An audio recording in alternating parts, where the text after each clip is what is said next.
very scary. Ooh, you better look out. You're gonna get spooked. You're gonna get scared. Oh my god, it's working. Okay. Hello. Hi. What's up? Welcome on back to very dark and very scary Control. Ooh, look out. You're gonna get scared, guaranteed. Guaranteed.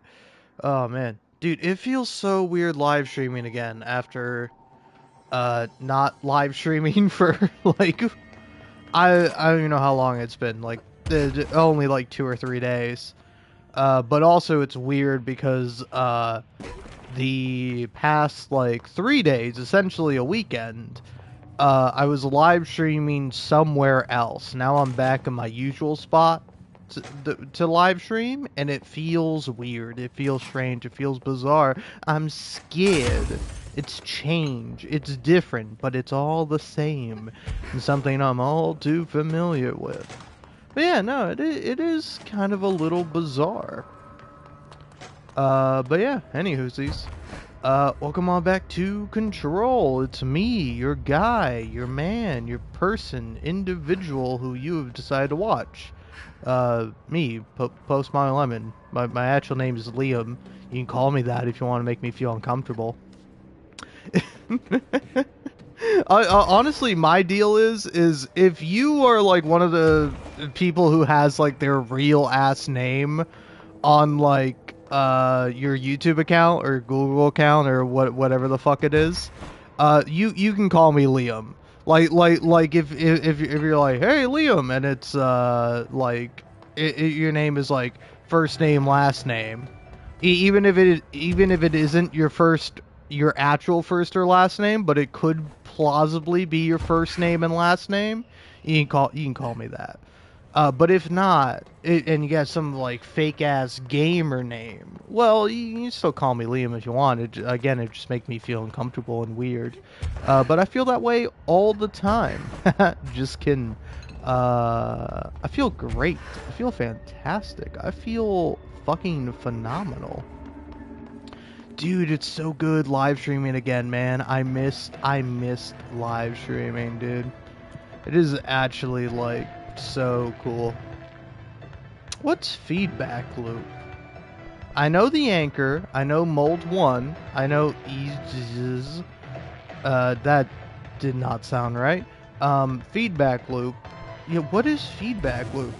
Shut up, computer. Shut up. Shut up. Fucking AI riddled fucking spyware.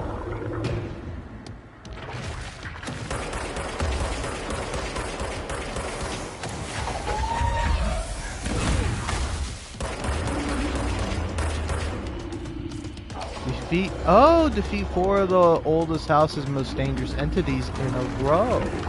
Okay, that's fucking easy, man.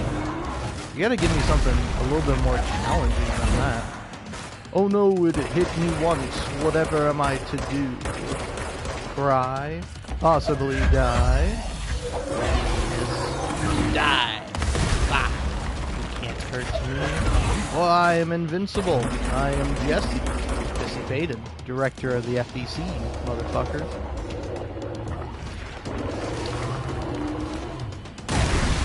Ah. You know, I will say that is a certain kind of privilege you get if you work for an organization that has like a 3-letter acronym for its name.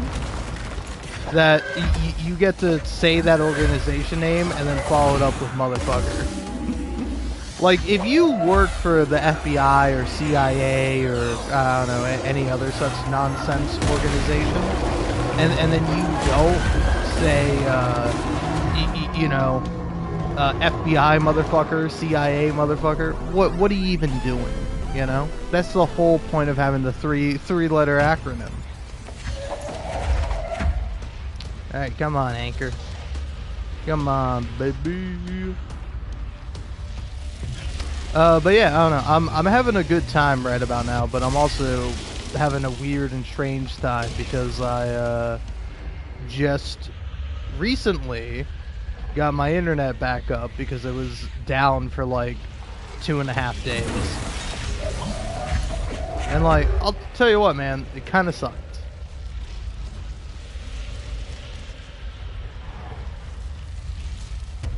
Open up, buddy. God, easy Louise. This fellow. So rude.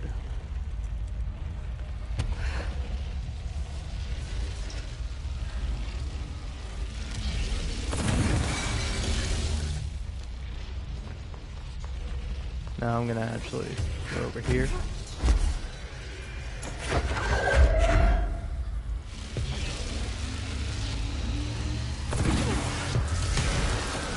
You were supposed to die.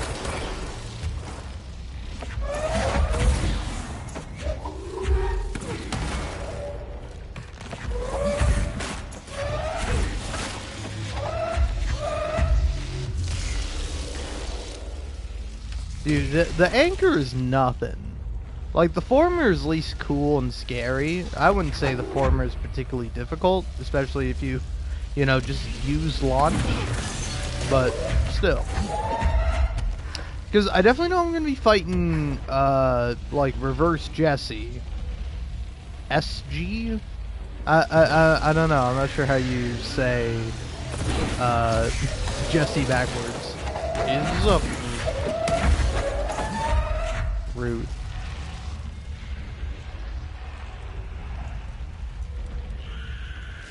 Come on, buddy. Have a little bit more pep in your step, for Christ's sakes, man. Killing me over here.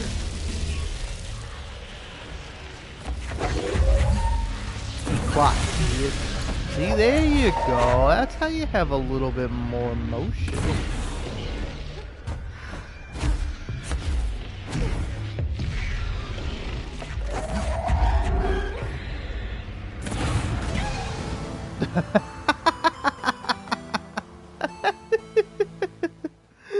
Beautiful. Beautiful. See, now that's how you do it. That's how you fucking do it, man. Alright, alright, alright. Feed my loot back to me. Come on, man. Come on. Come on. Yeah, is it gonna end with the ashtray maze? First thing is the former, which, you know, easy peasy, lemon squeezy. Don't even gotta worry about this fellow.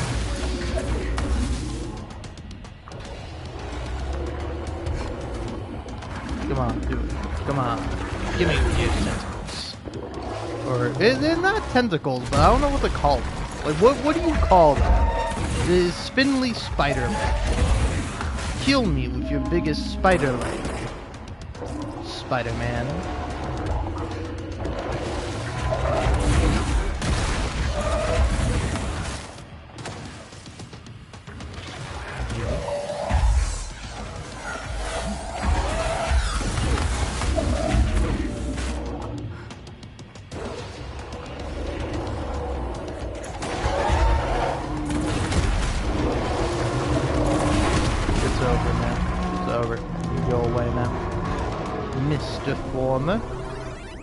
Or Mrs. Or I don't know.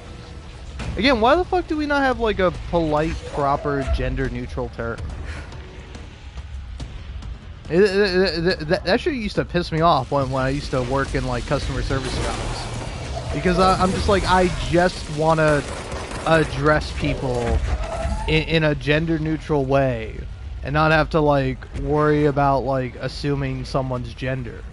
It was never really a problem for me, but it was just like kind of annoying, right? Because like me, anytime there's a group of people, I'm like, oh fuck yeah, it's more than one person. Hey folks, anything I can do to help you? Like it's just like, as soon as more than one person, oh, you can hit them with a folks, and that's great. All right, we love a folks here.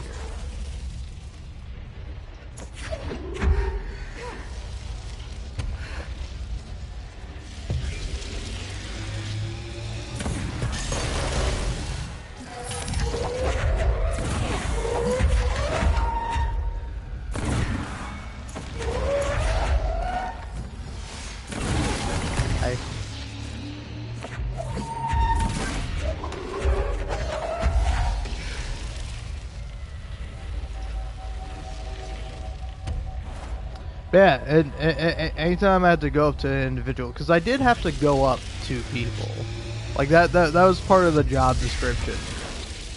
is that like I normally if I saw someone that I'm like, oh, this person knows what the fuck they're doing, they know where they're going, they got a little bit of a Ron Swanson vibe to them, you know, they're like, I know more than you do. I'm like, all right, cool, I'm gonna leave them be.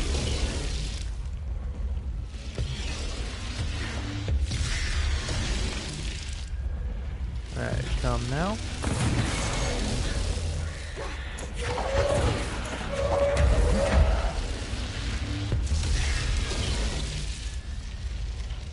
I hear the screams of the damned.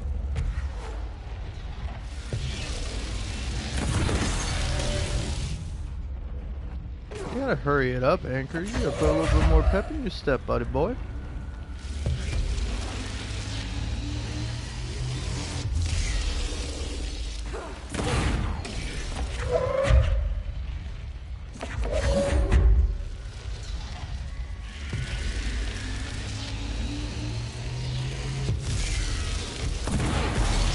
There we go.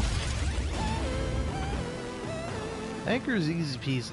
Nothing to it. Oh, the mold! Come on, Moldy. Let's fight. You and me, buddy. Ba ba ba. Ba ba ba. Stand a chance against me, Calorino. You're not. You're not. No matter what you may think, it's gonna be over for you. On fire, missile. See if I can. See if I can rain down all this fucking bullshit. See if I can. I was just simply rubbing the back end. Okay, alright, I care now. I care. You've made me care. Alright? I'm sorry I was so glib and disrespectful earlier. It was my bad. I apologize.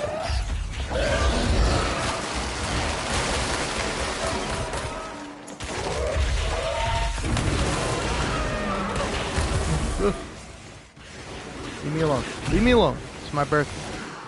Think they bought it?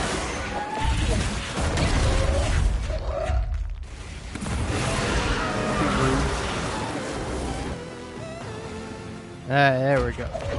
Fake ass reverse, not even real Jesse. Look at you with that outfit I forgot to collect.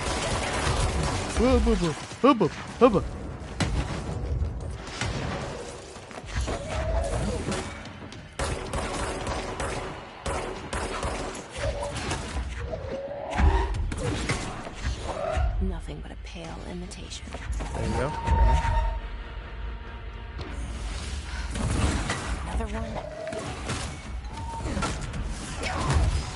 Oh. Hey, don't copy me. You know it's not cool, right?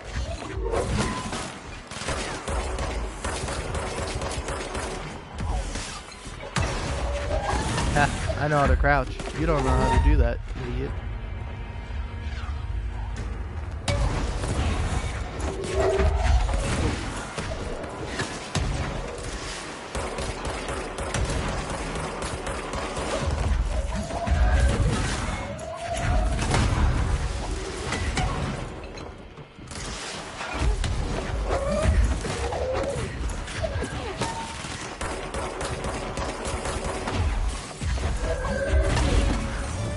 There we go. Easy peasy. Oh, fun stuff, man. Fun stuff. I love Control. It's a really fun game.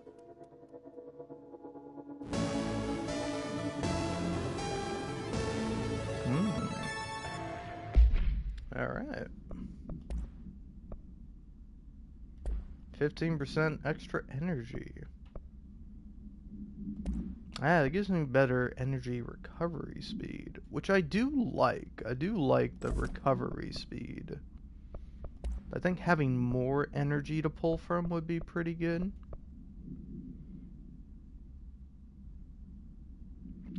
Launch speed, though, kind of interests me on a personal level, you know?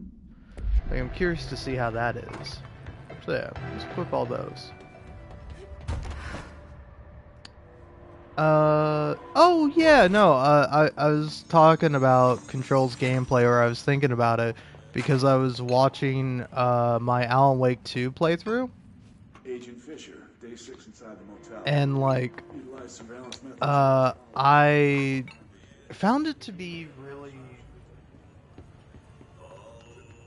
Oh yeah, it's like I saw myself playing Alan Wake 2, and I found it to be really funny because it's like I'm just watching my own gameplay, and I'm like, shit, man. At the end of the day, I'm a fucking gamer. like,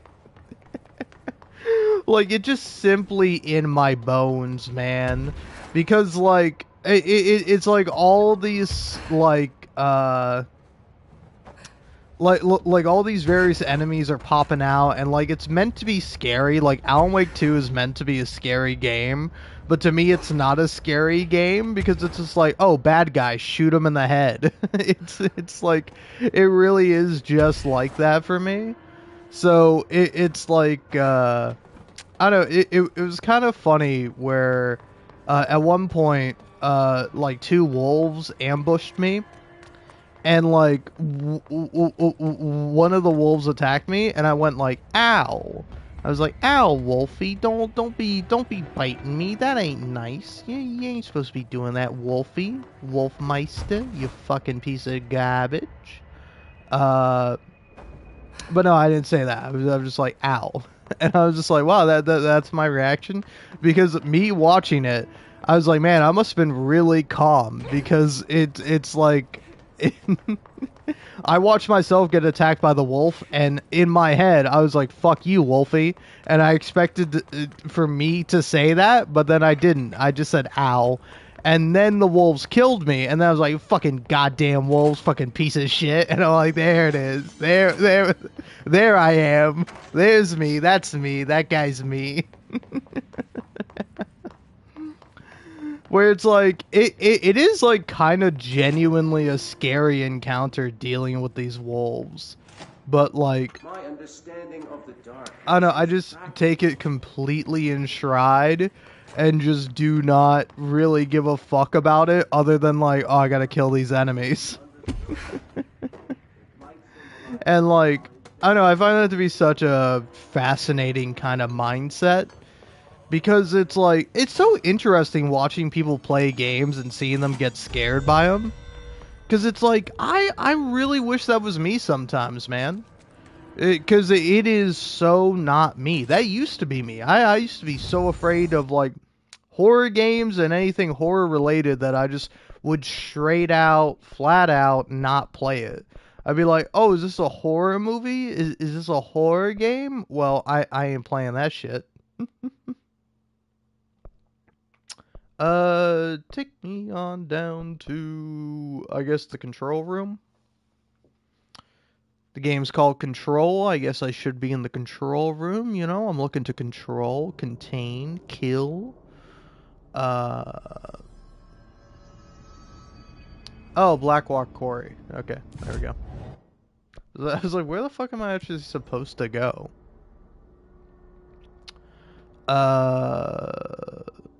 But yeah, it's like, I very rarely, if ever, get scared by games. And like, I think it does make for a much more like boring kind of let's play. Where it's just like, I'm like silently just fucking killing the shit out of these enemies. Which to me is funny, but I think to the average person isn't going to be nearly as entertaining as being like, a scary monster guy is trying to kill me, oh no. I gotta look out for the scary monsters. Oh no, is that someone trying to kill me in a video game? My oh my. I'm going to be frightened even though I'm in no real danger in reality.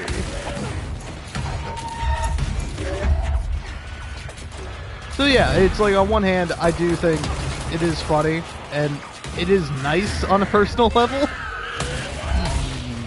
Leave me alone, mister.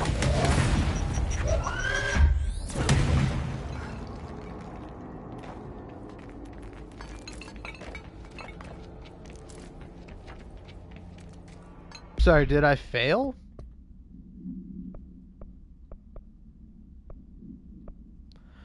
Like, I'm kind of feeling You may enjoy slash execute slash smile this measure. Smile not guaranteed. God, man, I love the fucking. I love the board so much. A puddle slash lake slash ocean is here. What is it?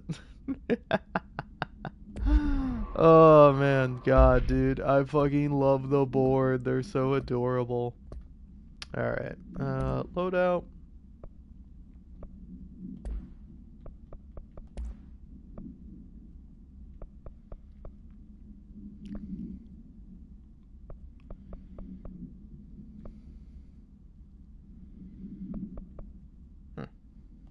I guess give me that for now. But give me shatter.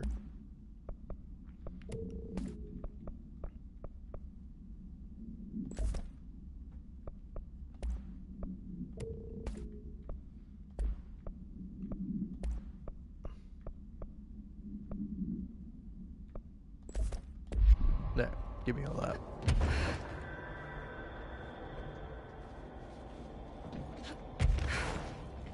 But yeah, anyway, lost my train of thought, getting distracted in the menus of control. But it was something about like not being scared by games and how that's kind of like a bonus and a boon and also a bit of a detriment.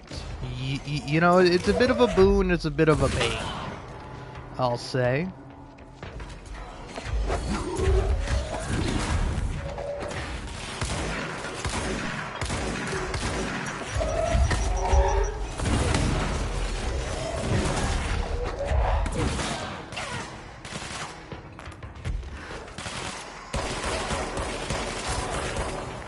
Well, I feel like I have one shot. Hey, come here, buddy. But yeah, I used to get like so scared of things when I was younger, and now I just have the complete opposite effect where I don't get scared by anything.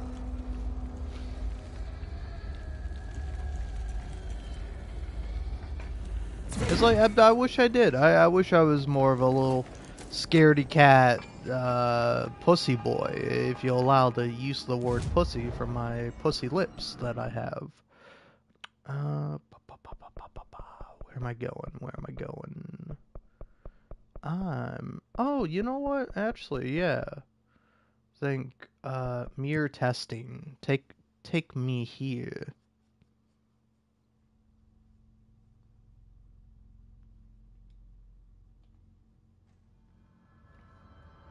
Oh, hey.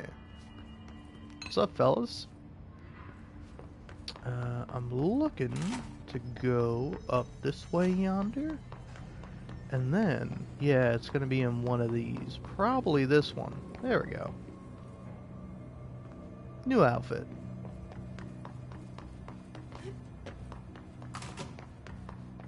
We howdy. Cause like I don't know, sorry, I'm currently thinking about like I didn't live stream it, but I did a Dead Space Let's Play, which I don't know, I'll release it upon like a single person requesting it, you know? If just one person is like, hey, I want to see that Let's Play you talked about at one point, I would be like, yeah, sure, I'll put that out.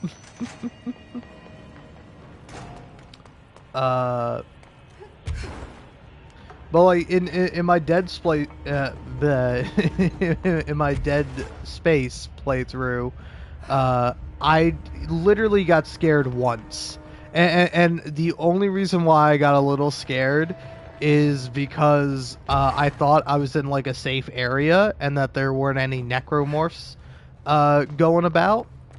And I was literally doing like a dumb bit. I was just like, oh wow, look at this, a new shoe, and then I like turn, and then there's a necromorph attacking me, and I was like, ah, and so I do that, and then immediately I'm like, oh, you fucking got me, oh, you got me, buddy, oh, you finally fucking got me, Dead Space. And it was literally at the end of the game. Literally, there was like the final boss, and like it was like one more room until I got to the final boss. And the game got me because there was like a necromorph I forgot to kill, and I just didn't realize there was going to be one there. And I'm like, that's how you do it, man. That's how you frighten me. You don't give like a big noise. You don't do like, ooh, hey, I'm going to get you. You lull me into a false sense of security, and then you rip that away all of a sudden, and you get a little squeal out of me. You get a little scream. And it's like, I don't know, I think also any game where you have a gun, it's just going to not be scary, you know? I'm sorry, ma'am, but I really don't understand why I'm here. You know what you did, Mr. Henneman. I do? Tell me about Delivery Disaster. The movie? I mean, it wasn't very good. That's not what your review said, but we'll come back to that. Tell me where you got the movie from. Movie night with a, a K, not an N, not night like nighttime, but Who contacted you? Who told you to review that film? no one. I just did it because it looked obscure. I didn't even like the movie. I shouldn't have given such a high score, but reviewing obscure films makes me look smart. And I thought if I looked smart, I would get listeners. My podcast would take off, and I could move out of my parents' basement, and maybe even go to college and get a film degree like I've always wanted to. I swear. I swear, I swear, I swear.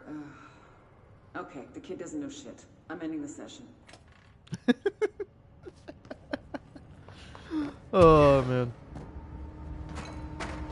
And I will say, this is why I fucking love Control. I don't know, it's not always, but like, Control sometimes is an outright comedy. It's just like a generally pretty funny game. Where it's like, Alan Wake 2 is pretty funny as well, but like, again, like, that game's trying to be a horror game. And at least for me, it's failing. And it's like, I don't know if that's the game's fault, or if it's my fault as, like, a player, or whatever, you know? Because, like, it's like, I think the ideas are more scary. Like, again, there's, like, for Control at least, like, there's a lot of scary ideas in it, but, like, the game has never once fucking scared me. Like, the only time I feel, like, scared is when, like, I'm gonna die, and I'm like, no, I don't want to lose a bunch of progress. What are you doing in investigations? Jesus, don't scare me like that, Langston. If you're talking right now, I can't hear you. It's a one-way system. Try to find an intercom. That's pretty funny. Also, I like Langston. Jesse doesn't like Langston, and I think kind of understandably so, but I like Langston. He seems like a good egg. But yeah, it's like, I don't know, I'll still get scared in, like, real life sometimes. Like, earlier today I got a little scared. And it's because I thought nobody was home, and then I heard, like, talking, and I'm like, what, is there, like, a fucking TV on? And I'm like, oh, wait, there is somebody home. But, like, for a second I was just like, is that, like, a TV? Why the fuck is there talking? I thought nobody was supposed to be here. But no, somebody was here. Langston, it's me, Jesse. I know. I can see you on the monitors. The cameras in there haven't worked since we sealed that sector off a couple years back. Let me guess. You sealed it because of the monster guy. Wait, did you see Dr. Hartman?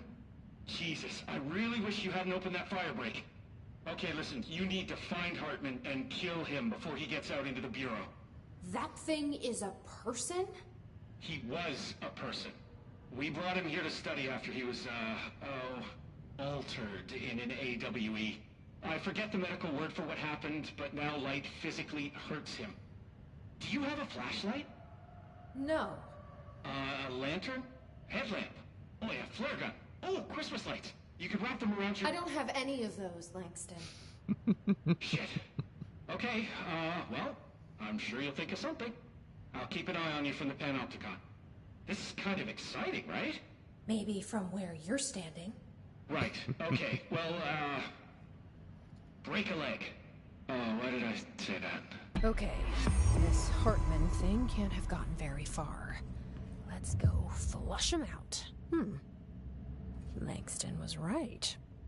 This is kind of exciting. It's just nice to have someone to talk to, you know? Ever since I got put in charge of the Panopticon, people treat me different, like I'm crazy for wanting to work with altered items. People just don't understand the altered items like I do, you know? I don't want to brag, but it does take a very empathetic mind to connect with the items. Doesn't Still, want to I don't know why brag. people are making it so personal. Right. I mean, the teams in research handle paranatural materials every day, and no one thinks they're weird. Well, maybe that's not true. Darling is famous for being a bit out there, but when he's weird, it's charming. Altered items really aren't that frightening once you get to know them. If you figure out what they like or don't like, you know, what sets them off, then there's nothing to worry about. I guess at the end of the day, we're still just wild animals scared of our own shadows. We're supposed to be on the same team, but sometimes it feels like it's every department for themselves, like it's a race and we're all trying to be number one. If it is a race, though, I'd say Darling is a mile ahead of everyone else.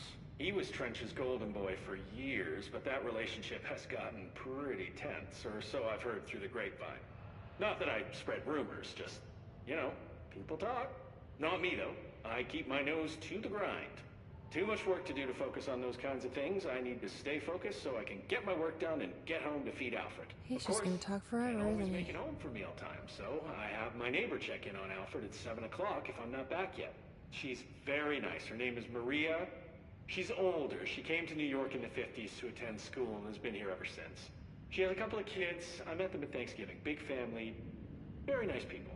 Anyway, she has a key to my apartment, and she gives Alfred his dinner if I'm not home. I'm gonna have to buy her a nice fruit arrangement as a thank you after this.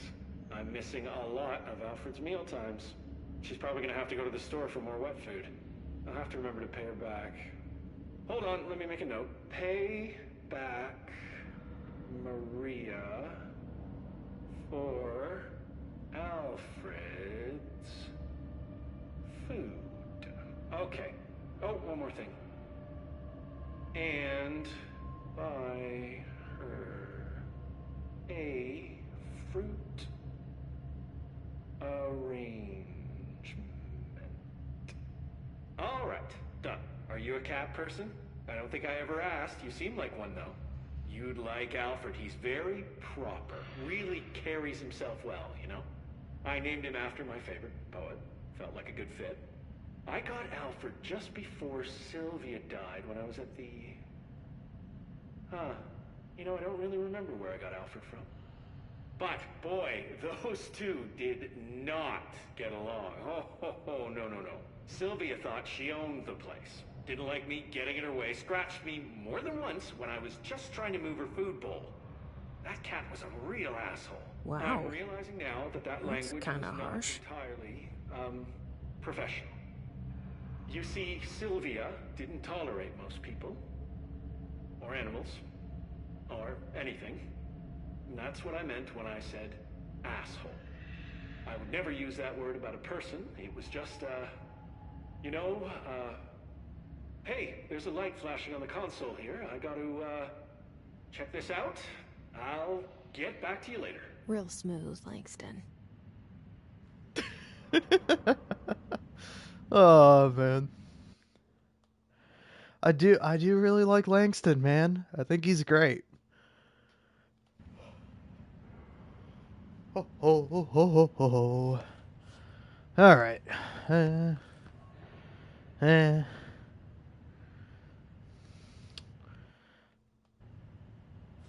Let's go do the Eagle Limited AWE because I remember this one being like more annoying. I don't know if it's actually more annoying, but I just remember that. It's the one where there's like a fucking train. Yeah, is this the one with like a train and you gotta like select which order is right and it's a little esoteric and weird? Which is unusual for this game. Because everything's so unesoteric and not weird.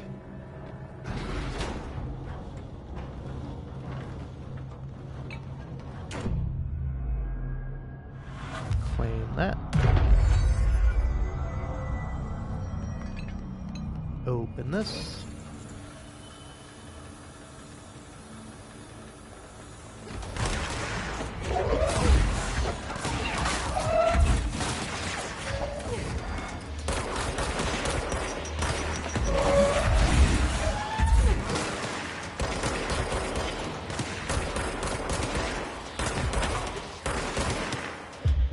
You know what? You're my little guy now.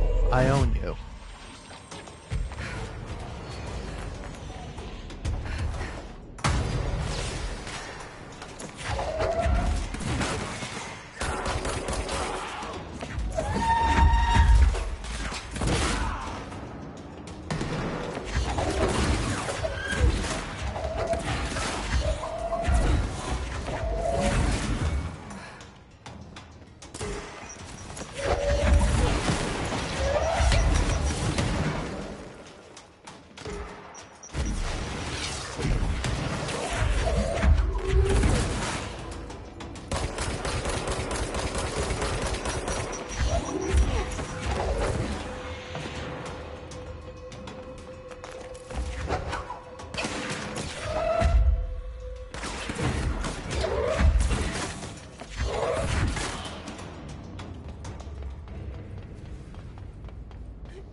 Alright, that's all, folks.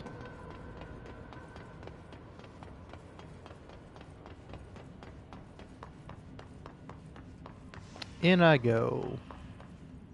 Huh. Is this supposed to lead somewhere? Any secrets hiding here? Oh, maybe you do, maybe you do.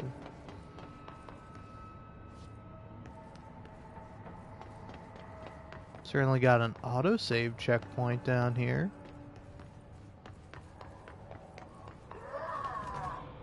Wow. Yeah, I gotta pick up a light source. Where's a fucking lamp? Got a lamp down here? A light?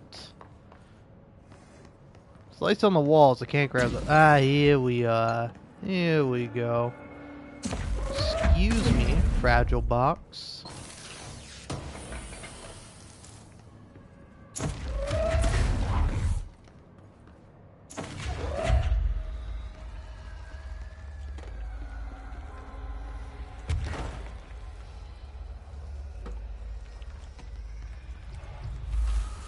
I will say it's so funny that they kind of removed this from Alan Wake 1. Or no, in Alan Wake 2. Like, Alan Wake 1, so much of that game is just fucking sitting there with your flashlight, like, pointing it at darkness. It's like, they have it in Alan Wake 2, but it's like much snappier and much faster.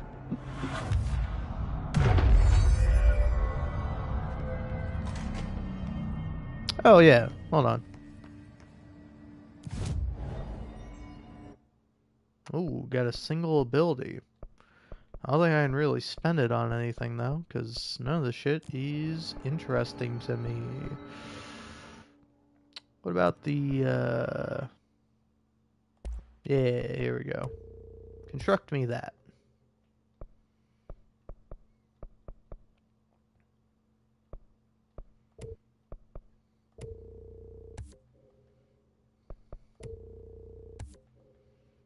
Alright, there we go. Gotta get some more source, but...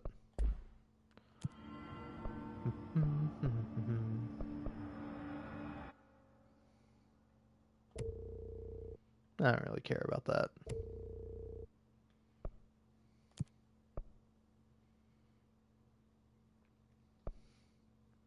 Use surge / coil / firecracker against R / your enemy.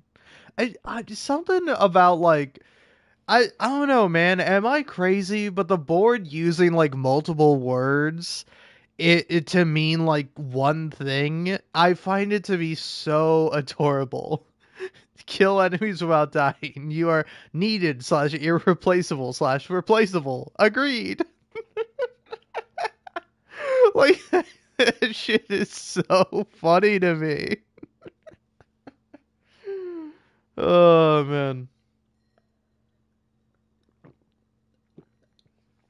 Like here.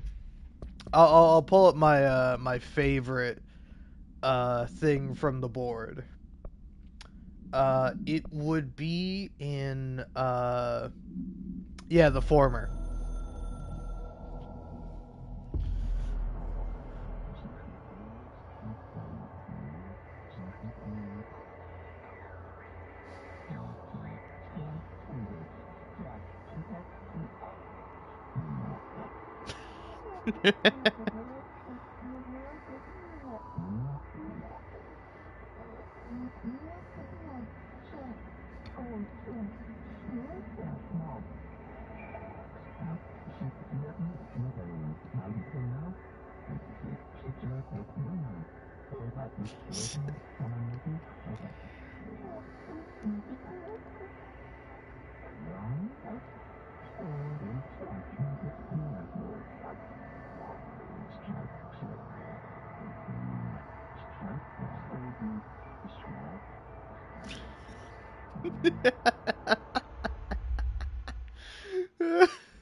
Like, how are you gonna tell me that's not fucking adorable?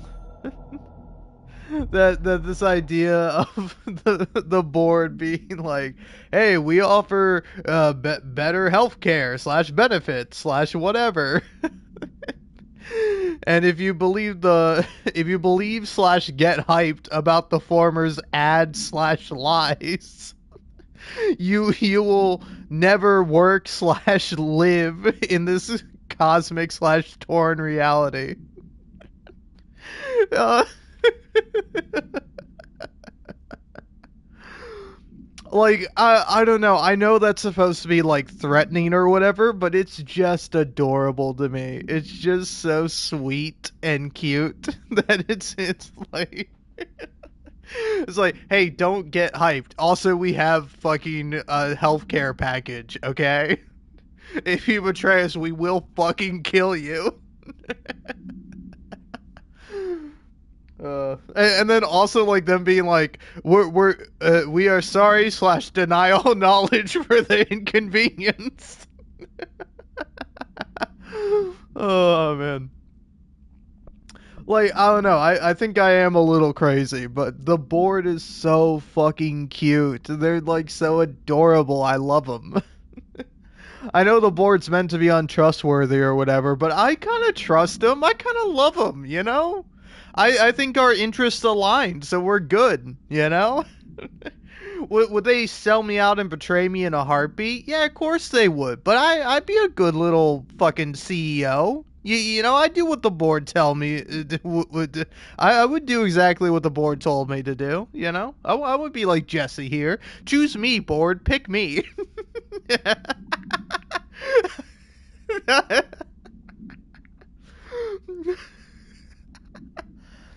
See, I don't think a lot of people would want to admit it, but if a fourth dimensional entity came down and blessed you with fucking superpowers and like a bunch of other stuff, I feel like you would become a pick me for this fourth dimensional entity. You'd be like, well, I mean, I gotta help him out. It's kind of like the one fucking audio log you can find where this person is like, hey, it turns out the furnace can talk. How did no one notice this? We have a furnace that talks, and then they're like talking about the furnace, and then the furnace like interrupts them, and it's like you can't hear what the furnace is saying, but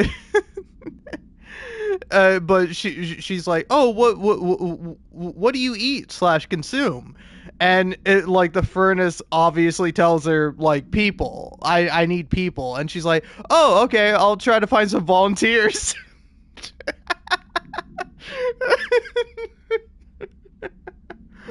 Oh man, this is a great fucking game, man. It's genuinely one of my top 10 games of all time. It's so fucking good.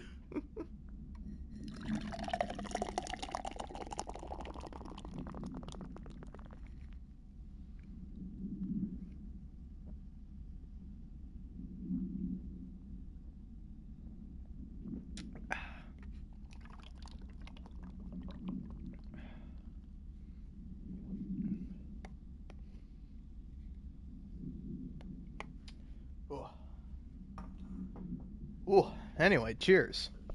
Let's watch this. Dr. Emil Hartman was desperate. The Federal Bureau of Control had stolen his life's work. This was his last chance, his final experiment. What he'd been too scared to do before. Hartman dove into the lake, was taken, devoured by hungry darkness, became the thing that had been Hartman. Only an echo of him remained, fragmented impulses on autoplay, violent, bloodthirsty darkness in the driver's seat. Emerging from the lake, the thing was captured by the FBC, brought in, contained, studied. The thing broke loose, killed everyone it could.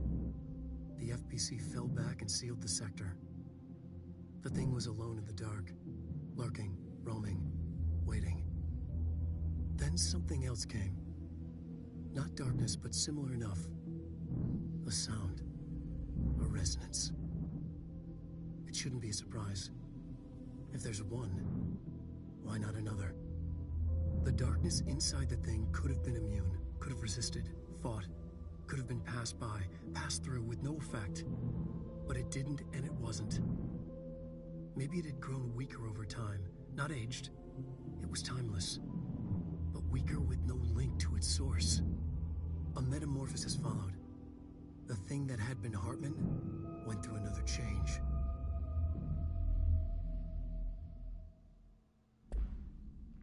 Fuck me, man. I'm so stoked for Control 2, man. It's called Control Resonance. Or Control Resonant? Resonant. Yes. But yeah, I'm so fucking excited for that game, man. And it's coming out next year. Oh, I'm fucking stoked, man. The resonance carves its way through the thing that had been Hartman, vibrating, remolding. The sound changes the darkness, and the darkness changes the sound. They both changed what remained of Hartman. They all turned into something else. A third thing. The sound made darker. The darkness made louder. Hartman was stretched. Stretched as anyone when seen from out of time, like a worm through time. Almost an Ouroboros, a spiral, a maelstrom. The gravity well of a black hole, twisting inward, tightening, taking you deeper and deeper to the bottom, the heart, and through to the other side. The third thing said, when you hear this, you will know you're a new you. He said, we build you till nothing remains. He said, under the conceptual reality, behind this reality, you must want these waves to drag you away. He said, baby, baby, baby, yeah, orange peel. The third thing was a monster. He'd tear apart any ordinary person crossing his path. Now he crashed out of darkness toward Faden. There was nothing ordinary about Faden.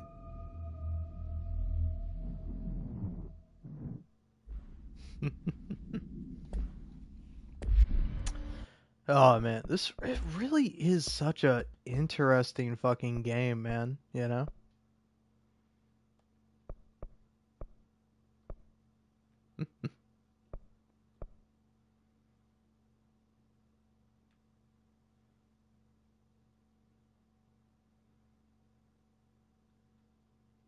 Okay, there we go.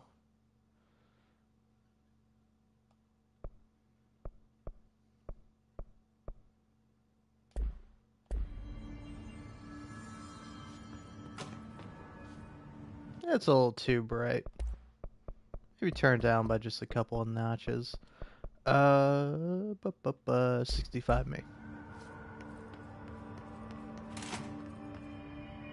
Yeah, I was kind of chilling with 50. Just a little brighter, 60. Alright, there we go. No, okay, this is the way forward. Hubba, hubba, hubba. What's this? This is Director Faden. Send a ranger to my position.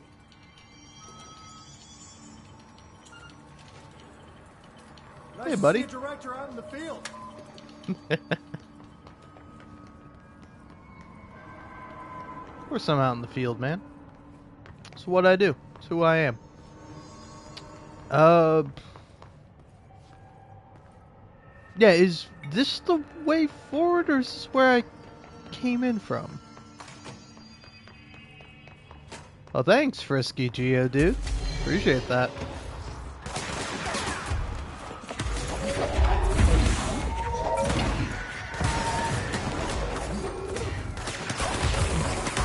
Oh, I'm gonna die.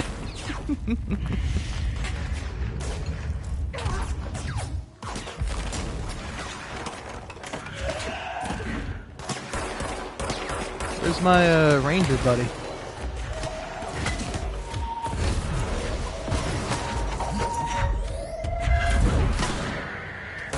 I don't know, I will say live streaming on YouTube is definitely an interesting thing.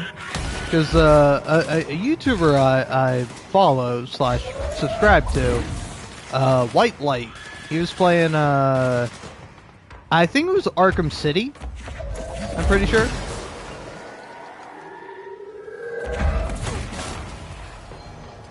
But I was watching him live stream on YouTube. And like, I think it went for about fucking...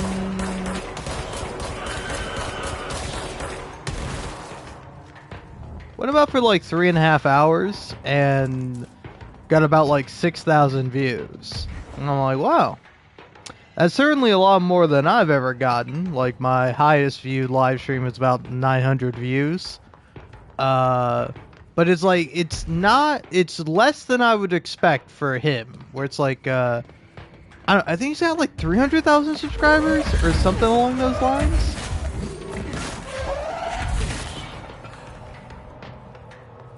I don't know, I just like live streaming on YouTube for the convenience. Because, like, I'll tell you what, as somebody that occasionally forgets what they were talking about or wants to remember something, it is so great being able to scroll back in the live stream and, like, it just, you know, gets to the part I actually care about.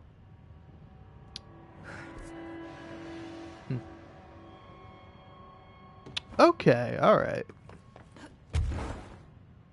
So it's looking like the way I ought to go is this way yonder. Can't go that way though. It's blocked off.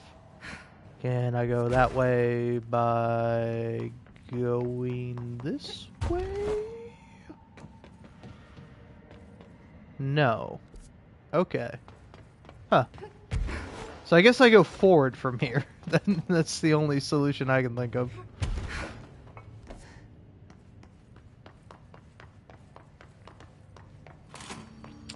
Control. Never change.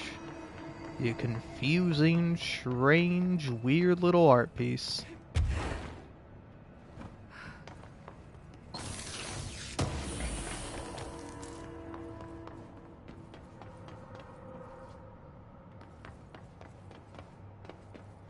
No, yeah, okay. So I fucking came from here.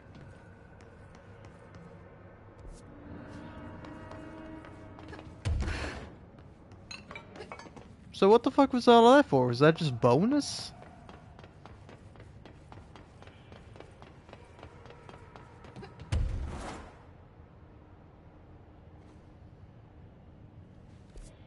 Can't go this way though. It's blocked off.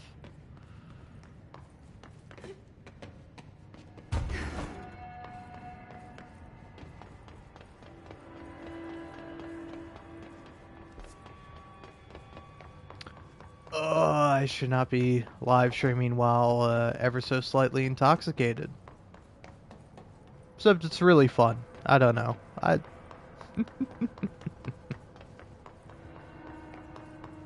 You ever have a beer, man? This shit is fucking awesome. I will say I was watching a meme video earlier today. I think the TikTok account that I was watching on was like, the name of it was like, "There, I Ruined It For You." But it was It was like pretty funny because it was just like a mashup of like so many different country artists, and then also including like Bo Burnham in there. Of just like various lyrics and country artists being like a cold beer. And it's just like a cold beer like fucking at least like 20 times. Like from 20 different distinct artists, and they all sound exactly the fucking same. Where they're all like, a cold beer, need me a cold beer. And after that, I can crack open a cold beer.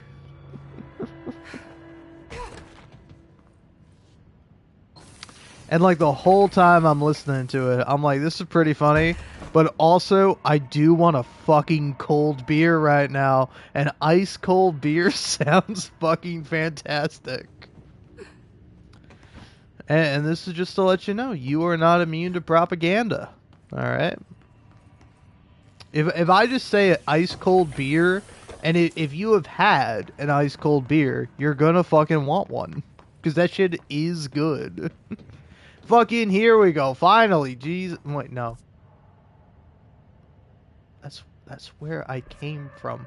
Where is the fucking way I fucking exit out of this godforsaken piece of... Oh, okay. Fucking... Thank you. Sorry. I forgot my gamer instincts. Fucking yellow means I'm supposed to go this way. There we go. Alright. I figure it out. I might be a dumbass and an idiot, but yeah, I'll eventually I'll eventually find my missing brain.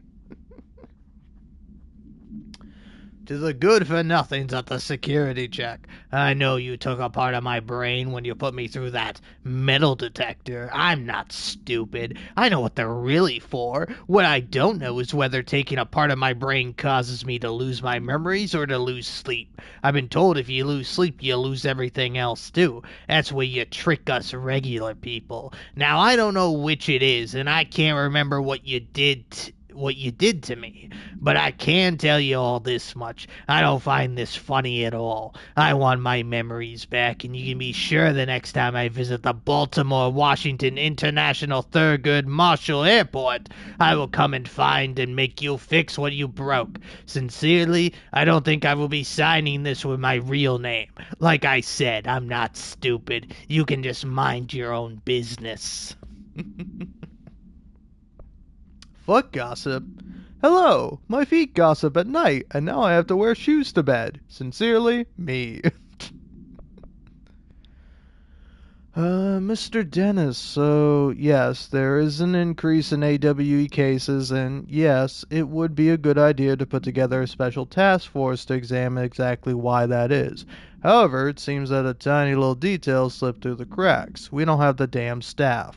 If you expect us to detect, investigate, and process more AWE cases, you need to give us more people. It's simple math. Between the staff we lost in the Hartman thing and the ones who left for the other departments after Kirkland quit, we're barely managing to keep up with the workload. Hell, just filing paperwork for all the altered items we left behind in the sector has been an ordeal. Another thing, and this is going to sound paradoxical, but we have an overcrowding situation. This lobby isn't meant to accommodate a whole sector's worth of staff. We put forward a motion to move investigations to a more suitable location months ago. It better not still be sitting on your desk. The people are getting restless. As Kirkland's interim replacement, it's your job to handle it. Best regards, Aizen Grayson. Hey, so I was just wondering about the plants and research. Is it really necessary to sing to them? I mean, that janitor does have a nice voice, and the plants sure seem to like it. Maybe we could just switch it up a bit? I'm getting pretty tired of the tango. And where did these plants even come from? No one seems to remember when they were planted, and people like them a bit too much, if you ask me. Are we being invaded by houseplants? Worth looking into. Dr. Lewis. Kirkland, so you put me on desk duty just because I did the thing I was fucking hired to do? My job? Wanna know what I call that? Bullshit. Asking us to interrogate these scum without using words like altered items or AWEs or paracriminal is the stupidest thing I've heard in my life, and I heard some fucking stupid things. They already know the facts. Hell, they know just as much as us, if not more. And they get to sit there laughing at us while we dance around our words trying not to leak classified terminology. They already know the fucking terminology. If you think pulling me off the case will stop me, then think again. That piece of shit blew up those tracks. He killed those people all to make a train turn altered. We have him dead to rights, and you need to let me back into that interrogation cell so I get him to flip on his buddies. These people are terrorists and deserve to be treated as such. It just won't stop unless we stop them. You can go ahead and put me on suspension. See if that slows me down. Agent Hewitt. Ooh. Kirkland. I'm growing tired of your blatant attempts to lay your incompetence at my doorstep. I know you want this to be true, but you are head of investigations. This failure is your responsibility. What do you think would happen holding a dangerous specimen in investigations? The containment sector exists for a reason. They are better trained and better equipped for this type of work. In fact, they have admirably taken on certain AWE monitoring responsibilities that your staff are no longer capable of. This happens more and more now. And don't think your petty internal investigations have gone past my notice. You are a worm. Everything I've done has been for the benefit of the Bureau. The Prime Candidate program only failed because of Darling. You are both failures plotting against me. You're traitors, but the truth will emerge out of you. You're choosing to become my enemy, Kirkland. You don't want to be. Zachariah Trentz, Director of the Federal Bureau of Control. Of 2019. To whom it may concern, it is with great anger and regret that I tender my resignation as head of investigations for the Federal Bureau of Control. I do this in protest of the rampant disregard for my department's. My staff cannot continue to work in these conditions. Previous requests and warnings have fallen on deaf ears, so I must now rely on my actions to speak louder than my words ever could. I blame the situation on, who has routinely ignored my request for assistance in reclaiming the parts of the investigation sector lost to the loose inside. I will never forget the screams of brave agents begging for us to open that firebreak. I will carry that shame for the rest of my days. As failed agents, I shall never forgive him for that. Sincerely, William Kirkland. Is the censored out part like director? Nadine, send this to research for analysis. Read my precognitive powers. Urgent. Dr. Darling. Last night I had a dream. In the dream I was given the solution to a staffing problem I've been presented with just yesterday. The problem is of a confidential nature and must therefore remain unclarified here. But I can assure you that the method through which I received this helpful information was undeniably paranatural. I can only draw the conclusion that I possess exceptional precognitive abilities, and as such offer my services to the Bureau's research teams. We must utilize my powers for the greater good. Signed, Mr. Francis Bertram. Look, man, I gotta read all this stuff now, and I gotta read it all back to back because I opened it, so here we are. Mr. Kirkland, here are the latest agents confirmed missing, presumed dead for the containment breach yesterday. Agent Jonathan Connor, researcher Ezra Cruz, Agent Carolina Dempsey, Agent Lindsay Malcolm, Agent Charles Murray, Agent Derek Shaw. Letters of condolence will be delivered to you to sign prior to sending them to their families. You'll be updated as soon as the additional confirmations are made. Also, per your request, the network engineer checked how many cases were backed up digitally. Unfortunately, a large number of active investigations were not yet archived, and the only hard copies of reports exist behind the firebreak. They're lost, I'm afraid. To Chief Investigator Dennis, it happened again, third time this year. Something certainly has it out for our could-be raccoons. The locals certainly complain about them enough, but why the hell would raccoons keep going after a monitoring station? Doesn't add up. Anyway, I've got a bureau tech going to the site next week to take a look. Next on the list of recurring problems is the staff at the Lake House Research Station. How am I supposed to effectively keep an eye on Lake if they won't... Yeah, it's Cauldron Lake. How am I supposed to keep an eye on Cauldron Lake if they won't let me see any data? Hell, I don't even know what they're researching out there. We need to petition them again to share their info with investigation agents. It's only a matter of time before this shit hits again. I want to be prepared. Anyway, if anyone at HQ asks why the Bright Falls report is a little thin this month, tell them it's because we couldn't take any readings. In the meantime, I might investigate some raccoon traps. Sincerely, Agent Estevez. Fuck, it is so fucking crazy how much like foreshadowing is in like previous Remedy games, and it's like you don't even realize it until you've played the new Remedy game, because like like for example with fucking Alan Wake 2. I was recently like looking through like my trophy videos I have, which if you're playing on PlayStation, when you get a trophy, you can turn this option on or off. I turned it off previously, but I've had it on for my PS5 Pro because I'm just like, yeah, fuck it, why not? But it'll save like the last 15 seconds or so when you get a trophy. And like I was like looking through that because I had like 3 trophies for Alan Wake 2, and like one of them blatantly shows Dylan Faden as like the protagonist of Control 2. And it's like kind of funny when I looked at that, and I'm like, oh fuck, why was I surprised that Dylan is the main character in Control Resonant when I fucking already saw that shit in Alan Wake 2?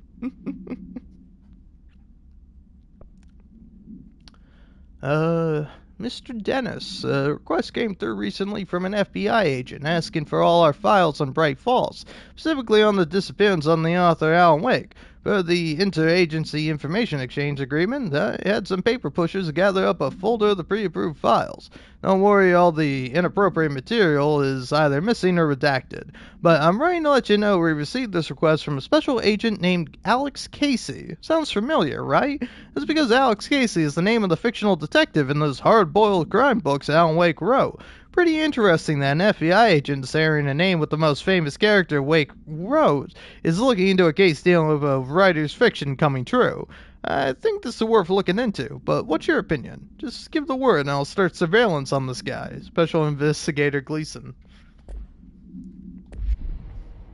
Like, it's actually so fucking interesting that, like, I don't know, if you're just like looking out for it and paying attention, it's like so much is revealed about like the next game in this game. All right, Ati. Was this what you had in mind? Ah.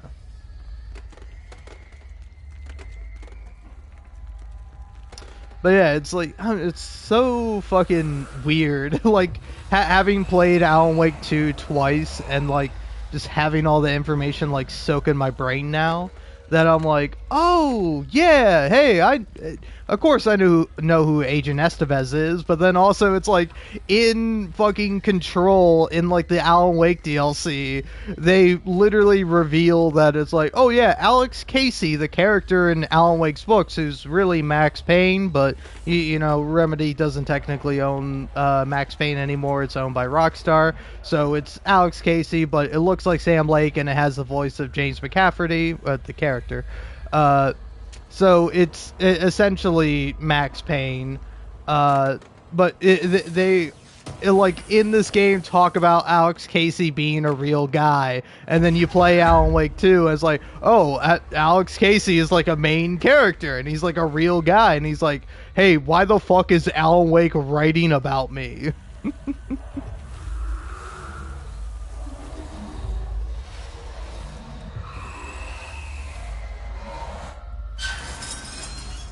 Alright.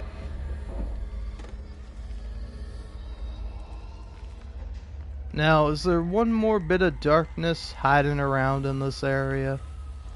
Can't help but feel like there is, but I don't know where to find it. Is it there, mayhaps? There we go. Easy peasy. Lemon squeezy.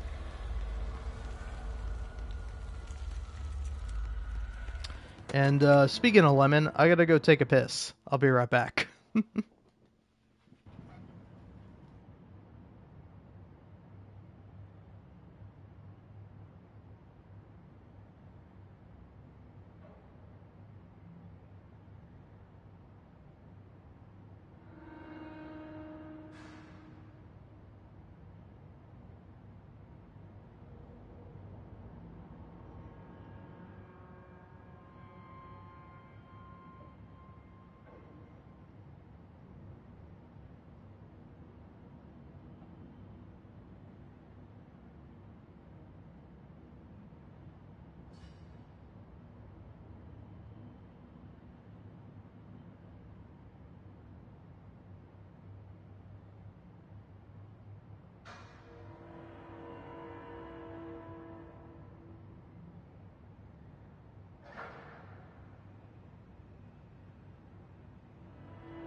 Hubba, hubba, bubba, bubba,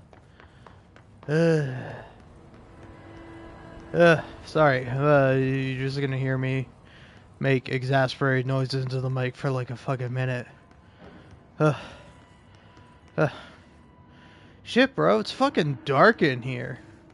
Yo, who turned out all the fucking lights? It's dark as fuck in here.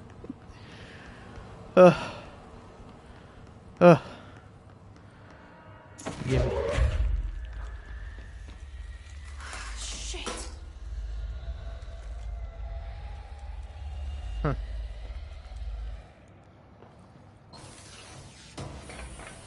Shit, indeed.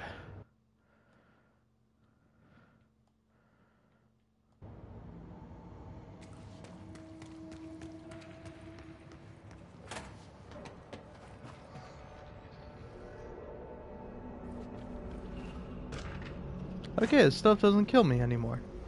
It's nice, good to know. Ah, there we go.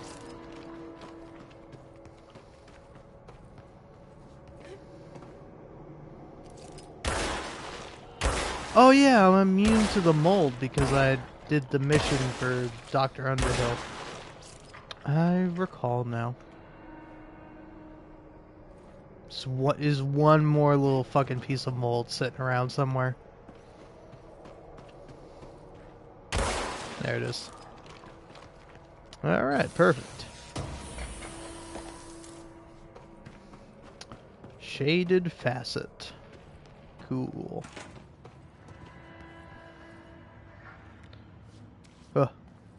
Anyway, what's up? Hello, I'm back. Sorry it took me so long. Just taking a piss, and then also,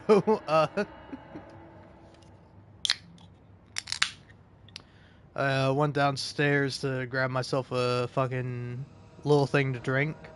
It's a Mountain Dew, because it was on sale, and I was like, I fucking like Mountain Dew, okay? Sue me, man. I'm a fucking American, okay? I get fucking mad when motherfuckers are like, it's like I saw a video the other day where somebody was talking about like American cheese and why it's like one of the best like quote unquote melting cheeses, because cheese doesn't technically melt, but it's like if you're looking for like a nice melty cheese, you're looking for American cheese. And just like so many full offense like prick ass motherfuckers in the comments are like, oh yeah, that's because it's plastic. Fuck you. Alright, fuck you, man. Plastic tastes good. You ever eat plastic, bitch? Oh, you eat it all the fucking time, pussy. And, oh, God, I don't like eating microplastics. Fun fact, it doesn't do shit to you. Oh, it could maybe do something bad to you down the line. Well, fucking show me the fucking evidence then. Oh, hey, that's a cool opinion you got there, pal. Do you happen to have a fucking source? Do you happen to have anything other than fucking speculation to back up the idea that having plastic in you is fucking bad? Oh, you don't? Well then shut the fuck up about it. We're all gonna die anyway. Like, we are all destined for death. Why the fuck are we worrying about things that we might have to potentially worry about in the fucking future? It don't fucking matter, man. Dude, plastic, do you know how fucking strong and effective and good plastic is? It's really good. It's probably good that we have that shit in our systems. Like, when we get invaded by fucking aliens, they'll be like, oh shit, we shouldn't fuck with these guys. They got plastic in them. Look at them. They're fucking invincible. We can't do shit to them. We ought to go fuck off and go do something else because these motherfuckers are full of plastic.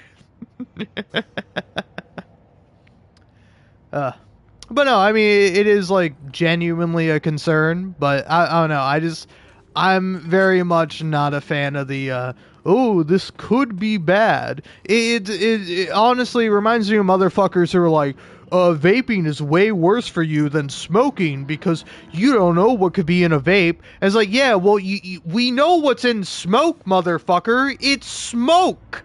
It's not good for you. Like, vaping is also probably not good for you. But, like, To labor under this false delusion that it's like, oh well, smoking's better because at least you know what you're getting into. It's like, yeah, you know what you're getting in for. Fucking oil in your lungs, black tar, motherfucker. Like, what are you fucking on about?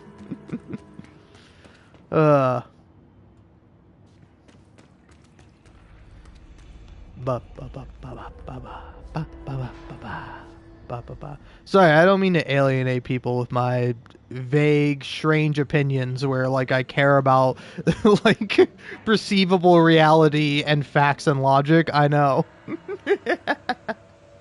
Sorry, I'm being a dick.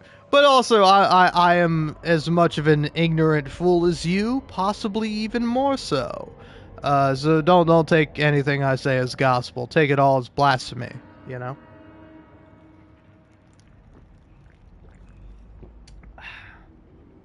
But yeah, you're lucky I was only gone for as long as I was, and all I did was grab a fucking Mountain Dew. Because,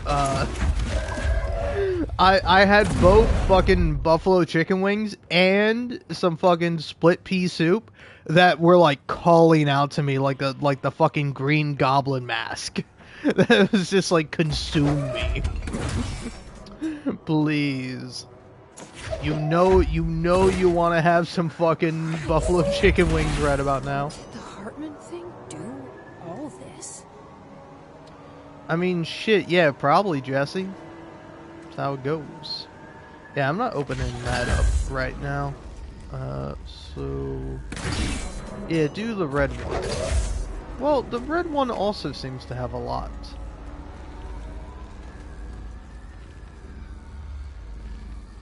No, the red one doesn't have all that much at all. Okay, it seems I have this... yeah, there we go. You come here, because you're actually on the orange one. There we go. Now we grab this guy. I guess now we can do orange. I assume there are 3 for orange. Only 1 for this.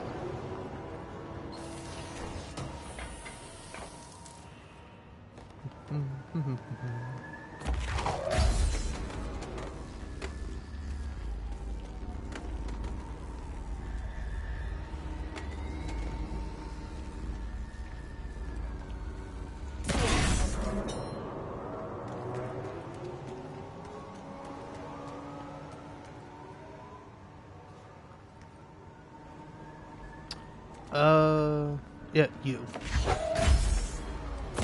There we go.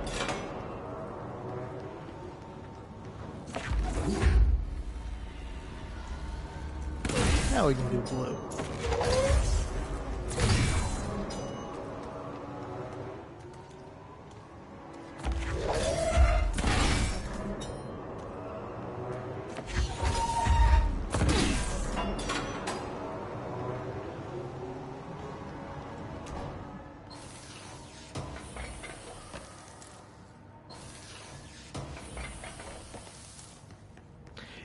It's crazy how memory works, man. Like, I'll tell you what, I don't specifically remember, like, oh, this one is that, or this one is this, but I'm like, oh, I know this puzzle. This is the match the fucking colors and chord puzzle. Okay, I fucking got this. And, yeah, now you want to get the yellow ones. So you... and where's the other yellow one? It is here, so grab you. Put you there. And there we go. Easy peasy.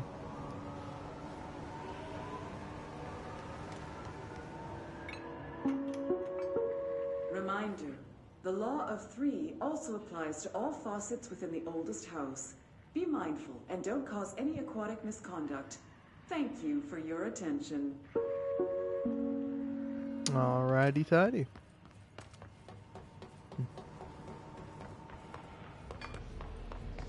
Oh, I'm gonna sneeze, maybe. Now I've said I'm gonna sneeze, I'm definitely not gonna do it, but that's something that might be coming up. Stay tuned for me sneezing, possibly. out of here.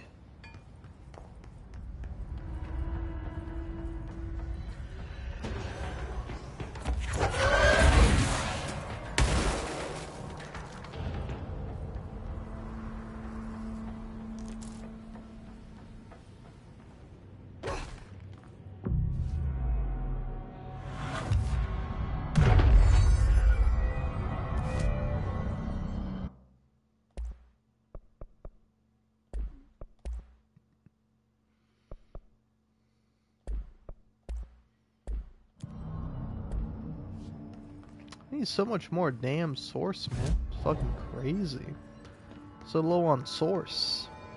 Gotta hit a valve for that source engine. Eagle Limited AWE. Lots Oh. of dark corners to hide in. I know this shit. Let's get lights on and clear him out.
No, hey, take your time, train.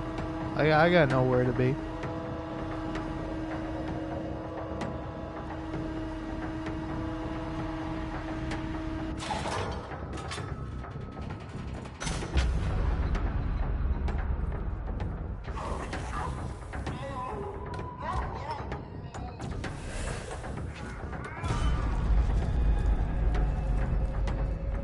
Where's it running off to now?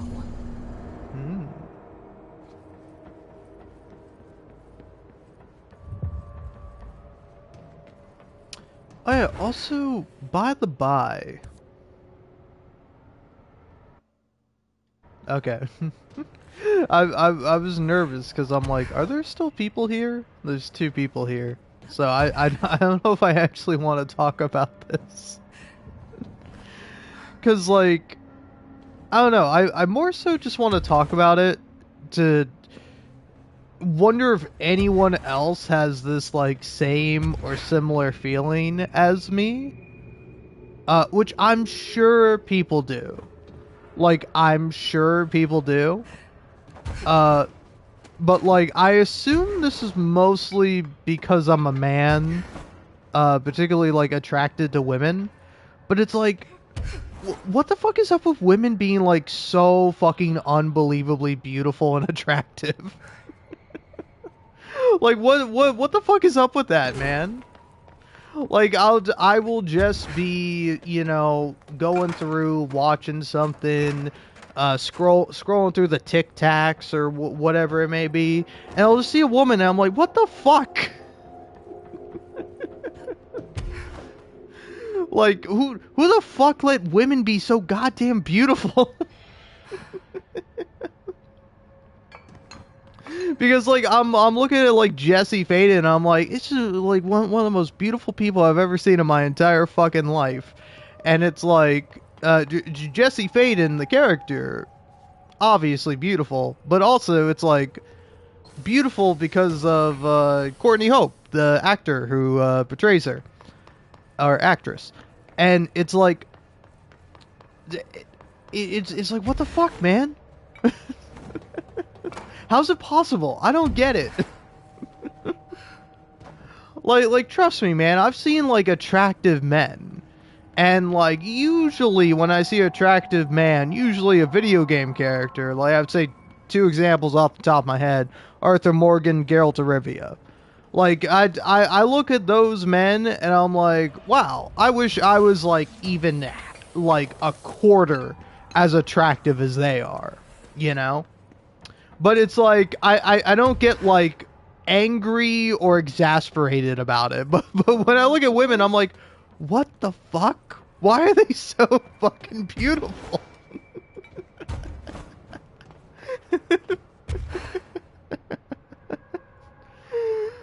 Sorry, again, I don't know. I'm not sure the exact way to phrase this or talk about it without coming across as like a creep or like a weirdo, which I'm all those things anyway. I don't know. I got a radio head or whatever. But no, it's just like it to me. I'm never like I never see a dude and I'm like, well, sometimes I do. Sometimes I see a dude, I'm like, fuck you, dude. What are you doing out here being so fucking good looking? Fuck you, asshole. Fucking piece of shit. You think you're better than me, and it's because you are. I mean, obviously, look at you. But it's like but again, I see that with man, I have that sort of reaction of like, fuck you. But then I see a woman who's like probably like half as attractive as like this guy, and I'm just like, what the fuck, this shouldn't be possible. This is like against the laws of the universe. Nothing should be this fucking pretty. No one should be this fucking beautiful. But yet, nonetheless, everywhere I look, it's all pretty faces and wonderful people, and it's like, what the fuck?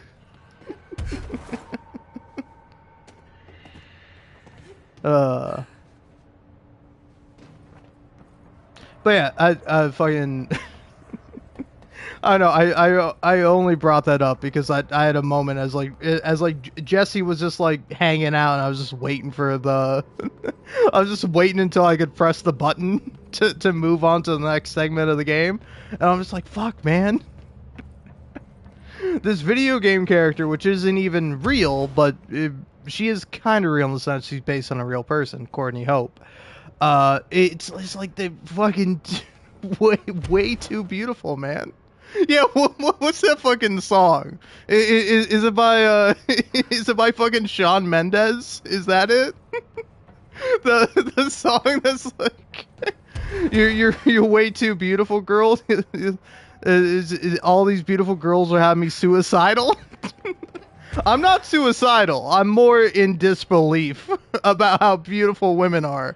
But like that song is fucking relatable and also very funny. Cause like it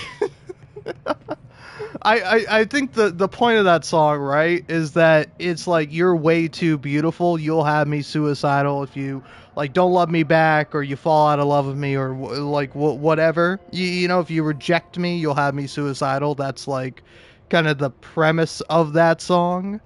But it's like, I'm also just imagining.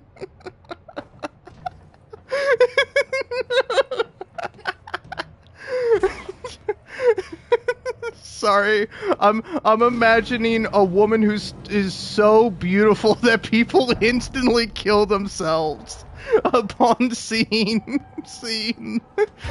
her. Oh, dude, fucking close your eyes. Dude, I'm telling you, fucking look down. Just cover your eyes. You can't look right now. Wait, why, man? Why can't I look? I'm closing my eyes. I'm taking your advice, but what's the deal? Why am I closing them? Dude, there's a woman who's walking by, and she's so beautiful that if you look at her, you will instantly kill yourself.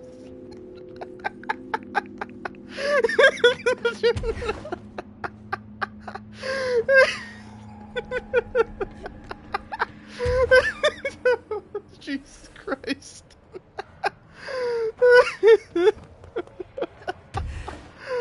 Oh man. All right. Where's that fucking audio log that I didn't play because I was too busy talking about my dumbass fucking bit. Agent Guthrie, interrogation 4C pertaining to the Eagle Limited incident and its subsequent state alteration. Look, buddy, I have no clue what you're talking about. So you deny being part of a radical group aiming to affect inanimate objects in a manner that would yield unusual results? Yeah, I deny. But hey, tell me more about these results. They sound real unusual. I'm sure you recognize that the measures this group of yours takes to achieve their goals can be considered acts of terrorism. Goals? Measures? You're being very vague. Did you know you're being very vague? All right, 62 dead. Passengers and crew, innocent people. Still sound vague to you? You might as well stop wasting both our time. I won't say anything, and you can't say anything. I know you can't. Tell you what I can do.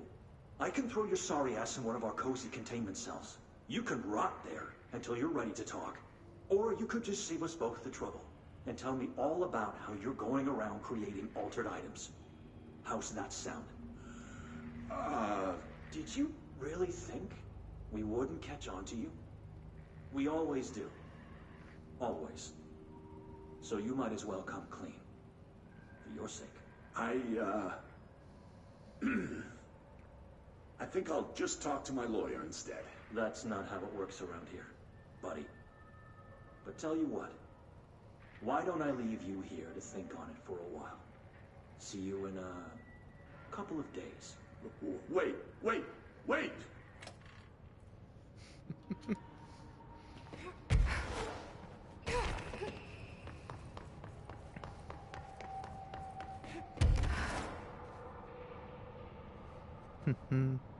Now I'm having like a completely different thought that I'm like, I'm not sure if this is a thought that's okay to share.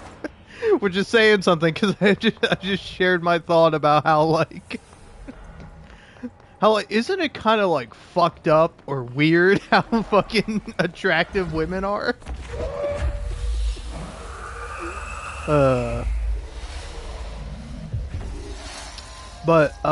No, my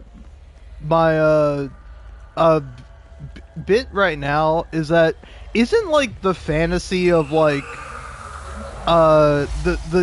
the justification of torture like so appealing, you know?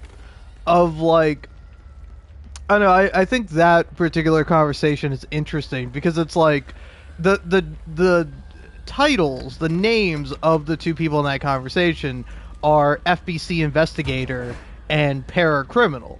Like, it's like, you don't hear the guy's real name, you don't know what his deal is, you don't know why he's done what he's doing, or like, you know, you don't get any reason, other than it's like, oh, this guy is a bad guy, he is a criminal, not just a criminal, but a paracriminal.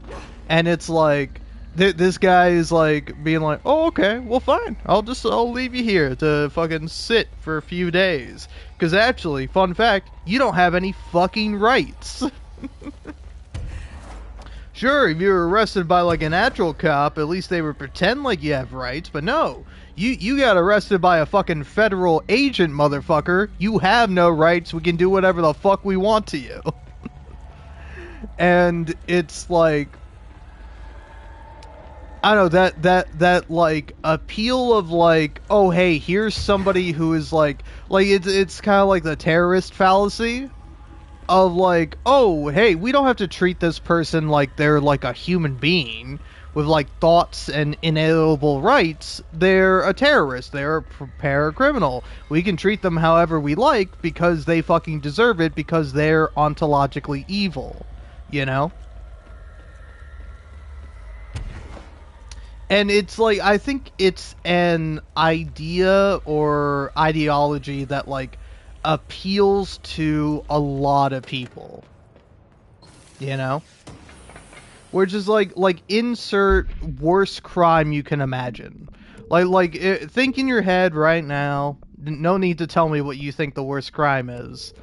But like, just imagine the worst crime you possibly can.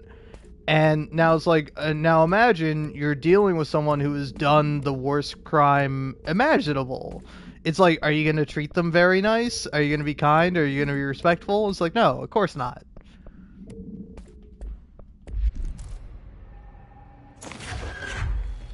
And it's like, again, I think it's ultimately kind of this fantasy that isn't ever real and can never really be real, you know? Because it's like, even if you take something that's like real, like a serial killer, it's like, are serial killers bad? Yeah, obviously.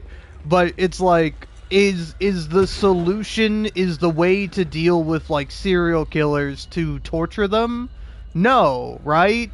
It's like, that's probably why they're a serial killer in the first place, right? Is that they probably had something traumatic or torturous happen to them, either when they were younger or just at some point in their life that caused them to kind of go off the deep end and become a terrible person that inflicts great harm upon people, you know?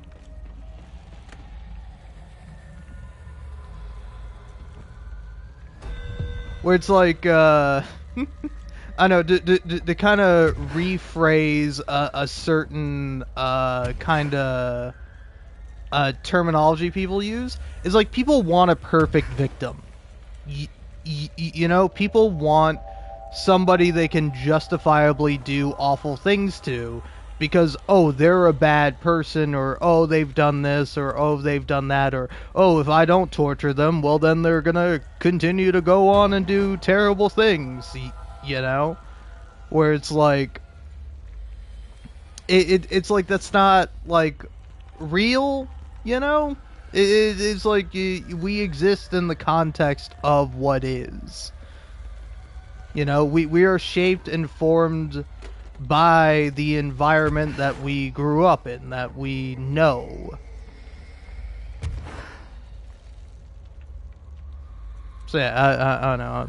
I don't know if I'm losing people or if anyone's still listening to me, but it's like, to me, I think it's an interesting kind of concept. Where the fuck is this last piece of goddamn fucking darkness, man? It's kind of pissing me off at this point.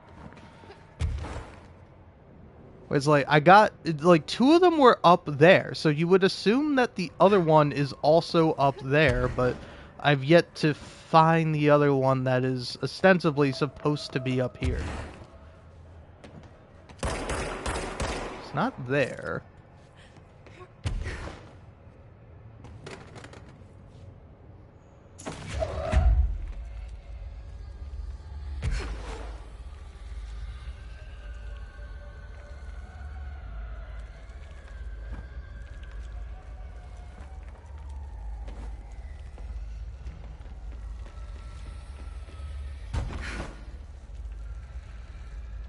That feels like... Yeah, there it is. I'm like, that feels like where it is.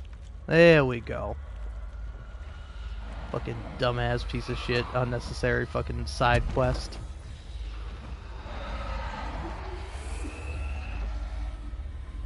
There we go. Alright. Freedom, man. Freedom. But yeah, it's I don't know, kind of to reach a conclusion, is that it's like, I don't know, for me at least, I am a little skeptical of this idea of, like, you can ever be justifiably in the right for doing wrong, you know? Of like, oh, well, this person's evil, so it's cool for me to torture them, or deny them their rights, or to fucking, like, end their life. Like, I think it's, like, something that I think could be argued for, and, you know, I think there may be a purpose and a reason for it, you know? Like, let's say you have a guy who's a serial killer, and it's like, if they had the opportunity, they would continue to kill and cause harm and pain. It's like, might be justifiable to, you know, kill them, to end their existence.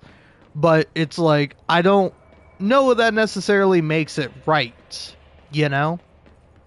Where it's like, I think perfectly justifiable if you're killing someone to save your own life or to save someone else's life.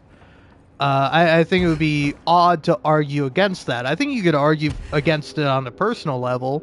If you're like, I would not kill no matter what, even if it was in service or for the purpose of saving someone else's life, I just simply wouldn't do that. I think that's fine. But, like, to judge someone else for doing that, I think it is weird. But it's like, I think a lot of the time, you know, you'll invent a reason to kill someone. You know, take like cops, for example. It's like, ooh, I felt threatened, so I had to kill this guy. And it's like, buddy, your entire job is to deal with people who are threatening. And you're telling me you got fucking scared? You're telling me, the bad guy was scary, so I had to shoot him fucking 5 times in the back. Ooh, and it's like, come on, man.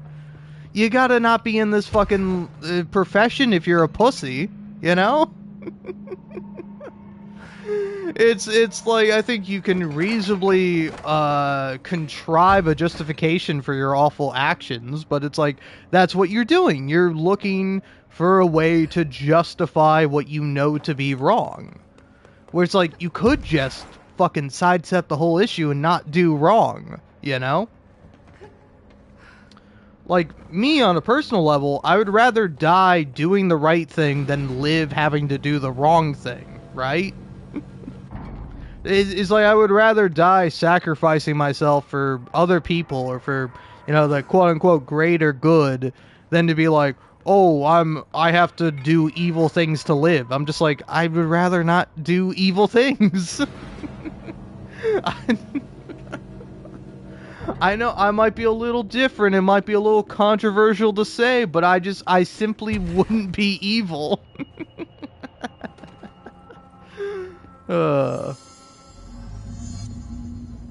Alright, let's connect with the train. Good afternoon, ladies and gentlemen, and welcome aboard the Eagle Limited bound for Chicago. Please have your tickets ready and enjoy the ride. Good evening, all you fine-looking folks. Here's some smooth tunes to ease your minds and please your ears as we wait for that delicious dinner to roll right on in.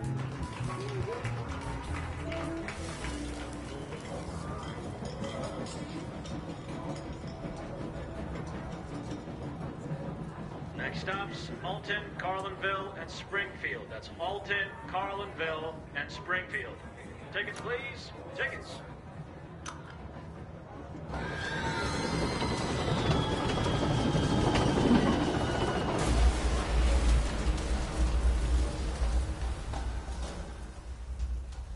Oh my God! Fire! Fire! Everyone, stay in your seat. In your seat. Nothing to sir. Sit down. Everyone, hold on. Okay. So, the way you do this is you have to do it in the right order. So, like, what's first? Is the first thing the captain or the... Afternoon, ladies and gentlemen, Yeah. and welcome aboard the Eagle This feels like the Limited bound first for thing. Chicago. Please have your tickets ready and enjoy the ride. So it's this, and then I think Next this. stops, Alton, Carlinville, and Springfield. That's Alton, Carlinville, and Springfield. Tickets, please. Tickets. Followed by Good this. evening, all you fine-looking folks. Here's some smooth tunes to ease your minds and please your ears as we wait for that delicious dinner to roll right on in. Then you get that. Then you get dinner. Then you get the fire. Then you get this.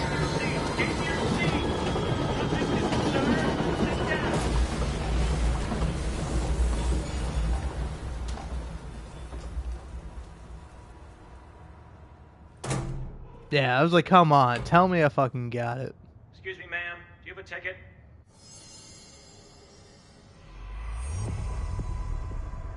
There we go. Pretty dark ride, huh? But I hope you're done replaying it now.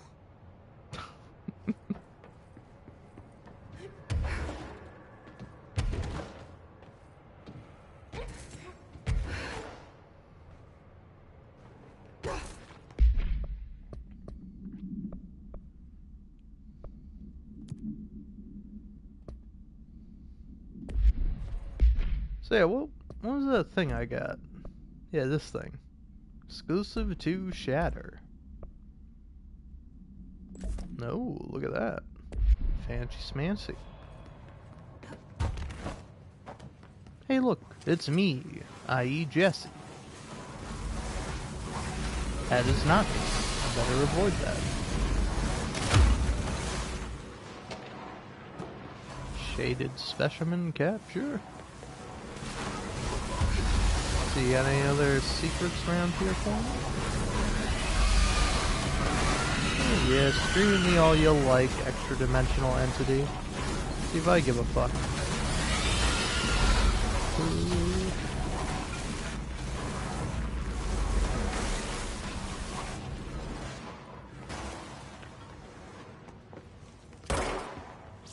Hey, over here, jackass.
Get those lights on.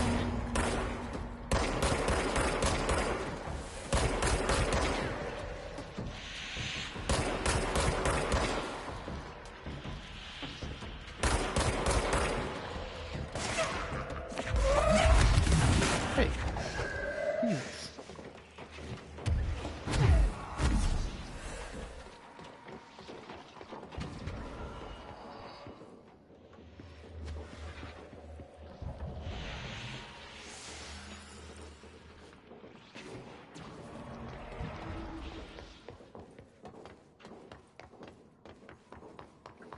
Oh, I remember how this goes.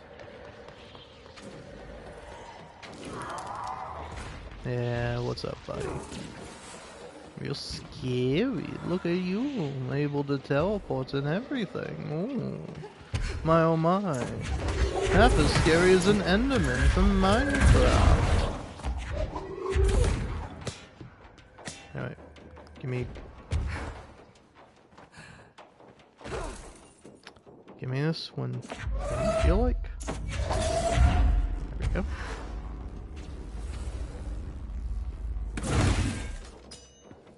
We need another power core.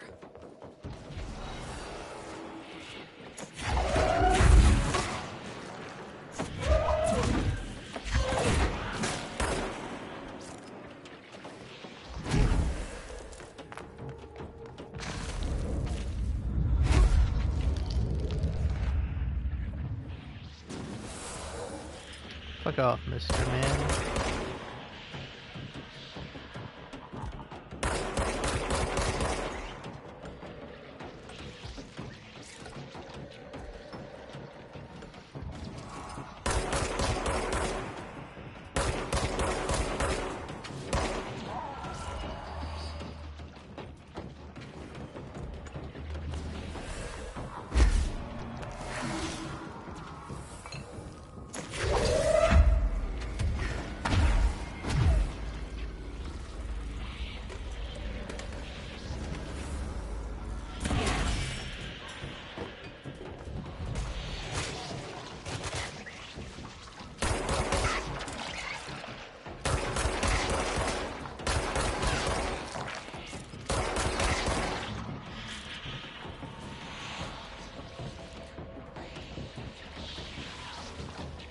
Where's the last little bit for me to shoot?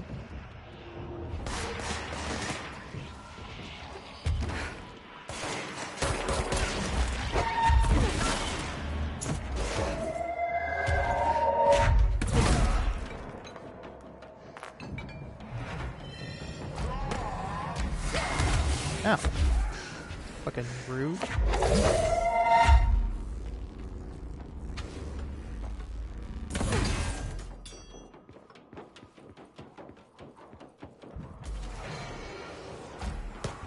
This last one is gonna be fucking tough.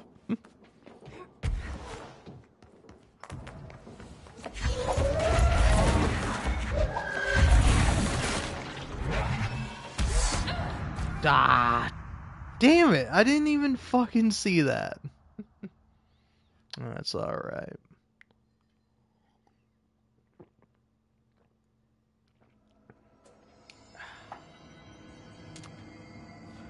Well, here we go again. To try and fail again.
Coming through, Mr. Hartman.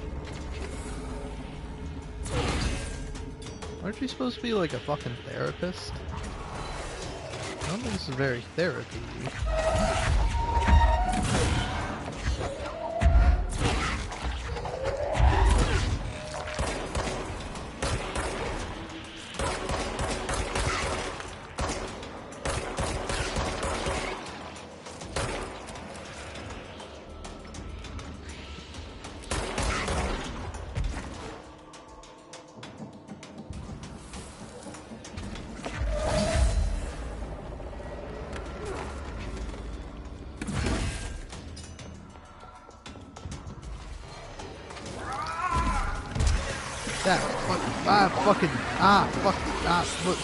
Can you, thank you, asshole?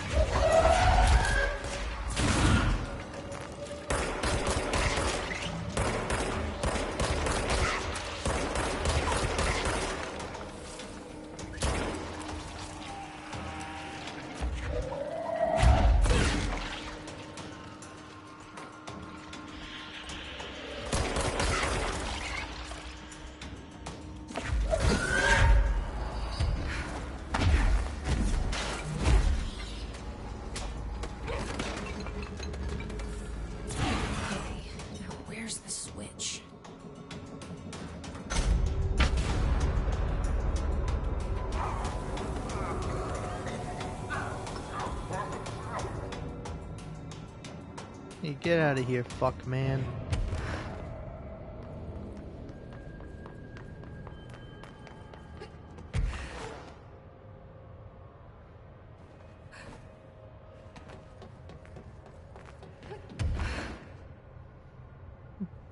Hey,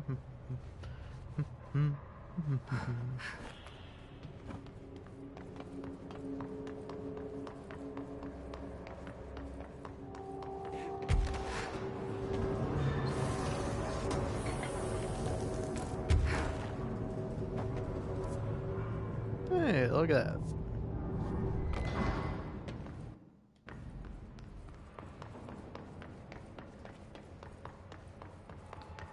Alright, yeah, where'd that guy even fall down? There we go. Heading down. Wait, is this even a way to go?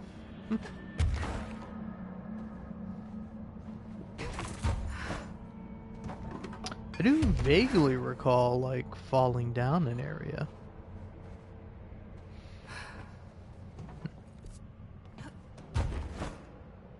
Yeah, no, I guess, huh?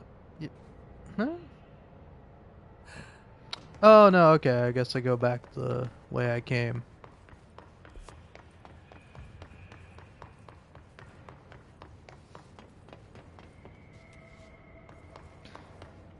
I have to say, I think probably one of my favorite little behind-the-scenes details for this game is that apparently, like, Remedy didn't want to have, like, a map in the game.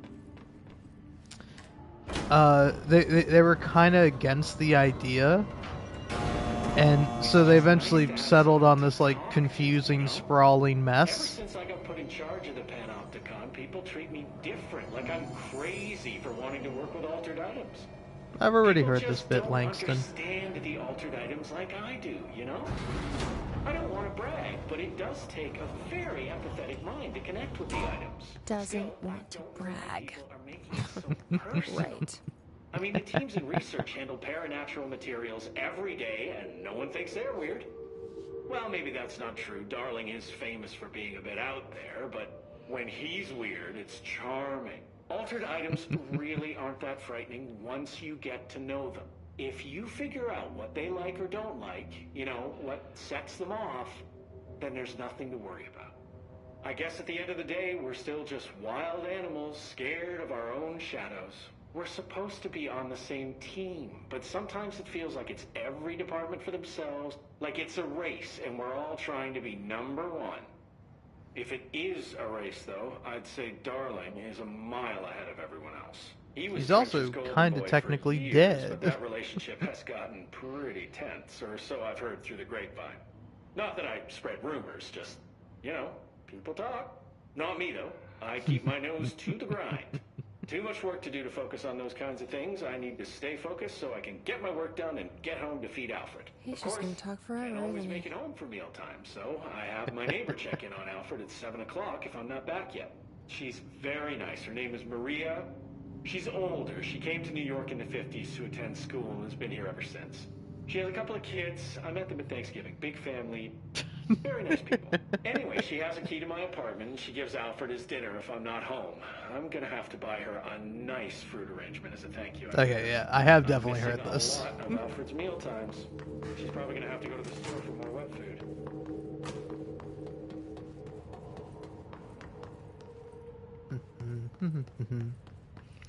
But yeah, anyway, I don't remember what the fuck I was saying. Oh yeah, I was talking about the map and how it's like, it's really confusing, especially if you're playing the game for the first time. But it's like the only thing that really gives you like a good point of reference of like where you are and where you're supposed to go. She gives Alfred his dinner if I'm not home. I'm gonna have to buy And so it's just like, I don't know, it's so funny to me that it's like, it is that like, Remedy was kind of like, actually, you know, I just want to say fuck you to the player.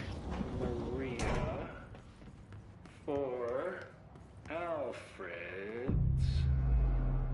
food. Okay. Oh, one more thing.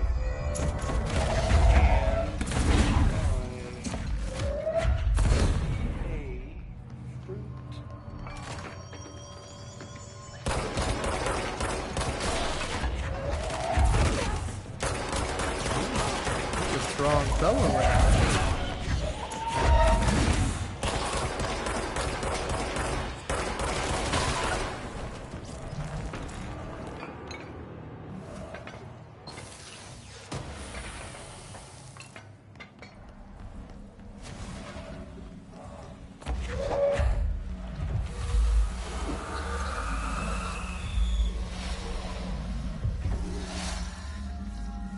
But yeah, I would say it's very easy to get lost in this game. It's like so funny that it's like, hey, this map, which is like pretty helpful but also kind of unhelpful in some ways. It's like they were like, oh, we don't even want to give them the map. You should be lost and confused and not know where you're going. Which is like, you know, I don't know, maybe fun if you have like a stable job and like a normal life, but like I'm a weirdo freak who plays video games all the time. Like, I love the illusion of knowing what I'm doing and knowing where I'm going and being the master of my own destiny, when I couldn't be anything further from it.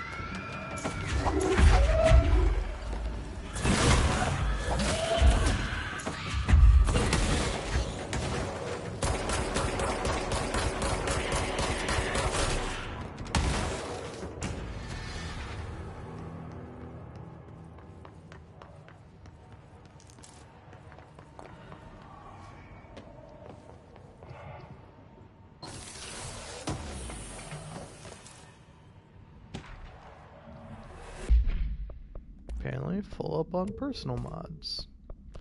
Well, just get rid of anything that's not a 5.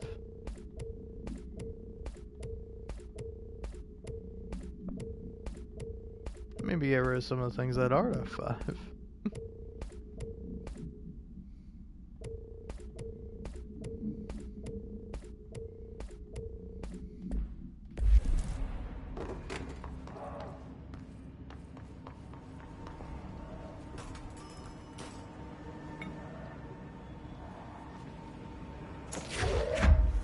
Take the elevator.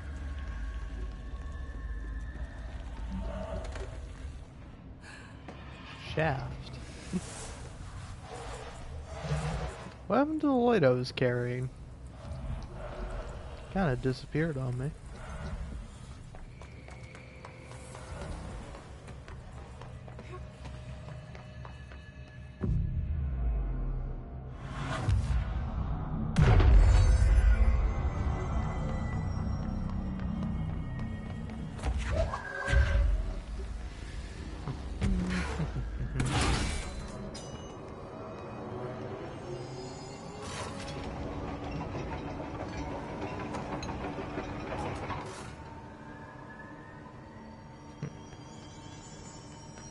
I need another power cube.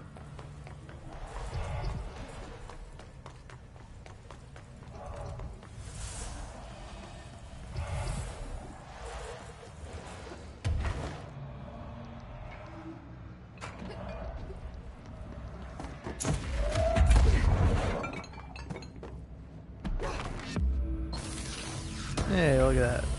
Found a hidden location.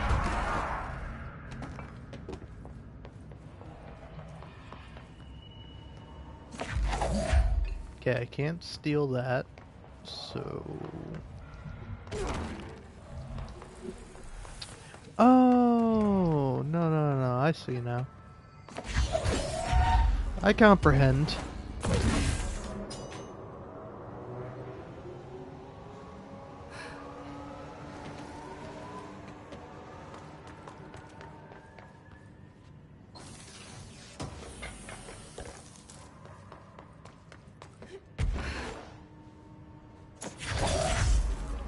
Is it weird that I'm on my 3rd playthrough of this game, and like I I remember like playing this game for the first time and then being like confused about like, oh, what am I supposed to do for this puzzle? Oh, what's the solution here?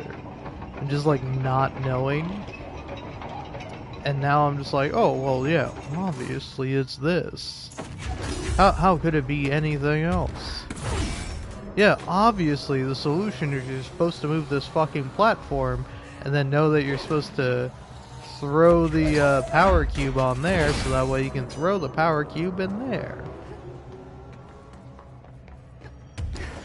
I will say though, I don't know, I think maybe one of my favorite things in Alan Wake 2 is the Lake House DLC. And specifically in that DLC, you see like the character you play as is a FBC agent named Kieran Estevez. And just seeing Estevez have to like lug around this giant fuck off crate in order to like power parts of the facility, it's like, it's so funny to me because it's something you don't really think about of like when you're playing this game of like, yeah, wait, how the fuck is a normal person supposed to plug that in? And then you have to play as like a relatively normal person who has to like pick up this giant crate and then they can't do anything else and like walk around with it. And then they gotta put it in the slot and plug it in. And it's like Jesse is just able to like pick up the crate and then just like throw it around. I don't know. I think it's really funny.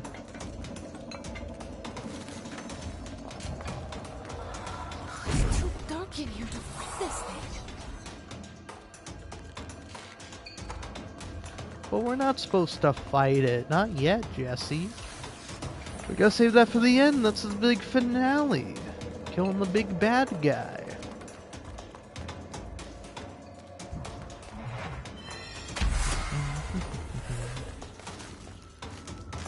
It'll take more than that to kill me.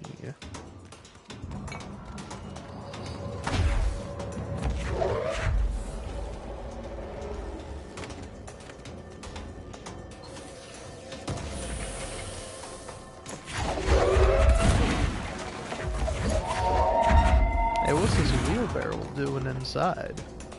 I better not be an outside wheelbarrow inside.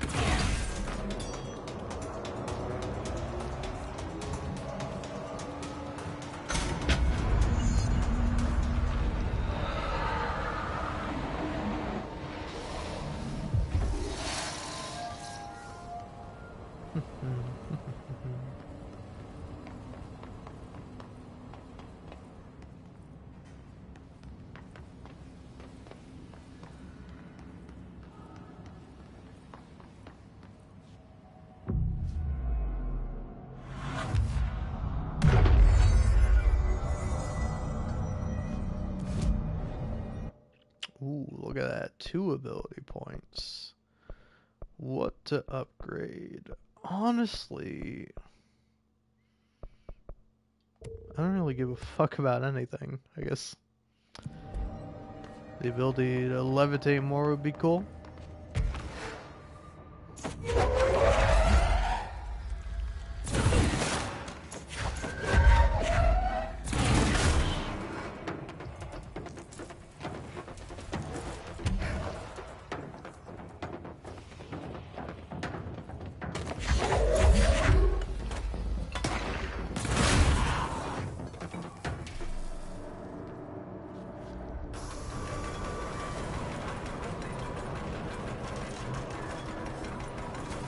I guess stuck on a bit of darkness. Yep. Not darkness, but his shit. Alright, where's the giant red orb?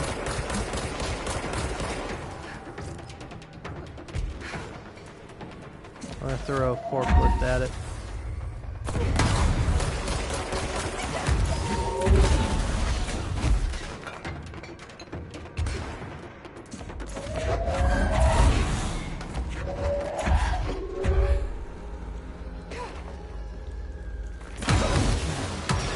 Ow. Fucking hell.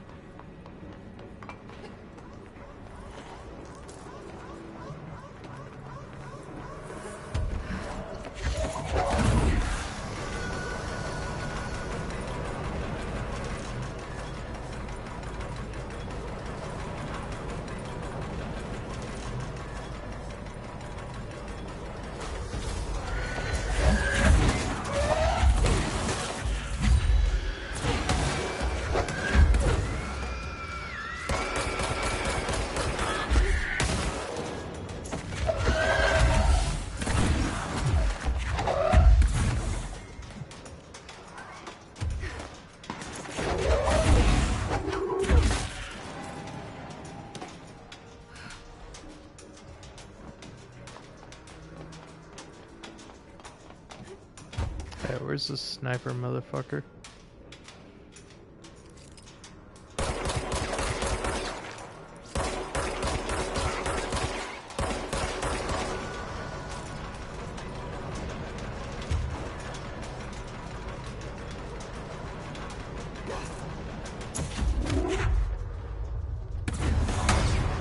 What the fuck?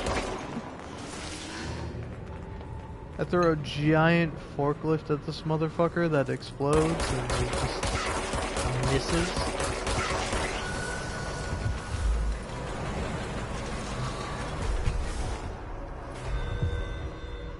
There we go.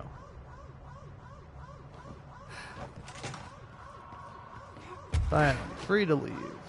But was there... Yeah, there's a little thing in here for me.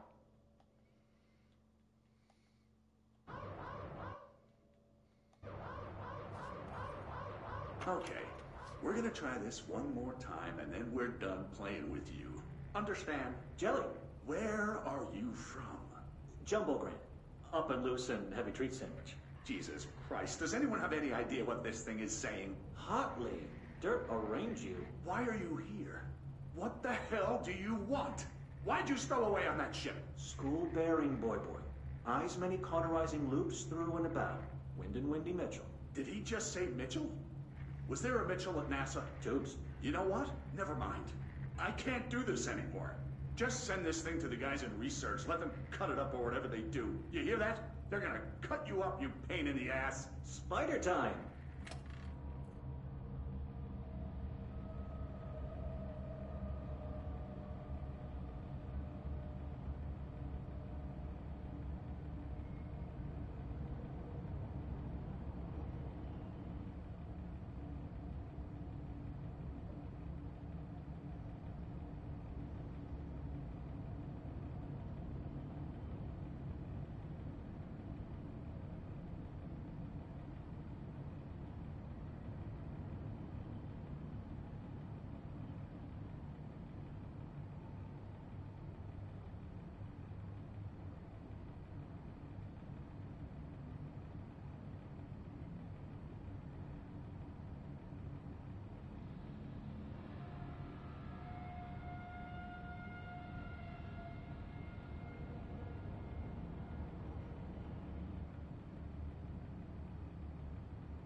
So, what we got on the multimedia?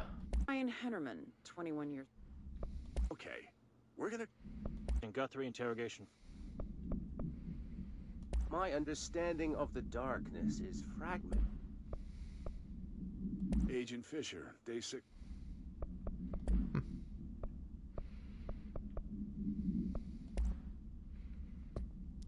What's the longest thing I got in here? You mentioned a poem last time we talked. By Thomas Zane? Yes. Beyond the shadow you settle for, there's a miracle illuminated. I looked the poem up. Only I couldn't find any poet by that name. I did find a European filmmaker who moved here in the 60s, named Thomas Zane. What? I don't... No matter. It suits you very well. The poem. How you see things. Maybe you wrote it yourself? I didn't. No matter. You've said a few times that you feel like there's a piece of you missing. Can we talk about that? Okay. Yeah, it's this... I feel an emptiness, a yearning for something that I think I lost. It's natural for you to feel that way. Your brother and your parents are dead. No! No. Dylan's not dead. And that's not even it. You're referring to the imaginary friend from your childhood? Polaris. She's come back. After a long time, she's calling me. In a dream I saw, she showed me things. Jesse. It felt more real than anything. As real as what happened in Ordinary. The industrial accident in your hometown? That you believe Polaris caused? No! It wasn't an accident. There was no industrial accident, and Polaris didn't cause it. She saved me and Dylan. Jesse... No! It was a cover-up. The government knows about it. There were agents there. Agents from... I don't know exactly, but they took Dylan. I'll find them. I won't stop looking. Polaris wants me to go to New York. There's a building there. I have to leave soon. I have to be there at a very specific time. Something hugely important is going to happen. Jesse, you know we can't let you go until you're well. And that begins by understanding what's real and what's imagined.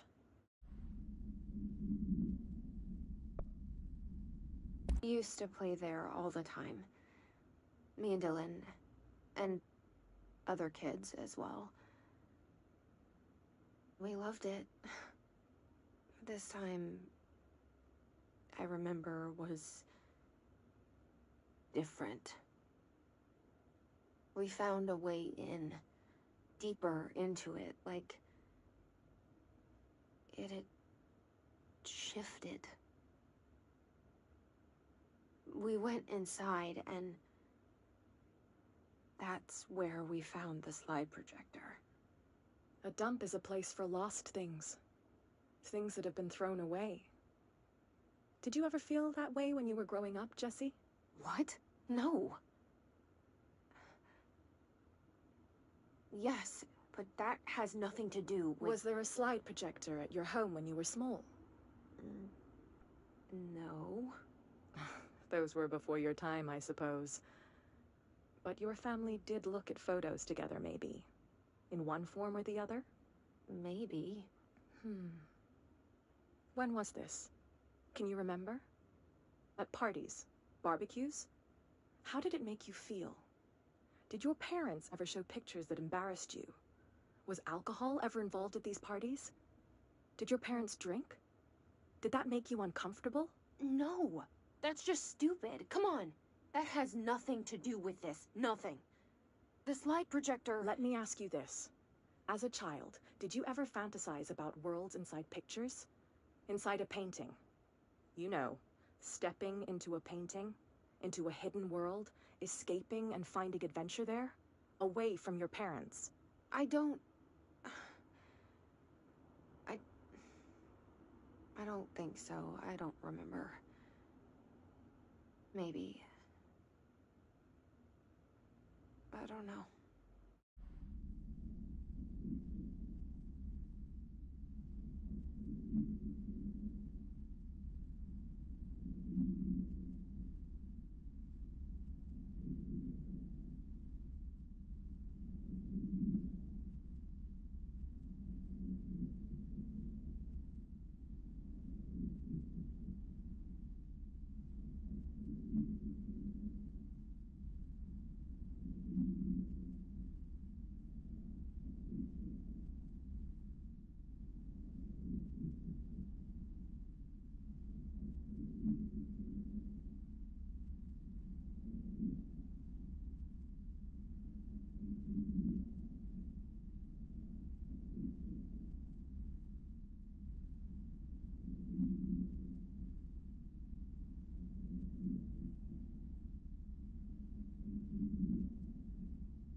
Hello, hello. What's up? Oh. So, I'm gonna be honest, the call of delicious food has overtaken me, so I'll be gone for I don't know, a few minutes, eating some food. But until then, if you're still here, enjoy a fantastic song.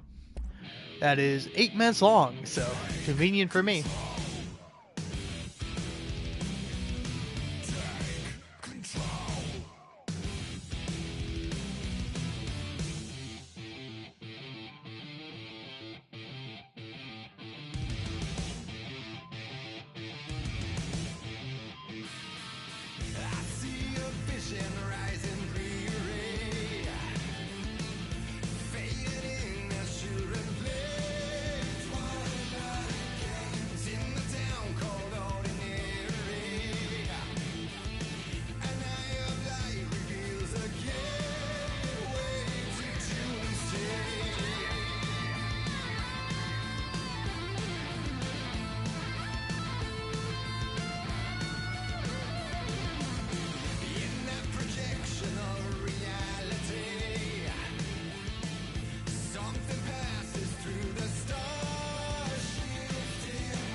find you when I had the chance. Instead I danced with death in fervor skin. I missed the moment before the fall to recognize I had voice shots to stop it all from happening.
Järveks luulin merta kerran, runon lausui hän.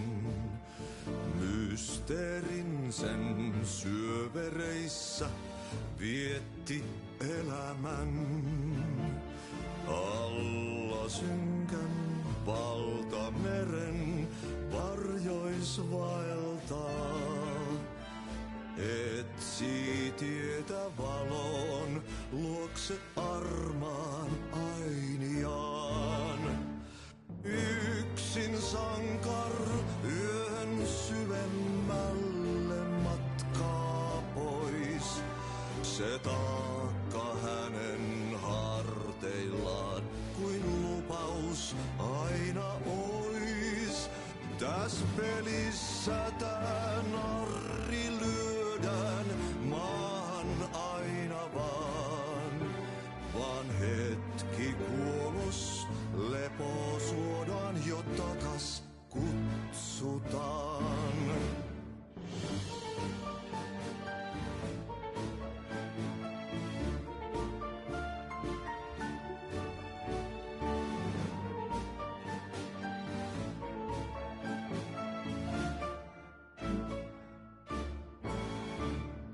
Aika särkyy ikuisuuteen, laukaus kajahtaa. Ei onnellista loppua hän kohtaa milloinkaan. Niin monta kertaa kerrottu tää tarina jo on. Sankarilla 1000 kasvoa, polku lohduton. Yksin sankar yön syvemmälle matkaa pois. Se taakka hänen harteillaan kuin lupaus aina ois. Täs pelissä tää narri lyödään maan aina vaan hetki kuolos lepo suodaan jo takas kutsutaan. Täs pelissä tää narri lyödään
Hey, what's up? I'm still eating. Dude, food is so good. You ever eat food? That shit fucking rules. But, anyway, just gonna play one more Take Control by Old Gods of Asgard, and then I think I should be back for real, officially. So, yeah.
Alright, I have no idea how long I've been gone, but I have watched 20 minutes of a Ted Lasso episode, so...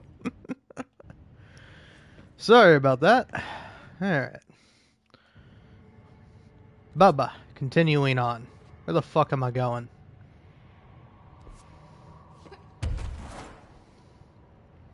I assume this way. Shifted offices. Oh. Oh, is this not like a secret way to go? No. Oh! Look at me. Finding all the hidden location. You have to forgive the hiccups. Ooh. I was devouring some buffalo chicken wings earlier. Also, hello, cat. My cat's hanging out. Oh, there you are. Hello.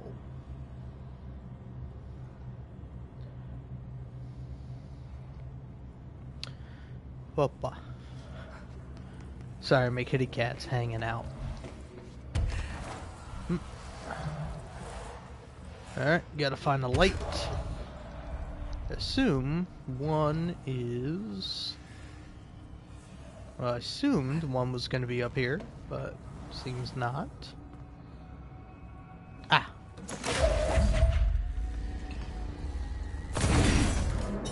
There we go. There we go.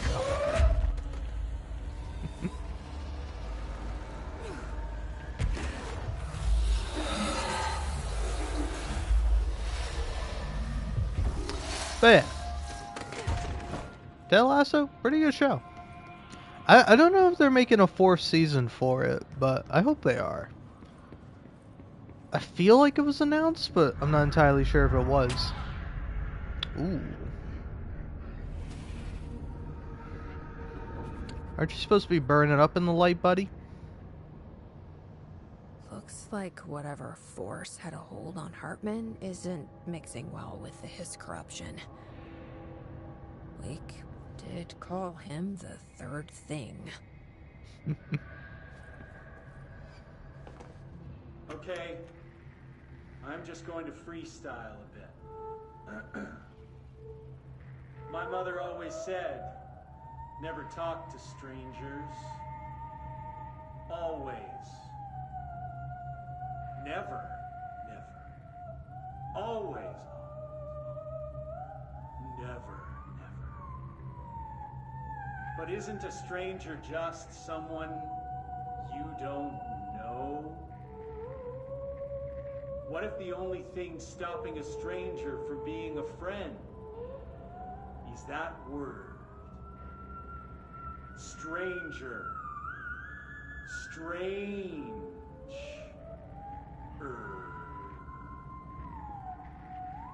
Strange like the noises you hear at night when there is no light and you cannot fight. Strange like a rubber duck that follows you around and makes you drop your coffee every time that it quacks because the noise scares you. Then you have to clean up the coffee while the duck stares at you and continues to quack, quack, quack, quack.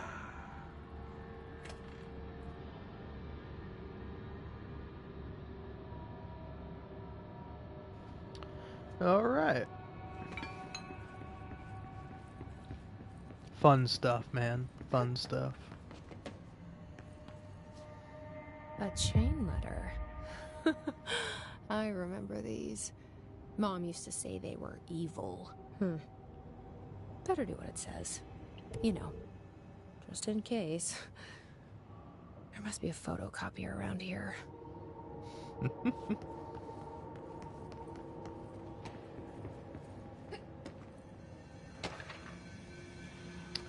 Shaded Hartman. Shut the fuck up, laptop. My laptop just made a noise. And, I know, I'm thinking of that one Tumblr quote where it's like, like it's like somebody who doesn't work in cybersecurity. Oh, I got a smartphone, I got a Alexa, I got a magnetic key in my hand that opens up my door. Oh, I have so many smart appliances. I have a smart fridge. I have this and that. And it's like, you know, the implication that everything there is recording and storing everything you do, which it is.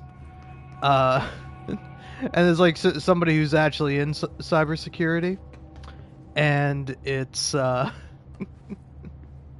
it's somebody who's like, I own one single laptop, and I also have a hammer right next to it in case it makes a weird noise. Or it's like, yeah, I have a printer, and whoever makes a strange noise at me, I will smash it to fucking pieces. And I feel that all the time. Ugh. Anyway, also pretty cool getting a second comment on my live stream. Now, I have a question. Is there any follow-up comment? Any more of a, you know, implication or clarification of your previous statement before I fucking ban you? Aquarius 1020. What a fucking name. Oh, okay. I thought that was 10 years ago. No, it's a Roblox video 10 days ago.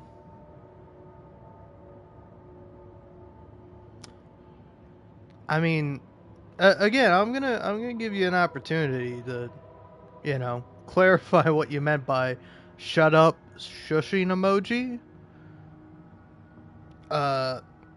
Again, if you want to say anything else, now's your chance because you're about to never be able to comment on my channel again. As for the thing I'll do in the meanwhile, my video finally uploaded. I wasn't sure if that was gonna happen. Because I uploaded a control video about 2 hours ago, and it was kind of stuck in limbo on YouTube for a minute. Where it was like, hey, processing will begin soon. And it did not begin soon, I'll tell you what. Let's see here.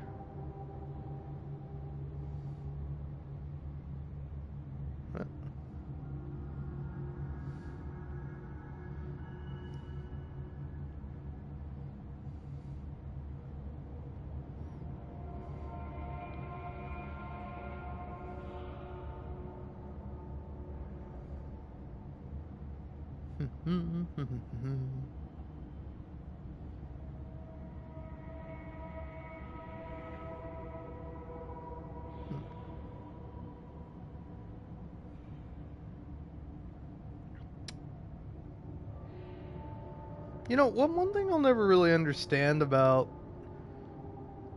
precision, or the lack of it, in on mobile, is that I really, truly do not get it.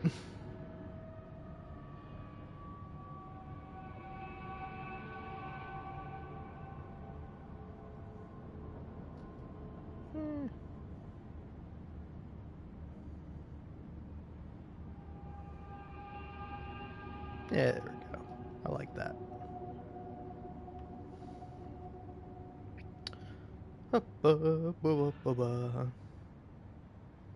But yeah, it's like anytime I'm trying to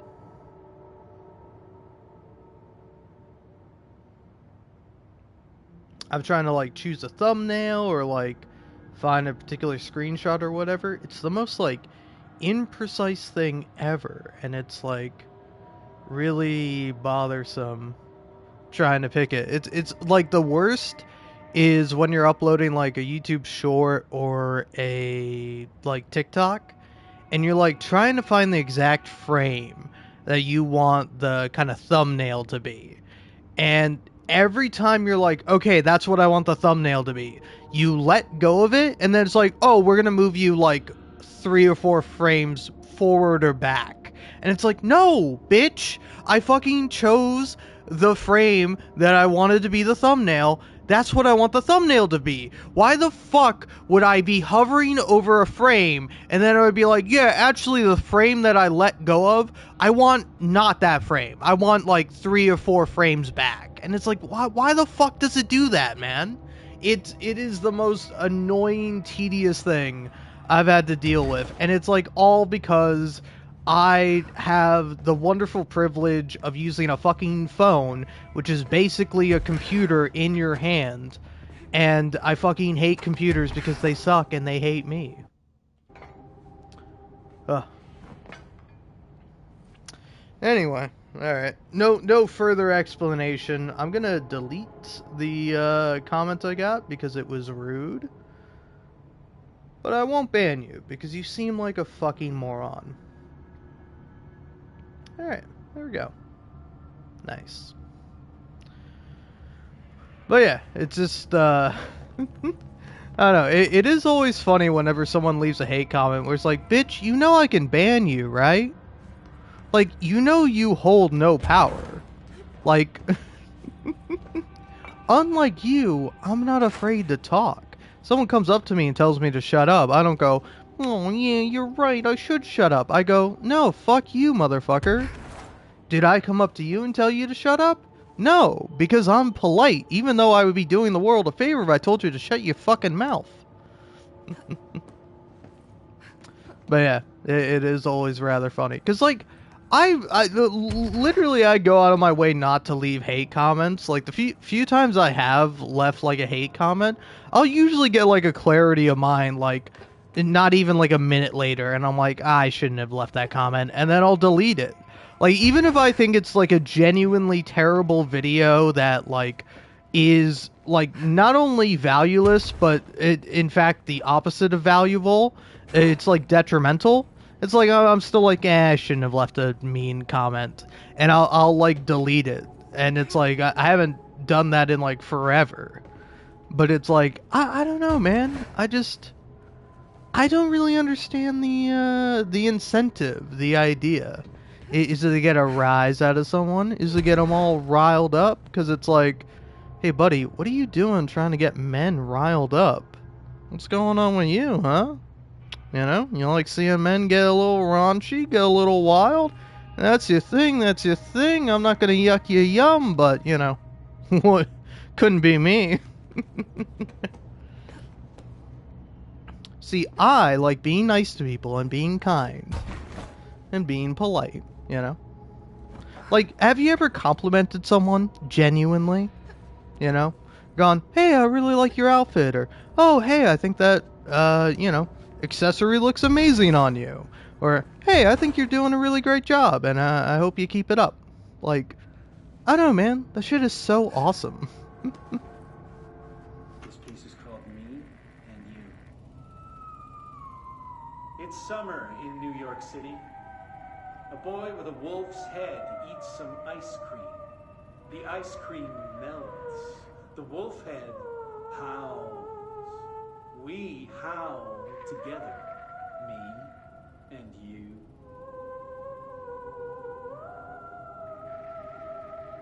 The mayor stares at a bicycle. A little girl watches him watch the bike, watch him watch the bike, and on and on and on, like the ticking of 1,000 clocks. We listen to the ticking together, me and you.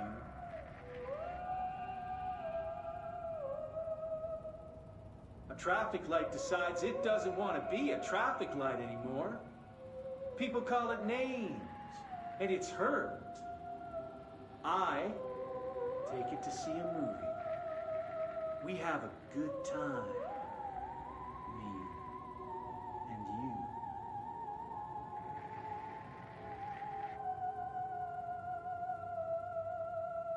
People think we're weird, but we ignore them. We're friends now, connected by a moment.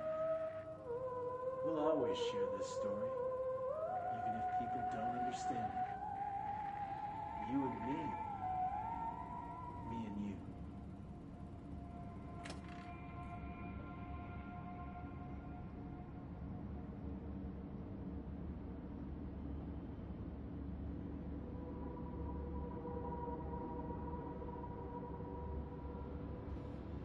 Alrighty. God, I fucking love that. I don't know, I love all Langton's, like, free-form poetry. Or, I don't know it's poetry, necessarily. I'm not quite sure what it is, but whatever it is, I love it. I like that in this DLC, they give a lot of love to Langston.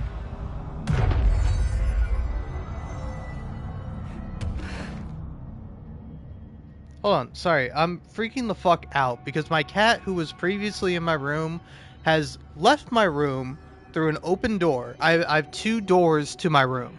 She left my room through one door just to go all the way across my house to the other door to then proceed to bang on it and freak me the fuck out.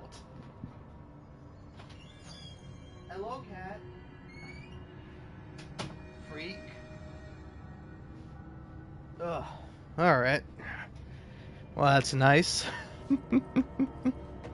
But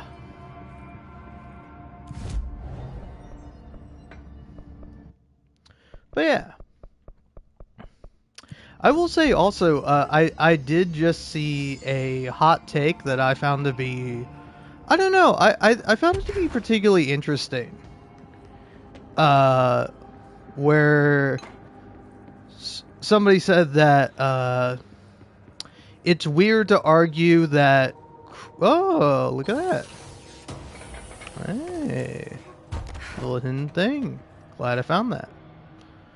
But yeah, it's like weird for people to argue that Christmas is a secular holiday. Because, here, I don't want to paraphrase them. Here, it's, my no fun at parties take is that Christmas is a secular holiday is an uncomfortable way of assuring me that Christianity is the status quo, and everything outside of that is an aberration. Sorry, it's still a Christian holiday. Just because you're an atheist doesn't make it secular. If I insisted that Chanukah has no religious connotations, because, by the way, when Hanukkah is spelled with a C, like Chanukah, is it said with a C? Because I don't know. I think it might be spelled that way, but it might still be pronounced Hanukkah. I don't know. I don't know much about Hanukkah, even though I did have a Jewish friend growing up. I went to his bar mitzvah. It's been a while, but we used to wish each other a happy Hanukkah and a happy Christmas every year. Who knows? I think it's too late now. I think Hanukkah is past. But anyway.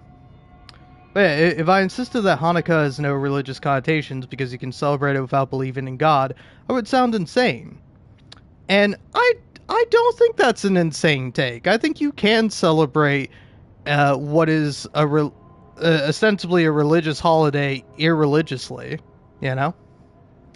But then the final part of this post is the meme of is it I forget who the other person is, but it's from Predator, right? With like Arnold Schwarzenegger and then like the other like famous guy who's in that movie that I forget, where it's like it's like the most like masculine shit ever. It's like the most machismo image ever of like 2 super buff guys like coming together and like grasping their hands.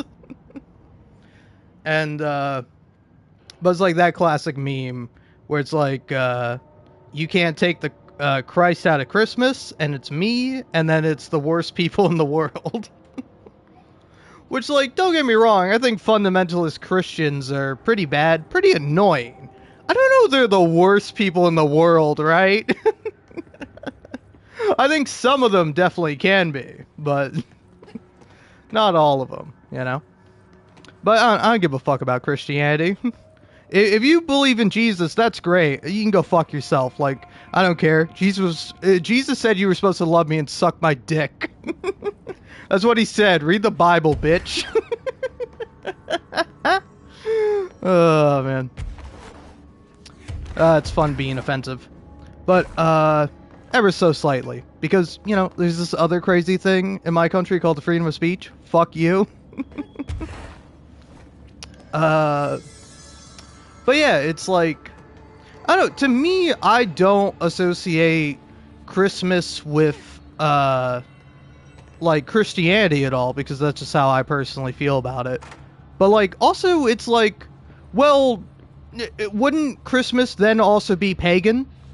Because that's what Christmas is. Like Christmas has, like, the actual day itself has nothing to do with the birth of Christ, because it was not when Christ was born, you know? If you even want to consider Christ to be a real person, which I don't really do. Like, maybe he was a real guy, maybe it was like a collection of mythos and, like, another Jewish rabbi who went by the name of, Jesus or Christ, I forget which, but it's different theories on, like, who the actual person of Jesus really was. And, like, you know, it might be kind of like a Shakespeare situation where it was multiple people, but over time has just been condensed into one person, you know? I don't know, I find that sort of stuff to be fascinating. But, like, yeah, I don't know, I think it is kinda interesting that it's like, it's like, I don't know, is Halloween religious? Because again, it's like, is Halloween like a pagan holiday? Because that's what it is. It's like I don't know, isn't it a combination of two things where it's like, it's Hallows Eve and something else? Like, I think it might be like an Irish holiday or something like that. Or maybe Hallows Eve is the Irish holiday that I'm thinking of. But it's like, Halloween is like a combination of like two different things. And, like, again, it's like you're a weirdo if you're like, oh, Halloween is a pagan holiday. It's like, no, man, it's just it's just a traditional American holiday that I think also is, you know, celebrated in other places. I don't know. How popular is Halloween outside of America? I don't know. I don't really have much of a frame of reference, considering I am a dumbass American. But yeah, I think it's a rather kind of interesting take, where it's like, again, if you were to be like, oh yeah, I celebrate Hanukkah irreligiously, I'd be like, cool. Like, I'm not going to argue with you about that. Like, I think it would be weird to insist, oh, no, it has to be religious. It has to be tied to Judaism, you know? It's like, say, for example, if you have, like, a personal policy of, like, not working on Sunday, because that's just what you like to do, it'd be weird if I went up to you and I was like, well, no. In the Bible, the great book of Bible, written by the wonderful Jimmy, all right, it says that Sunday is the day of rest. So ergo, if you rest on Sunday, you are participating in a religious practice. And it's like, I would be an insane person if I was insistent upon that, you know?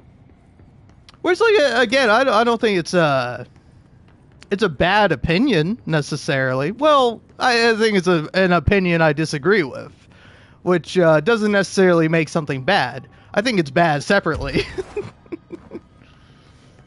But, like, it kind of, that's how it's presented. It's my no fun at parties take, is that, you know, ooh, look at these guys. What's going to happen to them? You boys just going to hang out? Alright, you can hang out. That's fine by me. I don't mind it one little bit.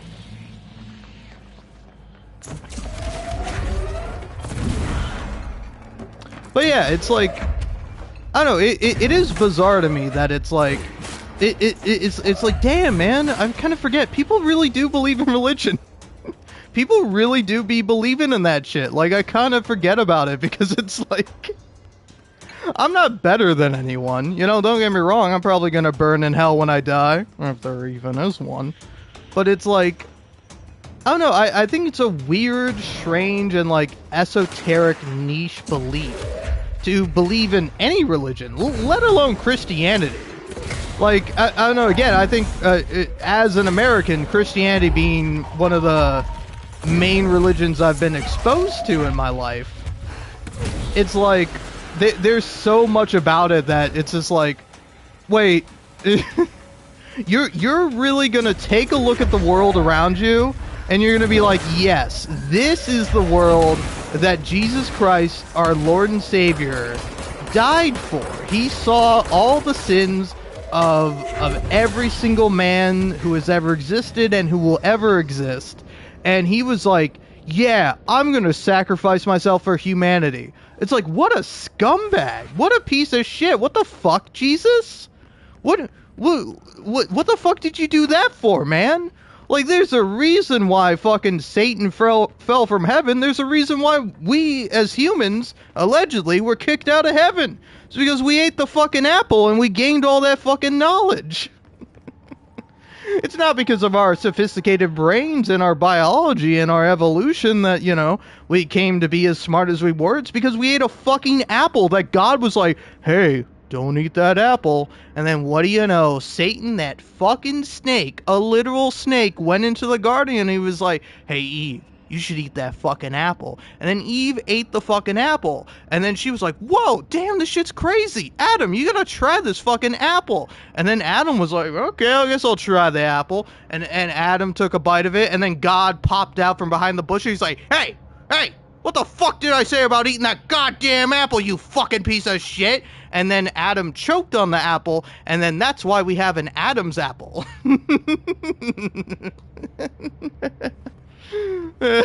It's like, dude, this shit is so fucking dumb. Like, no offense.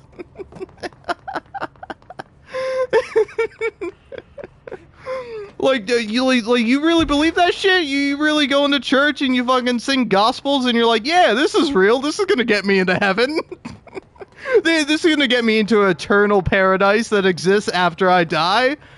Sure, man. I think church is cool. It provides you a sense of community, you know? Allows you to connect with your fellow man, you know? Unburden yourself with your woes and worries and faults and flaws. You know, I think there is something to it that is beneficial and nice for a lot of people, you know? But it's like... I don't know, man. To take it so literally, I think is kind of insane, right? It's like, there may be a God. I don't think the God... I don't think if there is a God, an almighty creator, that he's really like this weirdo fucking freak who like made people and then had it somehow Satan under his nose got into the fucking garden and he was forced to cast humans out of the garden, and then at some point humans were like fucking shit up so bad he was like, you know what? Fuck it. Earth's canceled. I'm flooding the whole fucking thing. I'm killing everyone. Noah, you're the last good guy on Earth.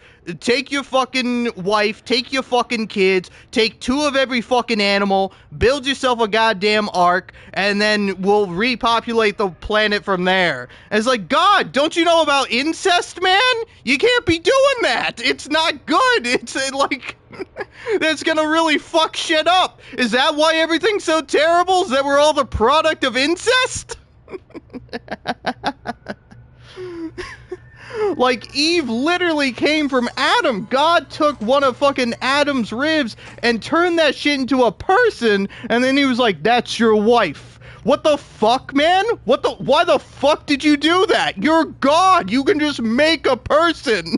You made Adam. Why'd you have to take his fucking rib to make another person? That don't make a lick of fucking sense.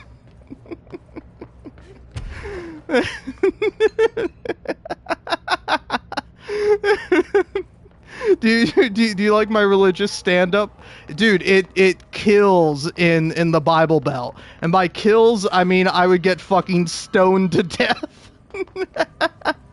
But hey, religion of peace, am I right? Am I right? Oh, man.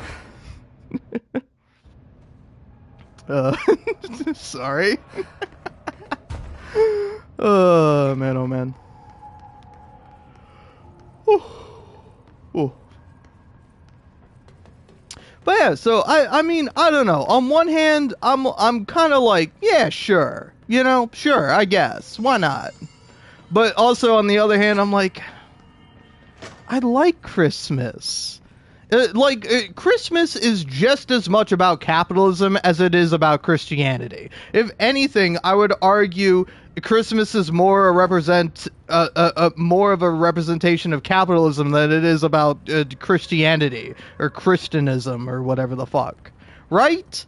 Like you would be a fool if you're like, oh, Christmas has nothing to do with capitalism. It's like, no, come on, let's not fuck about here, okay? Actually, fun fact, my family isn't really doing gifts this year. We're kind of all just like hanging out and spending time together, you know? Presents is a gift. Family is a gift, you know? Love, joy, all that stuff. That's a real gift, you know? Oh. But yeah, it's like oh no. I do think it's a fascinating sort of thing. Cuz it's like again, for example, if I were to instead of saying like whenever I got like shocked or surprised, instead of going, oh Jesus fucking Christ, if instead of saying that I was like, oh, like fuck, my religious ignorance is bubbling to the surface. Oh fuck. Damn it. What's the two like Islamic sayings where it's like it's inshallah is one of them, but then there's like another one that like kind of means the opposite. Oh, I can't fucking think of it. Oh, I can't think of it. Damn it. Oh well. But it's like, I don't know, if I were to start saying like inshallah this thing will happen, or inshallah I will fucking, you know, beat control and not just fuck around and keep talking forever. It's like, does me saying that automatically make it a religious statement because it's tied to a religion? Because it's like, it's like I can say whatever the fuck I want for like a different religion, but like it doesn't make me religious. You know, it's like I've been to a bar mitzvah before. I've been to like a Jewish wedding. That shit doesn't make me Jewish, right? So it's like, I don't know. I think it's an interesting thing of like, especially how like cultures like meld and mend, and like over time it's like the original meaning of something loses how like things evolve over time, where it's like the original meaning of something no longer applies, you know?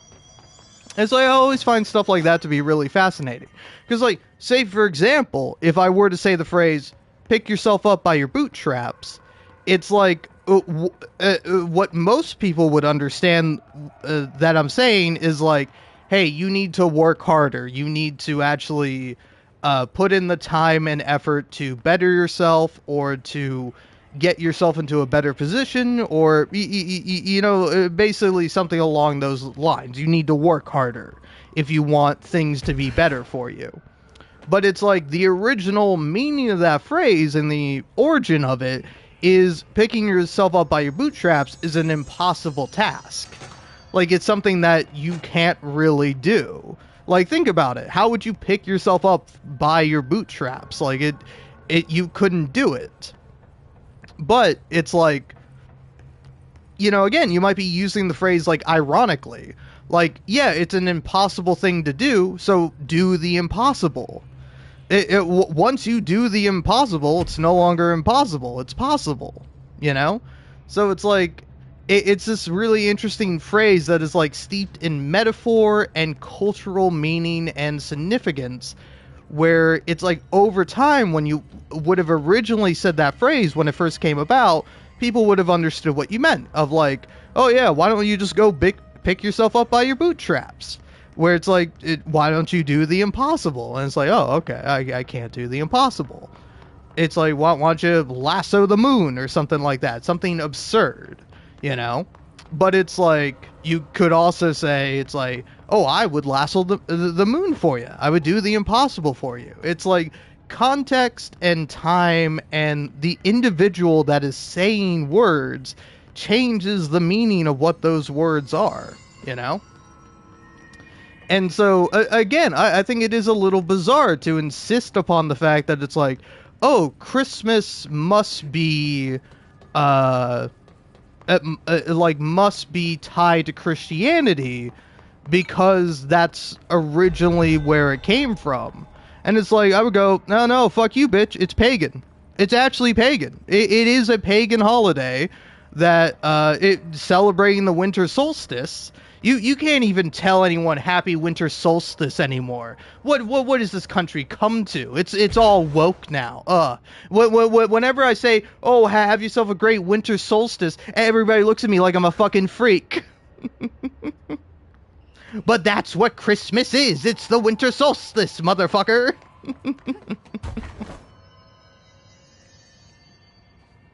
So yeah, I don't know. For me at least, I think it is a... I don't know. I think it's certainly an interesting take, and I can see where you're coming from with that take. But I think you also have to, factor in, like, context, time, how most people do Christmas. Because, like, for me, I don't know. I'm in North Carolina, so it's like... when I've been interacting with people, I kind of, I do perceive it a little bit as like a microaggression where people are like, Merry Christmas, and they're saying it with like a little bit of force to it. Like, if you're just like, oh, hey, Merry Christmas, I'm like, oh, Merry Christmas. Like, I don't care. But if you're like, hey, Merry Christmas, I'm like, fuck's up with you, freak? What the fuck does that mean, huh? You said Merry Christmas with a fucking tone. You said that shit with a tone, motherfucker. Where it's like me, I'm very much a Merry Christmas and Happy Holidays sort of person. Or just a Happy Holiday sort of person, Where it's like, it is the holiday season. Winter is full of like a bunch of different holidays. And again, it's like, is it a religious thing to be like, Happy Holidays? It's like, you're probably referring to like Hanukkah or Christmas or like Kwanzaa. Whereas like those are all kind of celebrations tied in religion typically, but not always, Because it's like, I don't know, a lot of people are like ethnically or culturally Jewish, but not like religiously Jewish, It is like there's a difference between the two. Where it's like, you'd be like, oh yeah, I'm Jewish, but I'm actually an atheist, right? Like, that's not an oxymoron. That's something that you can be. So it's like, I don't know, again, it's like weird to be like, it's like, oh yeah, I celebrate Hanukkah, but I don't do it religiously. It's like, no, you have to be doing it religiously because it's a religious holiday. It's like, you're a weirdo if you're insisting upon that fact. Like, I kind of see where you're coming from, but also I'm like, no, man, you're being weird about it. It's made up. Like, it's all made the fuck up. It's not real. It's cool. Much like religion, holidays are made up. They're just an excuse to get together with the family or friends or whoever and, spread a little bit of joy, have a little bit of cheer, to show appreciation and value to other people, either by giving gifts or by simply just being there, It's like my parents and like a lot of people in my family, they really like Thanksgiving. And it's like, they don't like Thanksgiving because it's like, oh yes, it's tied to the Pilgrims and the natives having a feast together. It's like, no, they don't give a fuck about that. Like, I mean, I'm sure they care a little bit. But it's like, that's not what Thanksgiving is about for them. It's about seeing family, getting together, and having, like, a big fucking meal. Like that's what Thanksgiving is. It's weird to insist that it's like, oh no, Thanksgiving is actually about celebrating the Pilgrims and the colonization of America. It's like, for some people, that might be what it is, but for most people, it's just getting together and having a meal with your family or friends or loved ones. It's like, a lot of people do, like, Friendsgiving. And it's like, oh, you can't do Friendsgiving, it has to be with family. It's like, no, man. How many times Do I have to tap the fucking sign again? There is no meaning to life. We're all gonna fucking die. Just enjoy your life and do whatever the fuck you want and be a good person. Because we're all gonna fucking die. Appreciate the life you have now because you don't have one after. You don't have a fucking soul. Like, I wish we did. Like, metaphorically, sure, we got soul. But literally, there is no fucking soul. Like, when you die, it all goes black. Do you remember what it was like before you were born? No, of course you don't. It's gonna be just like that after you die. Sorry, I don't know. I've had like 2 big IPAs in me, and then I ate a bunch of fucking buffalo chicken wings, so... blame it on the alcohol, blame it on the spice, but I don't know. This is just like my genuine opinion of like, I don't know. Again, what's like another fun holiday that's like, it's like fucking Easter. Like, I don't know, man. Maybe you're a true Easter head where you're like, Easter is about the fucking it's about the resurrection of Jesus Christ. And it's like, yeah, sure, pal. It's about letting kids go around and find fucking little plastic toy eggs with candy in them. That's what Easter is about. Like, if you want to be like, oh, Easter for me is about fucking Jesus Christ being resurrected, sure, you're a freak and a weirdo, and you're allowed to be that way, but that's what you are. Like, you're not normal. Like, you're not a normal person. Like, I think it's cool that you're that way, but like, you're a weirdo freak. Where it's just like, I don't know, it like, again, I do get the idea that's like, oh, it's tied to Christianity and that's what people associate with it. And I'm like, yeah, okay, I do get that I do understand. But it's like, to insist that is like, oh, well, that's the meaning of Easter. It's like, no, man. Have you celebrated Easter? Guess what? I'm 24 years old. I don't think I've celebrated Easter for probably like fucking 10 years. Like, it's something you do when you're a kid, and then you don't do it anymore. It's like insisting the Tooth Fairy has any like cultural or like a spiritual meaning. Like, no, it's just a fucking fun thing for kids. Like, you put your tooth under your pillow, and then your parents sneak into your room at night and put like $5 under there, or however much they give for a tooth. And it's like, it's not meant to be like something to be taken seriously, you know? But I mean, of course, people would argue otherwise, and again, I would just, you know, say, look in the mirror, freak. You're being weird. You're being weird that you're insisting upon the fact that it's like, no, this is ties to religious meaning. And it's like, it has its origin in religion. You would be a fool to deny that. But it's like, to be like, for most people, Christmas is about celebrating the birth of Christ. It's like, no, man. Like, first of all, Christ was not born on December 25th, if Christ was even a real person, which I'm doubtful of. But it's like, it's like, I don't know, it's just weird, right? It's just like weird, this tool that has been used for like population control and like morality policing is now like something that people take seriously. It's like, you know, the motherfuckers who started that shit were like, hey, we can manipulate the fuck out of people with this. Hey, we can rule the fucking world, and these fucking goddamn stupid goddamn peasants can't read the fucking Bible, so they just have to listen to what we say. You know, that's how, like, Christianity started, right? Like, it was to, like, uphold the monarchy. Like, that was the point of it, you know? Like, the monarchy supported the church, and the church supported the monarchy. But not always. Sometimes there were schisms. Sometimes there were fights. And it's like, that's an interesting bit of history, but it's like kind of weird to be insistent upon it. Like again, with like even if you are like a religious person, it'd be weird to insist that it's like, oh, you believe in Jesus Christ? Well, you believe in the monarchy then. Well, you believe in kings and queens and princes and ducks, or not ducks, dukes.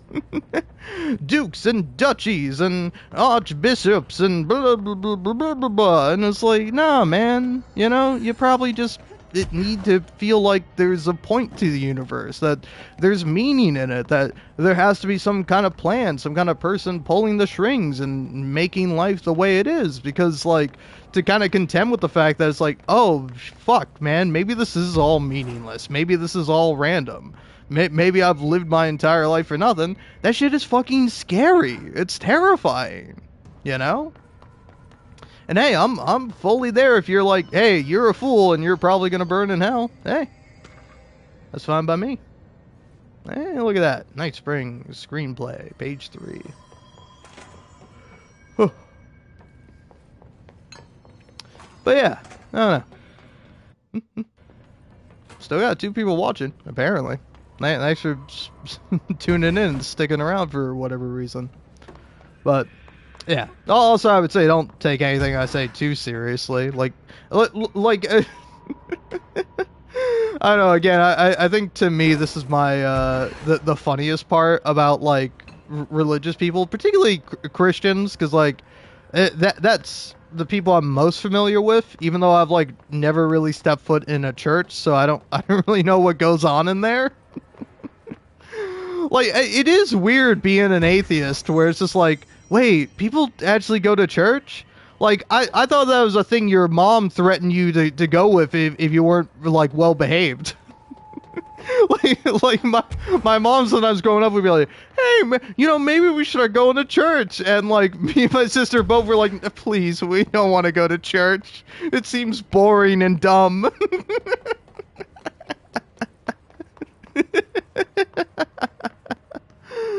Oh man.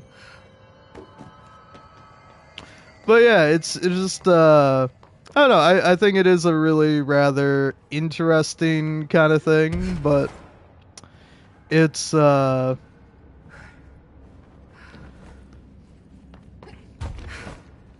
don't know, it is weird to me that people, it's like, wait, hold on, y'all believe in God? Like really? Like for real? Not like in a metaphorical sense or something? Like literally? Like you think the Bible is fucking accurate? Like you know how fucking many times that shit's been translated into different languages? You know Latin's a dead language, right? We don't speak that shit anymore. So how the fuck can you be sure that like your specific translation of the Bible is correct? It's like you're telling me you believe the words of the guy who's like, oh yes, when you die you get a planet, and then all the many wives you have, they become moons that orbit your planet when you die, or whatever the fuck Mormons believe.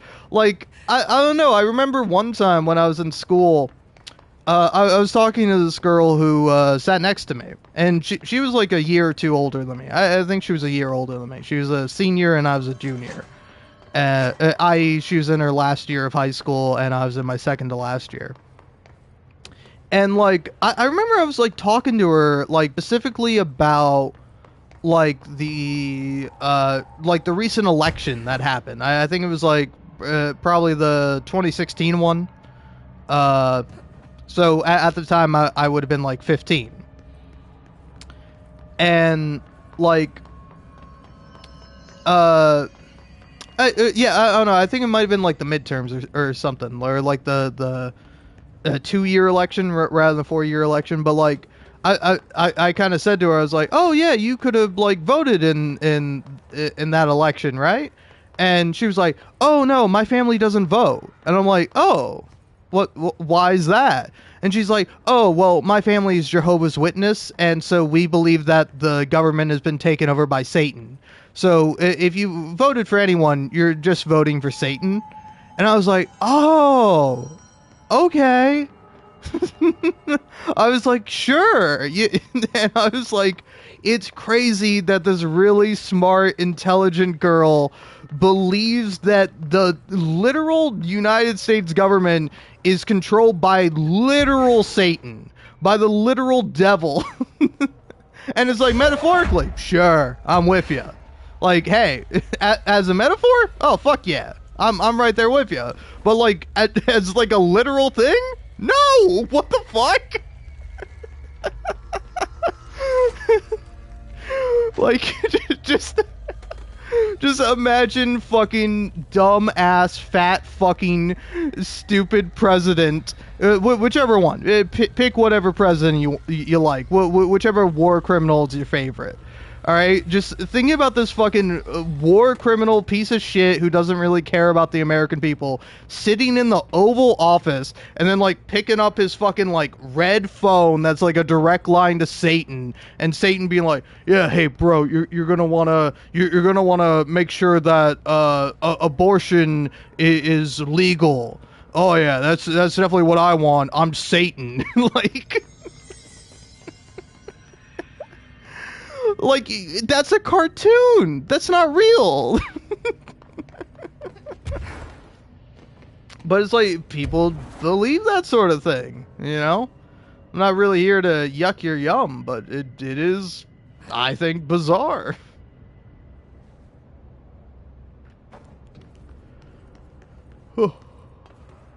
Where it's like, I don't know, you can believe what you want to believe, I guess, but it's like, we live in a world. We live in reality where that is observable and that we can see, you know? Like, there is evidence for things, you know? To just blindly believe things, I think, is foolish and naive.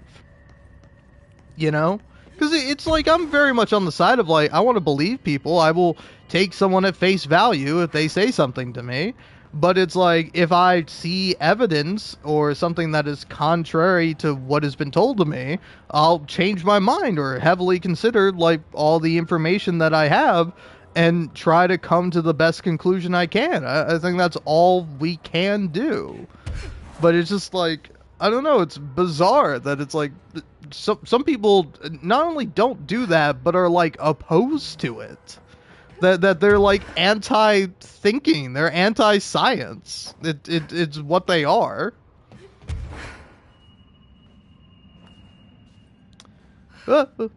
I was like, I think there is a secret thing up there. There's a secret thing up there, and I'm gonna get it. Nope, no.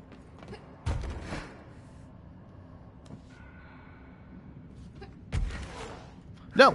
Fuck you. Fuck you, video game. Stop being mean to me. It's God punishing me for blasphemy.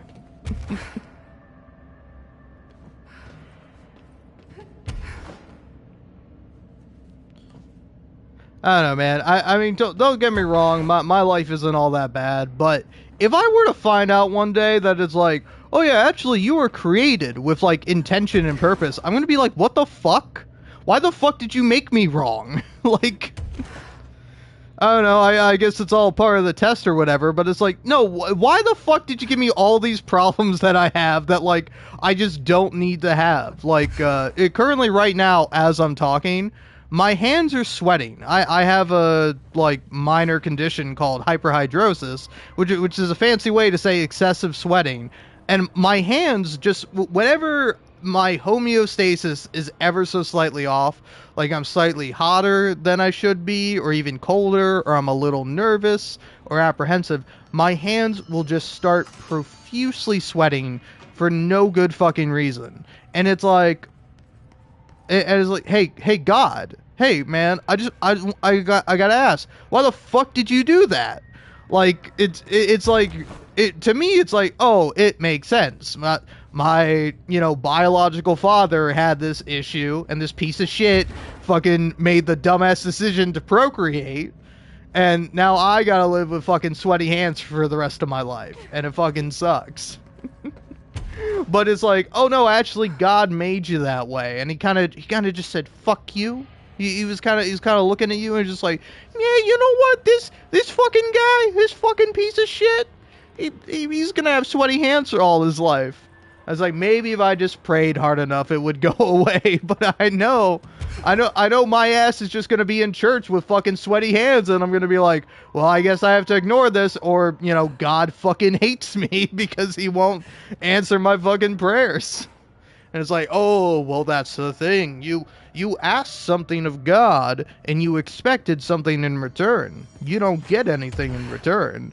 It's like you get to go to heaven when you die. It's like, fuck you, man. I don't give a fuck about what happens when I die. I'm alive right now. Even if you were to prove that there's a soul, I would argue my soul ain't me, man. I'm the body. I'm the fucking brain. You remove my fucking brain and my heart and my eyes and my fucking skin and my blood and my lungs and all the other fucking organs and shit that makes up my body. I would go, that's not me anymore. That's something else that may be like me. It may resemble me in some way, but it's fucking not me. It's like if you were to make a clone of me, that shit ain't me.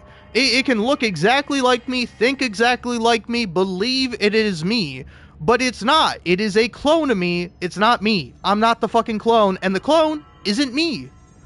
Like, the clone is like me in a lot of ways, but it's not me. It can't ever be me. It's fundamentally different. And if we do have a soul, I think it would be the same. My soul is fundamentally different than my actual personhood, my identity. It's like, if you were to take me out of my body, why the fuck would I have a name? Like, why the fuck would my name matter? Isn't it my essence that would matter? Like, you would be able to recognize me and see me for what I am based on my essence. It's like, I wouldn't need a name. I wouldn't need to, like... I don't know. It's just fucking bizarre. Alright, anyway. I think finally enough is enough. Gonna call it quits on the whole wandering around and not actually making any progress. Just ranting about, like, religious beliefs. But yeah, it's like, I don't know, I think everyone is entitled to believe what they want to believe, but anyone is entitled to disagree with you and argue with you if it is their particular wish,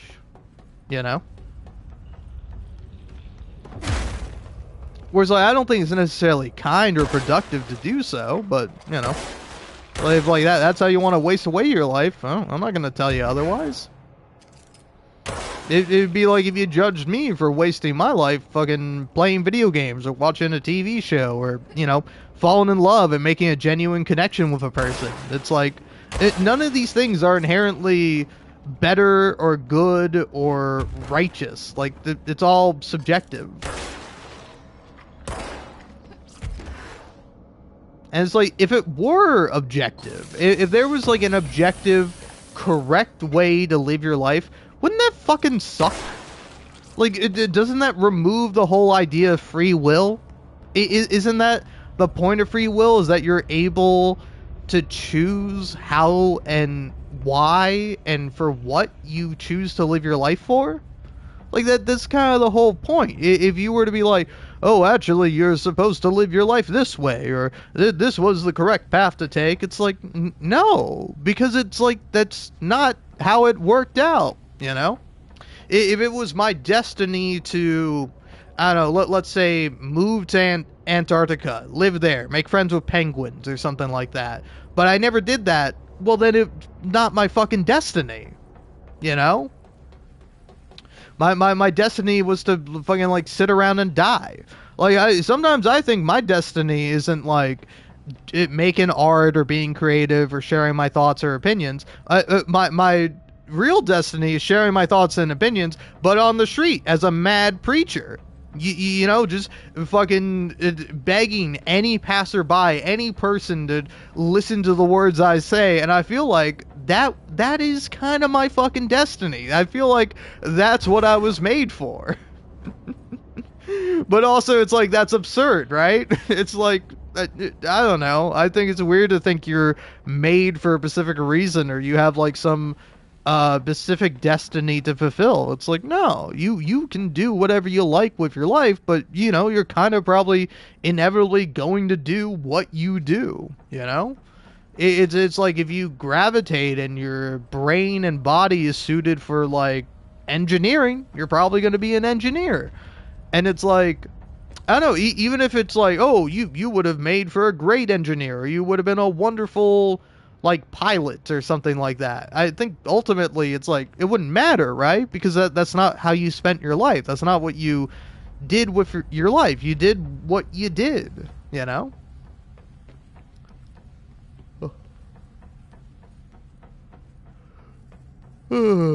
Sorry. Yawn. See, it's my destiny to be a sleepy guy. It's my destiny to take a fucking nap. Or is it my destiny to triumph over my sleepiness, to stay up for as long as possible so that way I could game or perhaps do something maybe more productive and worthwhile? The truth is, I don't fucking know. And it would be crazy if I did know, right? All I can do is take my fucking best guess. All I can do is try my best, and if I fail, I fail. I fucking pick myself back up and I try again. And if I succeed, fucking awesome. I succeeded. Now I have to fucking do something else and succeed or fail, you know? This is all life is. It's a series of, you know, wins and losses, successes and failures, you know? Things you do and things you don't do.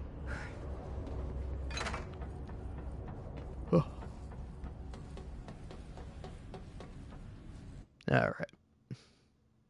Anyway, for real now, I'm gonna actually play Control. And actually, you mind if I do something?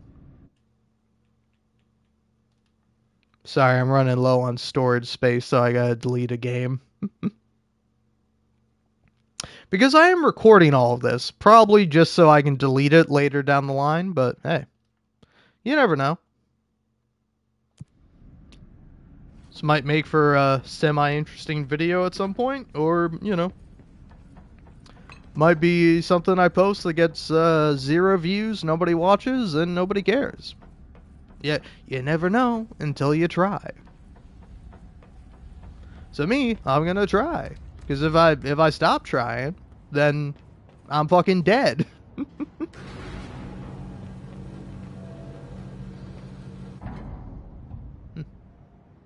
Alright, alright.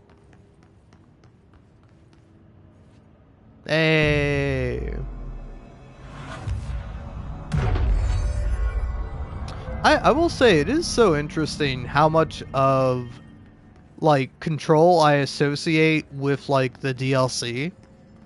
Of, like, I'm sure if I played this game when it came out, and, like, I didn't play, like, the Ultimate Edition, which is, like, the version I'm playing, and, like, the, only real version I played, it's, like, I don't know, I will say it's a little funny. Control, one of my favorite games of all time, I got it via PlayStation Plus. It was, like, a free game of the month or something like that. So I got, like, the PS4 version of it, and then when the PS5 version of it came out, it's like, oh hey, if you own the PS4 version, you can get the PS5 version for free. And I'm like, can I get the PS5 version for free? And then I did, and then I like properly played through the game. Because like I remember I played through the game originally on the PlayStation 4, and then I didn't finish it. And then eventually played it on the PlayStation 5, and then I finished it, like kind of 100%ed it. And then I played through it like a second time, maybe even a third time, and now this is my third or fourth time playing through it. It's like I fucking love this game, man. It's such a fun and interesting game, but like, to me, I think this is like one of the coolest things. Is like this. I forget what the what it's called. Frau Maru. Maru. I don't know how to pronounce it, but like. It's like the a lunar landing pod or shuttle, or I don't know, I forget what you call it exactly, but like I associate this with being like a part of the game of like, oh yeah, this is the part where you where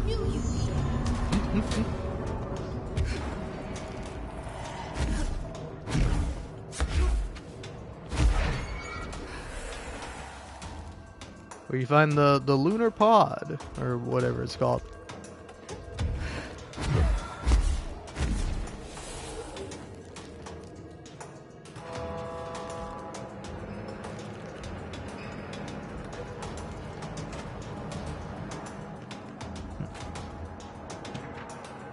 But it's like I associate this with like yeah. Okay, I was like it is an Apollo, right? It's Apollo 14. But yeah, it's like I associate this with being part of the game, but it's like, oh, this was actually added in the DLC. It's also funny too because it's like I consider the Alan Wake like investigations DLC, what I'm doing right now, to be like the first DLC, because like that's the order I play it in. It's like I always do the Alan Wake one first, and then I do the I forget what it's called, the Astral Plane DLC, or I'm forgetting the exact title of it. But like I consider that one to be like the final DLC, but it's actually the opposite. Whereas like that one came out first, and then the Alan Wake one came out second. And it's like, I don't know, it's just weird that it's like my perception of it like shapes kind of the game and how I and like how I think about it, you know? Where it's like I don't know, it's like one of my favorite games of all time, Fallout New Vegas. It's like that game is not the same without its DLC. Like, I think Old World Blues is one of my favorite DLCs ever, and I love it because it's so funny. It is just a very comedic DLC, and I love it a lot for that, you know? And it's like, and it's like, I don't know, it's like weird where it's like, again, even the order I play those DLCs in, it's like different than the order they came out in, where it's like Dead Money was like the first DLC that came out for Fallout New Vegas. And it's like, I usually do that one like second to last, you know? Where it's like, it's like the order for me is like Honest Hearts, Old World Blues, Dead Money, and then Lonesome Road. But it's like those DLCs are all core parts of that game for me and some of my favorite things, you know? It's like Honest Hearts has like one of my favorite characters in it, Joshua Graham. And then like Lonesome Road has like Ulysses, and I really like Ulysses. And like, I don't know, to me is really interesting giving like the courier backstory, you know? Where it's like I find it to be a little weird, but I'm like also like, yeah, it's kind of an interesting thing to do. And it's like Dead Money too. It's like I don't know. I really like all the characters in it, and it's like even if they are like kind of bad, I still don't like killing them. Like I want Dean Domino to live. I want Dog/God to live, and like I usually like combining their psyches to create like a new person, or like Christine is like a really interesting character. And like it's like interesting too that like the voice you hear from her is technically not her voice. It's the voice of a different character. And like I just recently saw like a clip from that DLC, and like I was listening to Christine's voice, and I was like, wait, hold on, that's fucking Laura Bailey. That's Laura Bailey. I know Laura Bailey. But it's like when I played the game at the time, I didn't like think that. I didn't know who Laura Bailey was. All right. Anyway, enough talking. Now it's time for reading. Event summary: Frau Morrow, AWE-7. A paranatural entity arrived on Earth by infiltrating the Apollo 14 lunar mission at an unknown point on their voyage to the Frau Mau Highlands of the Moon. 32 hours after the return of the Apollo 14 command module to Earth, the Bureau was contacted by a White House senior official and instructed to send a small team to the Johnson Space Center in Houston. At the base, the team examined when was this? 1971. Interesting. At the base, the team examined the entity and carried out interviews with NASA staff. They learned that 4 astronauts had returned to Earth instead of the expected 3. Each human crew member was insistent that the mission left with 4 members, though they couldn't name the 4th when asked. The entity seemingly affected their memory to make its presence feel unremarkable. The entity was transported to the oldest house for further investigation. No, an altercation between NASA security and the investigation team occurred upon their arrival. Mr. called to clarify the matter, though tensions remained high. Bureau jurisdiction and clearance should be defined more clearly with other federal agencies. It's like, I don't know, this stuff is like so interesting to me, you know? Alright, let's see here. Got a lot of stuff to read. The Eagle Limited. A train derailment resulting in 62 casualties and numerous injuries was suspected to have been the work of a paracriminal group known as... As a result of this event, the agents discovered that one of the cars had become altered with a persistent auditory event. It remains to be determined whether the AWE was spontaneous or the direct result of the sabotage. Event response. The Bureau had been tracking said group at the time, and the intel gathered suggested an event of this caliber was imminent in Bloomington. As a result, the response team on site was able to respond to the train accident site within minutes of its occurrence. They arrived to find emergency processes underway, but also equipment left behind by the suspected group. A suspicious onlooker managed to elude agents after they attempted to make contact. Further investigation of the accident site revealed a curiously undamaged train car that exhibited an altered state when entered. This individual car was secured and transported to the investigation sector for further studies. And Eagle Limited. The Bureau has gathered concrete evidence that the train derailment was in fact the work of a paracriminal group known as, which, according to the Bureau's intel, has shown a concerning interest in experimenting with the artificial manufacturing of altered materials.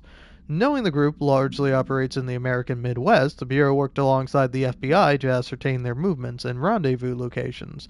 This cooperation provided agents with information that led to an arrest in conjunction with the AWE case. Under suspicion of involvement, was brought in for questioning. Interrogation performed by Agent resulted in the suspect being held in a holding cell for 2 days without food, in breach of Paracriminal Rights Act. Yeah, I was like, these guys should have rights, even if they are paracriminals. Afterwards, the suspect confessed to his involvement in the group and provided information on other members in exchange for his freedom. Arcade cabinet procedures. Zoom arcade cabinets. AI 40PE. A distance of 10 feet between the items suppresses their effect. Effect only triggers on physical contact. Items are a pair of arcade game cabinets, originally designed for the game Shoom and Shoom 2: Kolger's Revenge. The games were manufactured by Bonco Entertainment, now out of business, despite being a popular arcade game in Japan during the late 80s/early 90s. No other Shoom cabinets have been found by our investigators. When touching one of the items while it stands within 10 feet of its counterpart, the user's mind is transported to a version of their subjective reality that resembles a video game in logic and function. Events from their everyday lives become game-like sequences in which speed and efficacy are paramount. The brain enters a stroke-like state, as proven by EEG studies on users, which only ends after the user finishes their game, at which point they resume normal brain and motor function. Arcade cabinet supplement. Both items were purchased from a closing arcade in Michigan, as part of a program to improve employee well-being through recreation. The program was canceled before any game machines were dispersed throughout the oldest house, but not before these altered items were discovered. Teams in the research sector have voiced considerable interest in the items due to the fact they only exhibit an altered effect when physically paired together, a codependent relationship previously unseen in altered items. See research specialist Pope's paper titled The Parasensitivity of Sequels for more information. However, after provoking the item's altered status, the investigation staff insisted on keeping them, claiming that they are important for sector morale. To date, numerous petitions have been filed by research sector personnel to move the items there for more extensive analysis. Balloon supplement. The item was used in the children's ward of a local hospital in... Witnesses do not recall where the balloon came from. Therapy dogs, part of a program called meant to comfort the sick children were noticeably attracted to the item. They reportedly jumped at the item, licking it when they could. The children claimed the dogs began walking through the halls of the hospital at night, howling in a low pitch. One child described the sound as singing. A few days later, the dogs were all discovered dead, a dark substance leaking from their... The hospital staff called local authorities, who called the CDC. Bureau agents intercepted this call and arrived at the scene within hours. The item was taken for evaluation along with the remains of the dogs. Picnic master procedures. Item be stored in a black rock paneled cell. Keep away from lab animals when not in use. A simple wicker basket with cloth lining. No food items inside. This item produces a hypnotic effect that solely affects non-human animals, forcing them to congregate passively around the object. Animals from every genus and species that have thus far been tested are susceptible. Single-cell organisms do not appear to react to the effect. 6/9 or 6/97. Item was taken to a forest upstate for testing. Results of the test provided contradicting data, as some of the attracted animals exhibited hyper-aggressive behavior. The exercise unfortunately resulted in... Further testing should be restricted to more low-risk animal species with medical staff on standby. Pink Flamingo supplement. Agents noticed a transient commonly found outside the entrance of the Bureau headquarters would carry the item and loudly claim to be responsible for the lack of inclement weather. The frequency of these claims attracted the personal interest of Dr. Darling. In interviews, disguised as casual conversations, the transient reported that the item gives me clouds when it's hot and sun when it's not. An event of note occurred during a heavy downpour when the vagrant was witnessed performing a possible ritual with the item. Dr. Darling reported a wait of seconds before the rain stopped. The vagrant was seized the next day after he was found to possess no and was released. The item remains in Bureau custody under suspicion of altered status, though it still has not been proven. All known variations of identification formulas have failed to elicit a response from the item. Tractor procedures. I know about this fucking tractor. Item is not in Bureau custody. None known.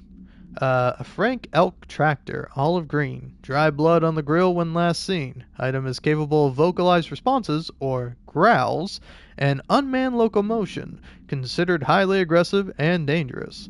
The item first came to the Bureau's attention after the death of William Burrow, owner of Burrow Farm outside of Trenton, Texas. Local authorities arrived on scene after an employee found the mutilated body of Mr. Burrow beneath his tractor. Police arrived, but were immediately driven away by the tractor. Panic calls to federal authorities were intercepted by Bureau communication staff. A team was dispatched. Upon arrival, the agents approached the item, responded by growling like a bear. 3 agents were injured when they tried to detain the item, which escaped. Aerial searches for the item are ongoing. Speaking of Mrs. Burrow, only revealed that she had a domestic altercation with Mr. Burrow earlier the night of the incident. Whether these events are connected is currently unknown. Alright. Supplementary materials. Note, miscommunication led to a local coroner examining the body of William Burrow. Burrow, William, male, Caucasian. Case summary. 33-year-old man found dead on his property per police report. Remains obtained for coroner's office also include blood, urine, bile, stomach contents, and bone fragments. Autopsy findings. Blunt force injuries, head. A. Lacerations, left ear/cheek, blunt force injuries, extremities, dislocation right knee, complete avulsion of the right upper extremity with associated fracture of the proximal right humerus, extensive trauma, abdominal region. A. Complete avulsion of multiple organs, including stomach, heart, liver, pancreas, kidneys, and portions of the large and small intestine, all missing from scene. Conclusion. It's my opinion that Mr. Burrow's death is not the result of a mechanical accident, as claimed by authorities. The removal of organs is consistent with animal attack. Train car procedures. The item's altered effect can be avoided by simply not entering it. Proper signage and barriers should provide sufficient containment. The item is currently held in the Investigation Sector's AWE West Hangar for ongoing investigations. The item's exterior is that of a standard CZ-10 Vista Dome train car, the largest known altered item on record. Its interior seems to be an adjacent reality related to a trauma or memory belonging to and not the physical item's own history. Causation for this link is still to be determined, but possibilities include the outside interference possibly responsible for the item's altered state, or trauma imprinting via shared memory states. Background. The item was discovered when the Bureau responded to a suspected crime scene in Bloomington, Illinois. The item was identified as an altered item and transported to the Bureau for examination and testing. Vending machine. Containment procedure. None known. Testing in the investigation sector is currently ongoing. Vending machine, its front covered in a faux wood panel, coin operated, buttons for selecting food products. The item generates and stores a variety of material, both edible and otherwise, in its rows of eternal trays. Initial testing suggests the item reacts to the mind of the individual in closest proximity and will produce whatever they subconsciously desire. Attempts to cause the item to create a living have consistently failed. The item was discovered in a nursing home in Alberta after a resident named Muriel called a local news station about a magic vending machine. The news story reported that the nursing home staff was purposefully stocking the machine with distinctive food and objects as a way to raise resident spirits. The Bureau response team encouraged the story while confiscating the item. Alright. Whole lot of reading. All done now. Ugh. I like to think I'm getting better at reading, but honestly, I don't know if I am.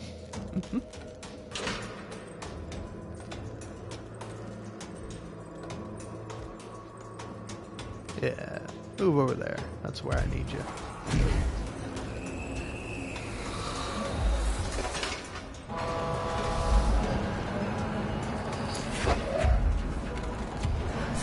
Excuse me, mister. Coming through.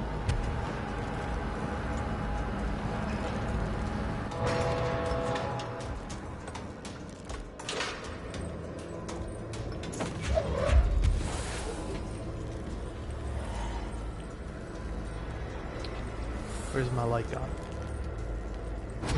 Need that light for my job.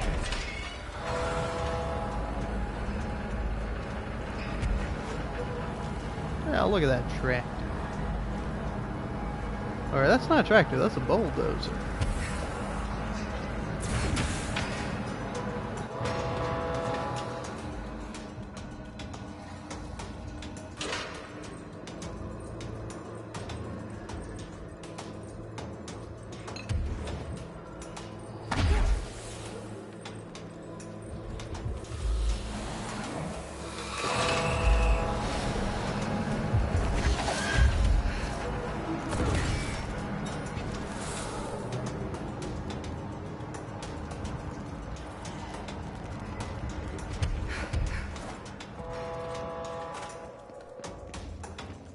See what's in here.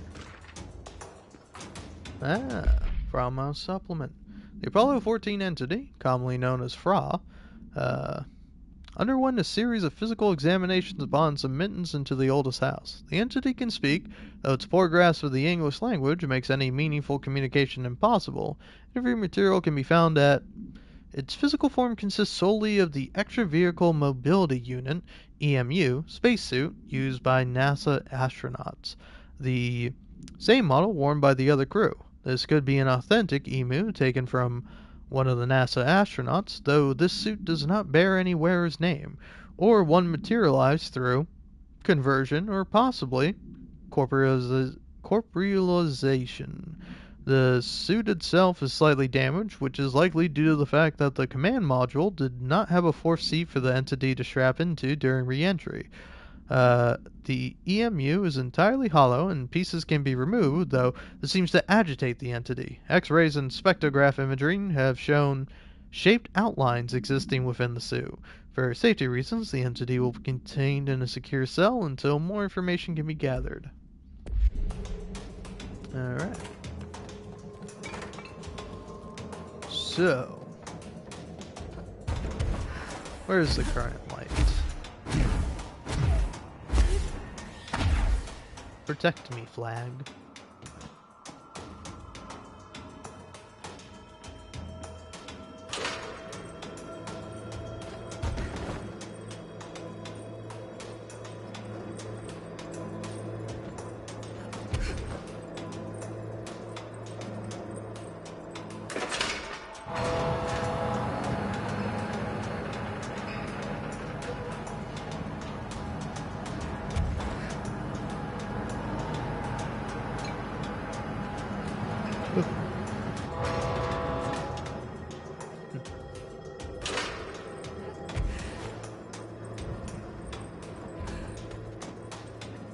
Yeah, I'm wondering where the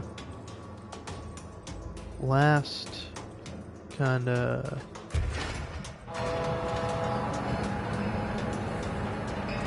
power cube is.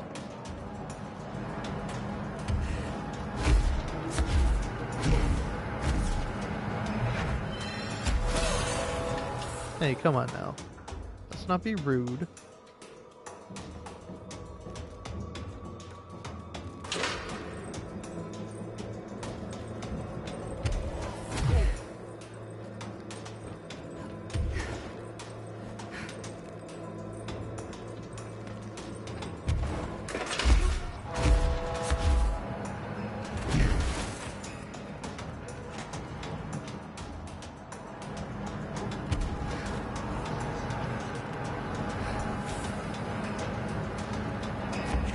Oh, I can remove this. Okay, there we go.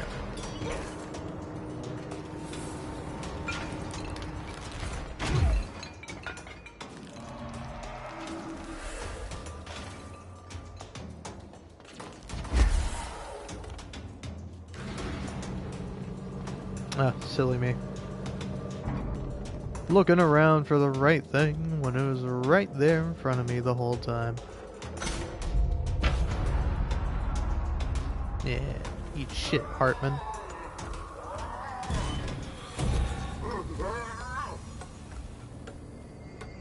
There. One last place for him to hide. Gerbil took the top head. Assume this is the proper way to go. Well, maybe, maybe not.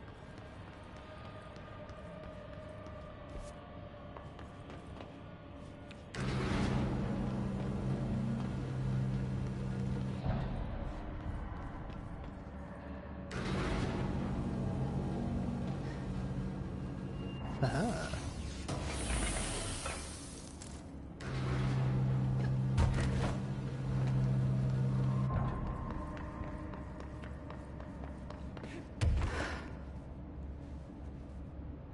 But yeah.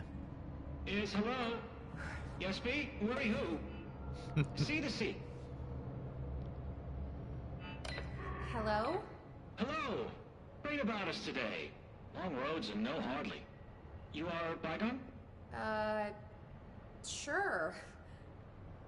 Why are you locked up in here? Ah, casual turning. Back and front. And Gerbil took the top head.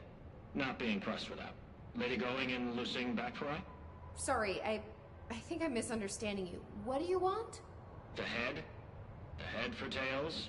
For reading news, jars, words, and tumble. The reading head. Okay, take it easy. I'll take a look. So maybe it wants something to read. Or a jar. Let's just see what we can find. No, Jesse, it wants the head.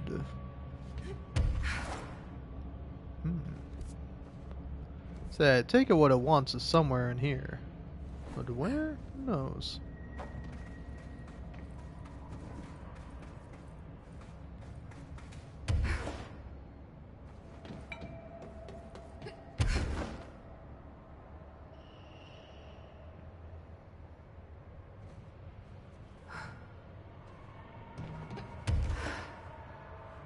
Man, I am really curious to see how Control Resonance is gonna, or Control Resonant.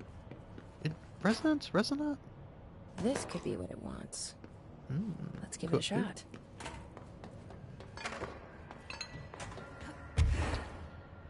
Control Resonant.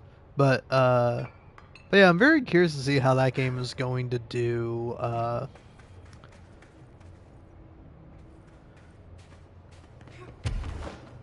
how it's going to do, like, exploration and, like, I don't know, it's like,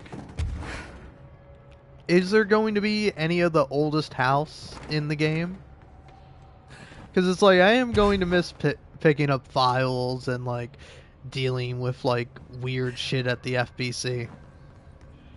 No, jars. A head. Scotch and peppers? Head. Okay, I wasn't right. Let's try something else. Gotta find a head.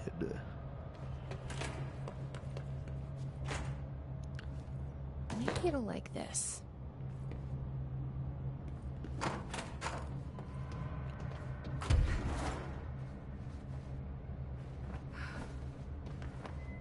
Head.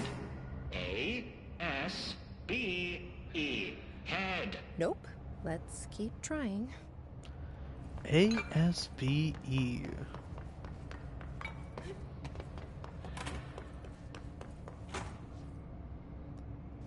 Maybe this will do the trick? It is so funny just picking up random shit and handing it to this guy. Rusa, you ping pong. A head. Guess that wasn't it either. Huh.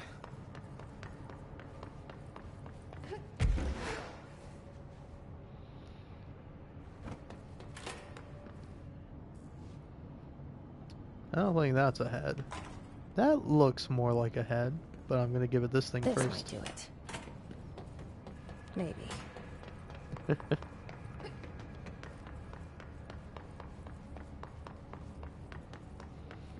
Lady, you are school and dirt for losing. Keep that up, and I won't help you anymore.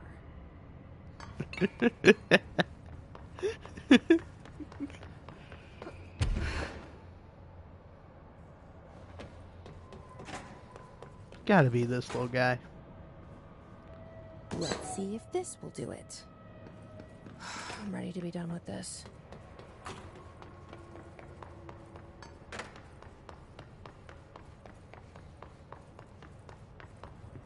Hurry, clocks, lady. The head. Head. Head. Head. No snacks. Head is top of all up and down. At the top. The top head. Wait, does this thing actually mean head? Head is in a body's head? Where the hell am I gonna find that? How did it lose it?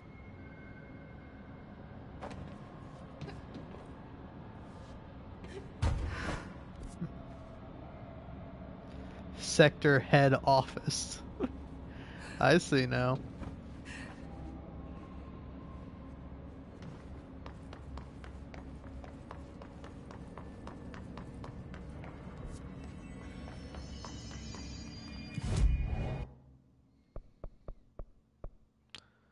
So I take it I can get there via the abandoned offices, but let's see.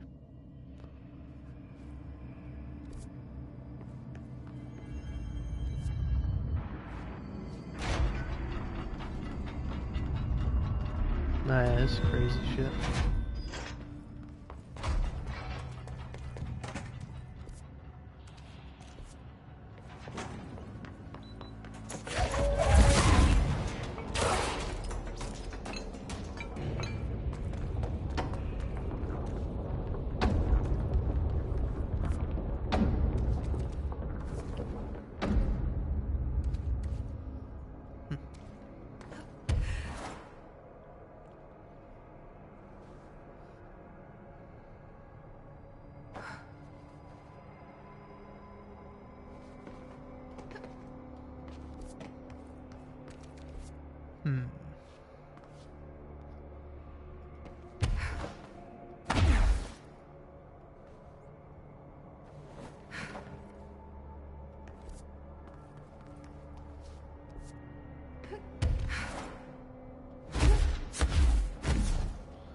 Well, now I'm trying to think.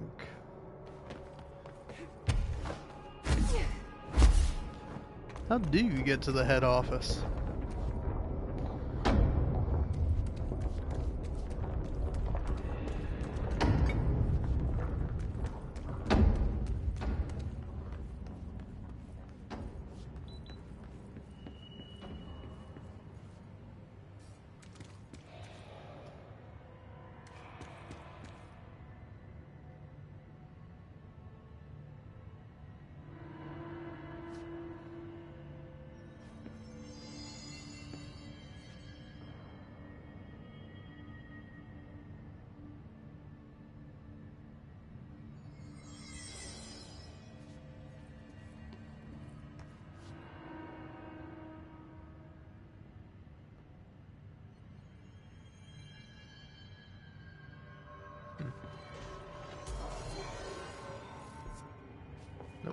Now looking to tango.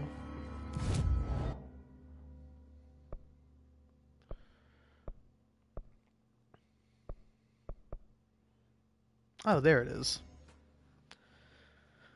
Duh. Don't you know the sealed fire break is where the head office is? Because, yeah, once I did get there, I'm like, I remember going down to this.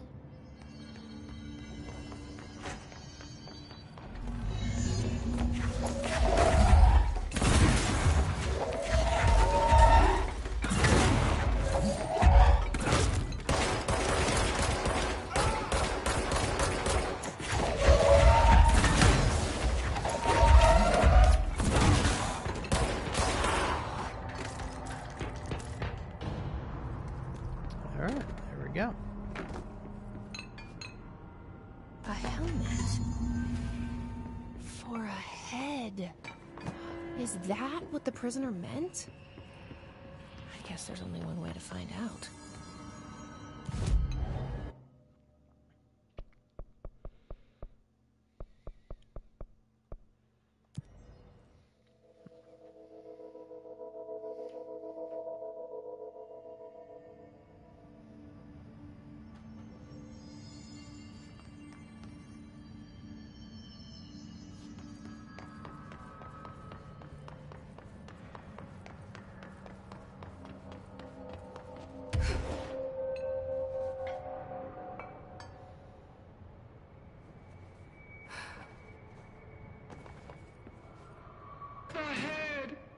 Chicken station. Far tastier. Press any button? So the helmet is what you're after, huh? Tubes. Snug and grape. Pure grapes. Hail a lady. You're welcome, I guess. Did Kirkland lock you up in here? Chief Trouble? Yes. Teddy's long around. But holdout's unhappiest. Can gather for goldfishes. No wrinkle. Okay. Well, sounds like you're doing fine in there now. Just make sure you don't go anywhere. Jelly. At least we helped this guy. I think. Best we leave it locked up, though. We have no idea what it is, and we don't need any more problems out here. Also, it is kind of funny that, like, canonically, Jesse isn't reading any of the documents you pick up. Because it's like, I'm pretty sure that's, Fra, you know? That's the AWE that we have locked up that was using the EMU astronaut suit and masquerading as a person. Like, it quite literally, in the report, it talks about, it having, like, limited English, you know? But it's like, you know, it makes sense that it would just kind of read, or like, the way it would go is if Jesse hasn't read anything, because, you know, you don't know if the player has actually read any of the, supplement documents, or even picked them up.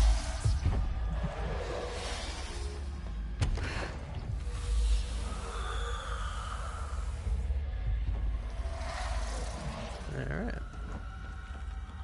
One more to go. Done. That should make him happy. You're welcome.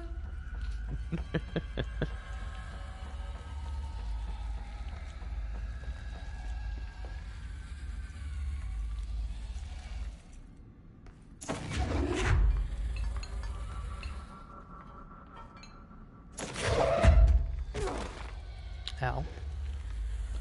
Hey, I know this. Back where I came. Alright. The third thing. The Foundation! That's the name of the fucking DLC.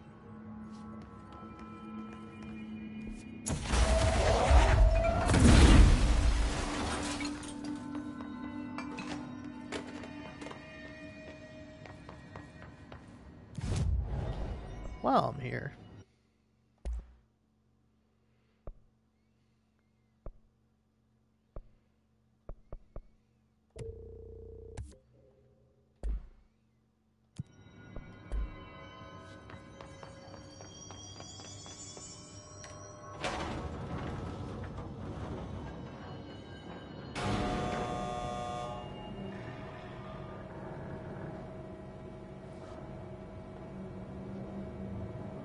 Honestly, dude, this suit is so fucking cool. Kind of a shame it was a pre-order exclusive, but like, I don't know, I love all the little details on it, like, you know, the stitching on the back of it, the fucking, I don't know, just the design of it is really cool.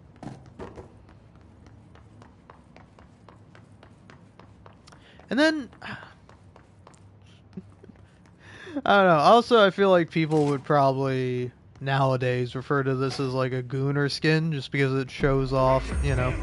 Great Oh. timing. Hartman just came through here. God, he was hideous. He tore the security door into the Break Falls AWE site wide open. He was so ugly. Like, wow, I got a good look at him, and Christ, he does not look like he used to. The hiss must have messed him up or something. He looks like a bar rag that's been twisted by the world's strongest man. Or a monster from some 80s horror movie. You know, back when it was all practical effects? Ugh, nasty. Real Did you say professional, something? Winston. Remember, I can't hear you.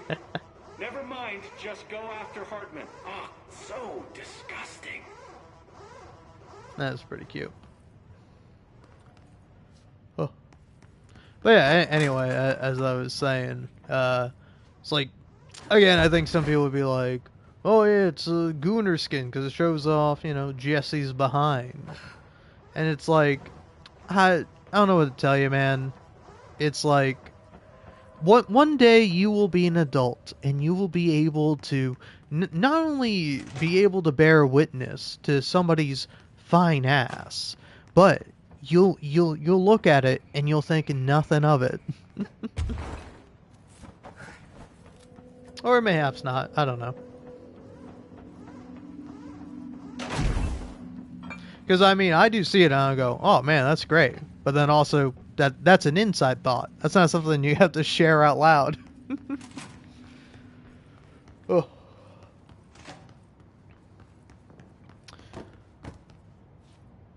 Because, like, I would say the only thing I don't like about this skin is, like, the, I don't know, is the kind of headset that's a part of it.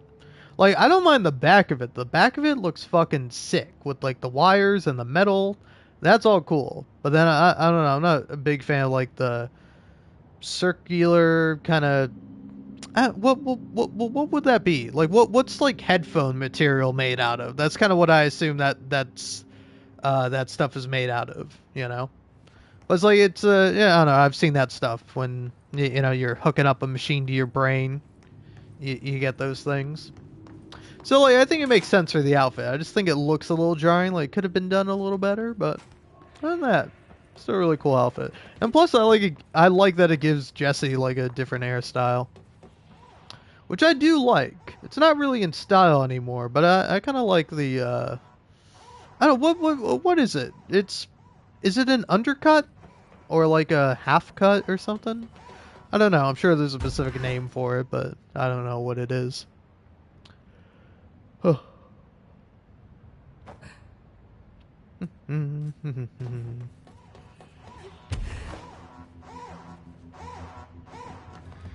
written, rewritten. The darkness wants to hide the past to make me lose my way. I trust what I read on these pages. I wrote them for a reason. Cut through the reality, tear it apart, and rewrite it.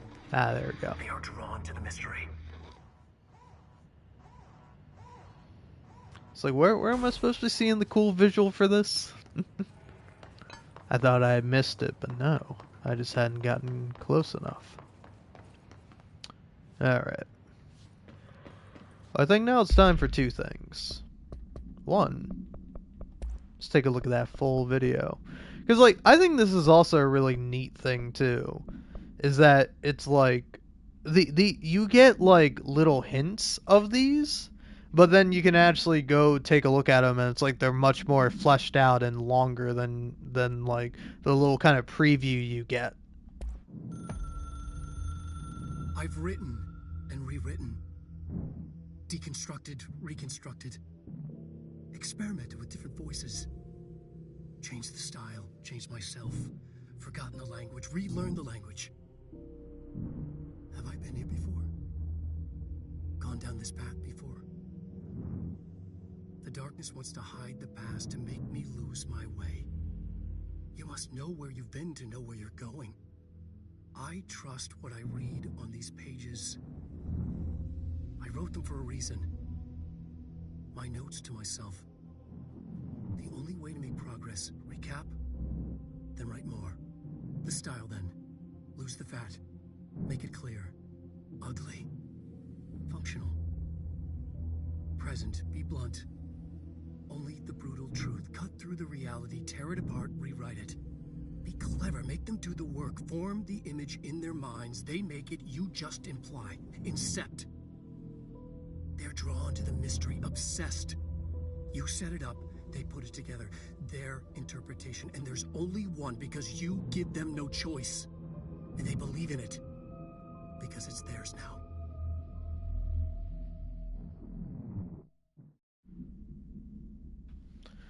Oh man, so cool. Oh. Yeah, this might seem weird, but I'm actually gonna be right back because I'm gonna go brush my teeth. Oh yeah, how long are these? Okay. Only a minute and a half each. They're great though. I do love the Langston freestyles. Langston freestyle is great, but Langston, Me and You, I really like that one. But yeah, anyway, I'll play this for now, but I'll be back in probably like 5 minutes. Because I gotta get my teeth clean. And I just ate a big lunch, so might as well do it now.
Hello, hello, I finally returned.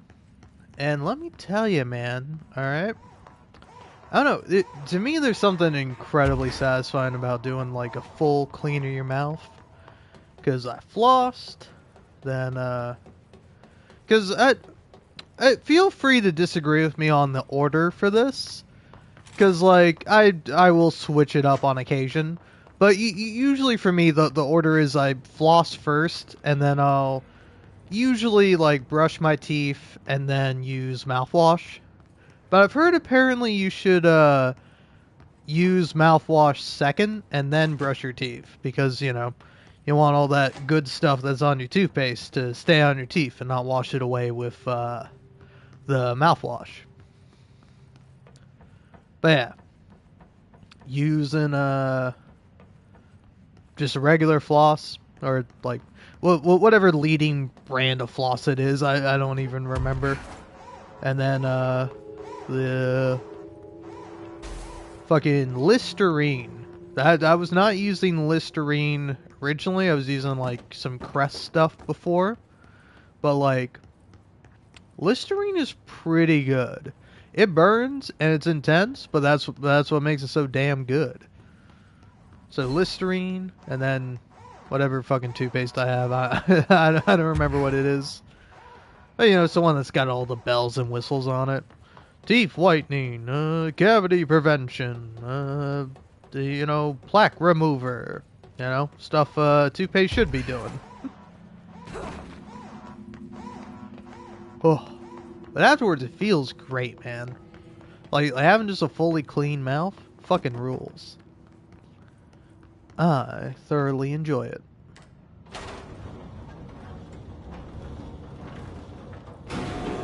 But yeah, now let's go fight Hartman.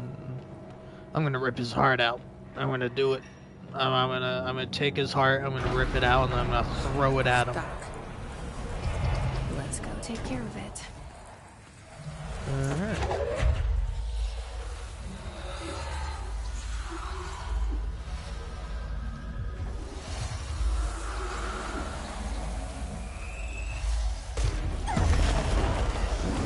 Hey there.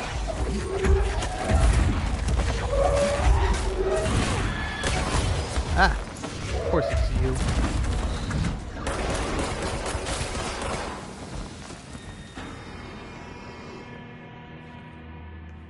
Are they both dead?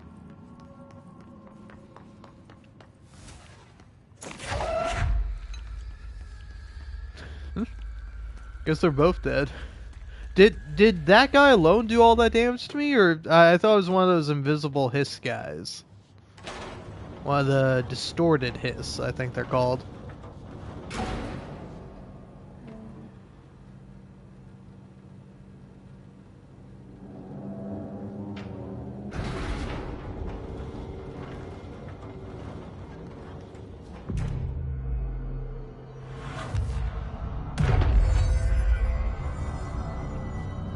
Thank you for meeting with us again, Dr. Hartman. It's my pleasure, gentlemen.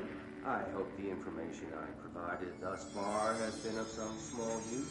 It's been invaluable, Doctor. Really, we have a much clearer picture of this event, thanks to your accounts. Well, I do consider myself a keen observer. We did have one question, though. You mentioned in an earlier conversation that your patients displayed, and I'm paraphrasing here, unnatural abilities that you in fact encouraged during their time in your lodge. It'd be very helpful if you could fill us in on the details there. Of course. Like yourselves, I work to understand and even bend the rules of our earthly paradigm. My patient's well-being was paramount, of course, but I would hardly be a man of science if I did not reach out at the underlying truth. As I stated in my written proposal, I believe working alongside your organization could be greatly beneficial to both parties. Sharing notes, as they say. Thank you, Doctor. That's all we need to hear. Remy? Dr. Emil Hartman, you have been found in breach of codes 4, 8, and 74 of the Federal Bureau of Control Criminal Offense System. What? You can't do this. I am a well-connected man. You're making a dire mistake, my friend. You will be detained until further notice and all personal property will be confiscated. including the Cauldron Lake Lodge. That's preposterous. You can't just seize my property. I'm a United States citizen. I have rights. That lodge is my life's work. I'm offering you years of research. Get him out of here. You're making a mistake. You have to listen to me. You have to listen.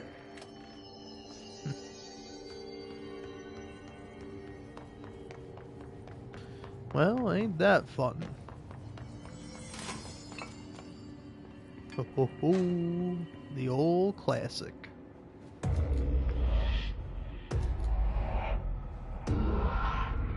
I've forgotten again. I had a plan. I know it. I've forgotten.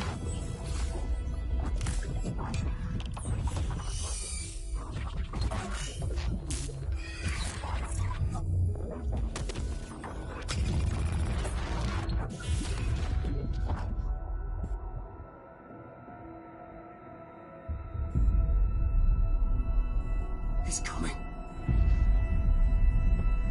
I've got to get out of here. Dive deep.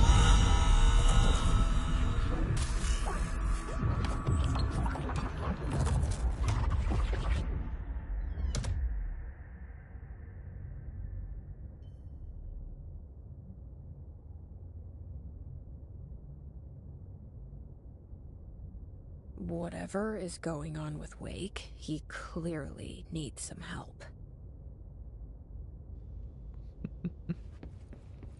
Yeah, you can say that again.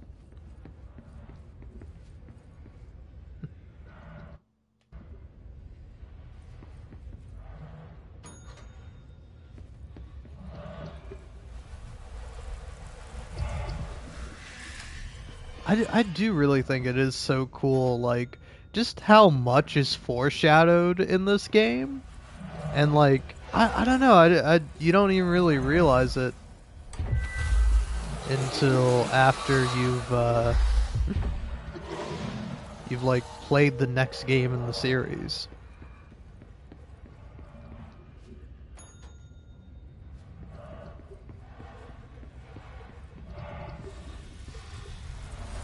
Yeah.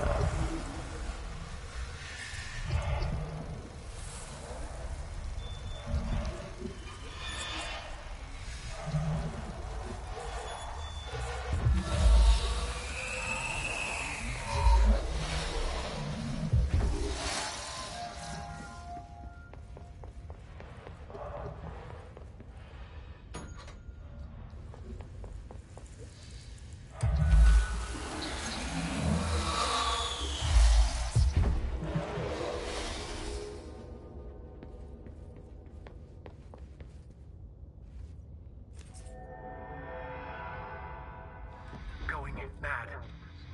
Wake had to escape, right? His escape.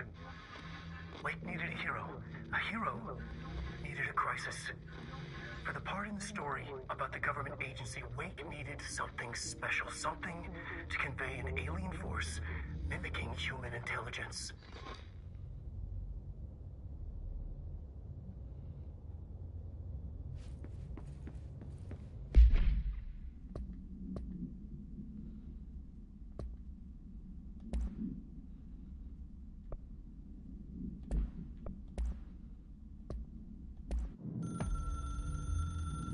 The story needed many beginnings, many springs, streams that turned into a river, a flood, and then an ocean. This was one. Wake used the materials he had, the connections he had, the people, the places. Wake put them in to make it true. His wife, the psychiatrist, his city. These connections, like magnets, move things. Alice was a conduit. She'd been in the dark place.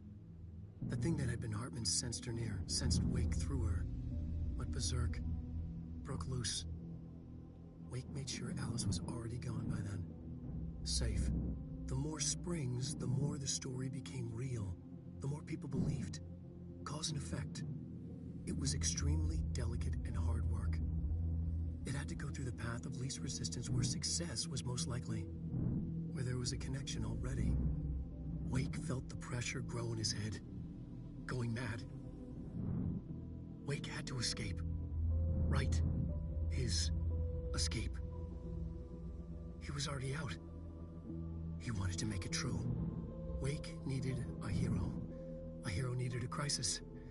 For the part in the story about the government agency, Wake needed something special, something to convey an alien force mimicking human intelligence.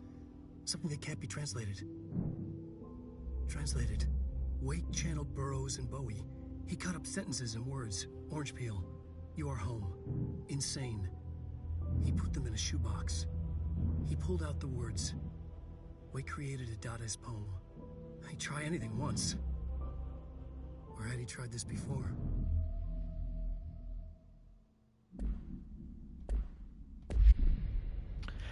I will say, I do really think the implications of that are super interesting. Because again, like, some people play the game and they go, oh, Wake created the hiss. Like, everything that's happening in Control is happening because Alan Wake wrote it. And it's like, I really don't think it's that simple. Like, I really don't think that, like, whatever Alan Wake writes becomes true. Like, I think instead, like, Alan Wake through writing discovers truth, you know? Where it's like, he can manipulate some of reality, but reality is manipulating him as well as, like, the darkness. Where it's like, it's kind of push and pull between several different entities. So it's like very possible that he created the hiss and created everything that's happening in Control, essentially, or that coincidentally he just stumbled across the truth. Because it's like, I don't know, it is really interesting that, like, the FBC does show up in Alan Wake 2, but it's like, that's not who saves him. Who saves him is Saga Anderson. Like, she's the hero, and she's from the FBI. So it's like, I don't know, because also it's like, him just, like, going mad, writing again and again, and going, I can't write. Every time I write, I just make things worse, and I don't get what I want, and I'm terrible. And then he, like, swears to stop writing, and then he forgets that he wasn't supposed to write, and then he starts writing again, and it's just, like, really interesting, like, cyclical cycle, where it's like, I think in the first game, I could be wrong here, but I think it's, like, kind of clear that, in part, Alan Wake's writing in the darkness is, like, a metaphor for addiction and, like, I think more specifically alcohol abuse, but, like, I think it is just, like, a general a general theme of addiction, of, like, him kind of at the end realizing, oh, it's not a lake, it's an ocean. That, like, his problems are more vast than he realizes, and like, that's the thing too, is that he keeps forgetting what he's doing, and he's oftentimes confused at what he's done, and it's like, well, what substance do you do a lot of, and it takes over you, and suddenly you wake up the next day and you have no idea what you've done, but you see a bunch of evidence for it? Well, alcohol. And it's like, it's really interesting, because it's like, I think it's not just about that, it's about other things as well, but it's like, I think that's, like, the main metaphor, at least for me, it's what I pick up on. But then, like, through the subsequent games later on, with, like, with Control and then Alan Wake 2, it becomes, like, much more than just, like, a metaphor for alcohol addiction. And, like, actually, something I'm kind of curious about is, like, what, yeah, let's see, I'm pondering it right now. Quantum Break. Does Quantum Break have a reference to Alan Wake? Because, like, I know at the end it does tease, okay, yeah, no, he's definitely referenced in the game. Okay.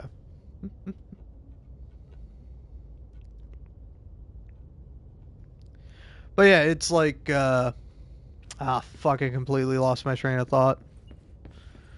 But,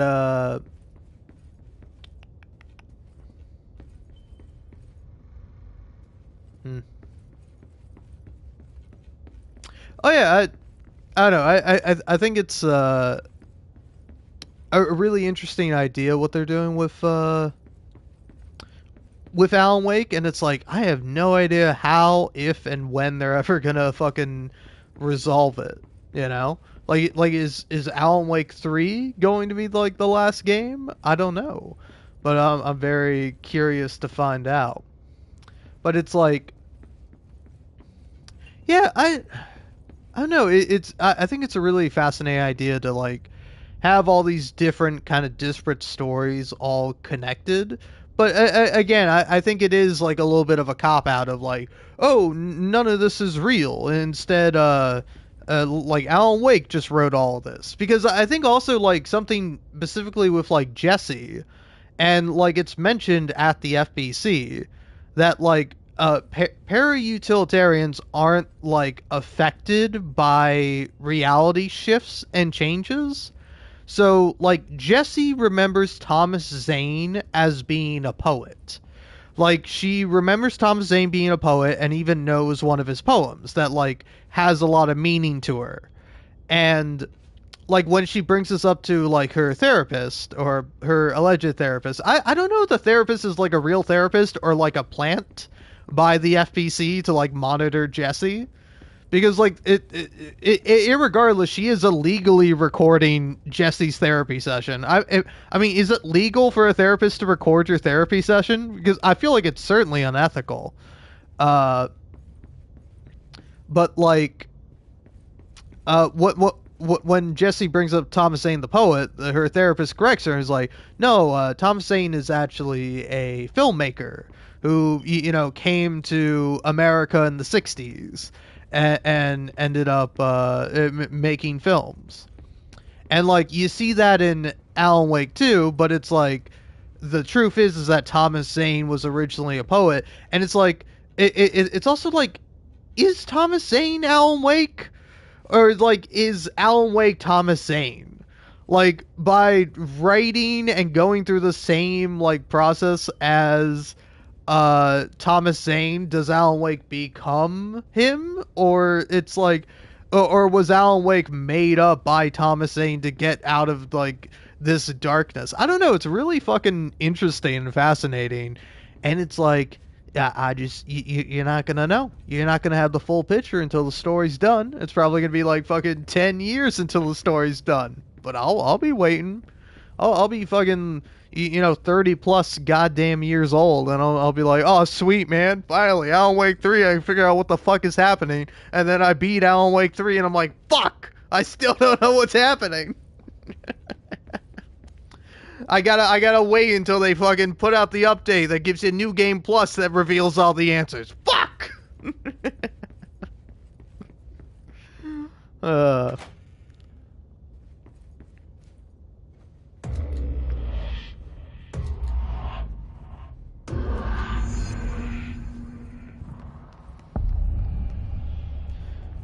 But I don't know. All this ultimately to say that like another replica. Like the one they made for Ordinary. I wonder what happened here. Okay, I'm gonna have to get over into the light.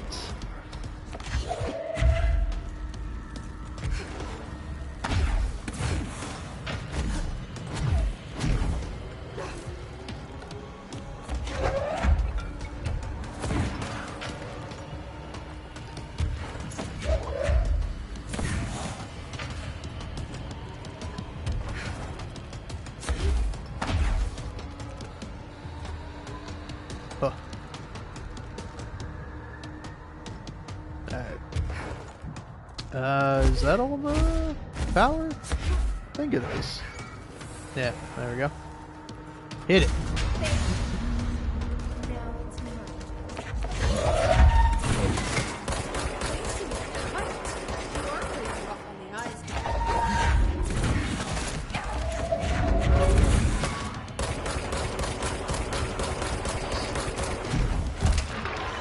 Ah, you fucker.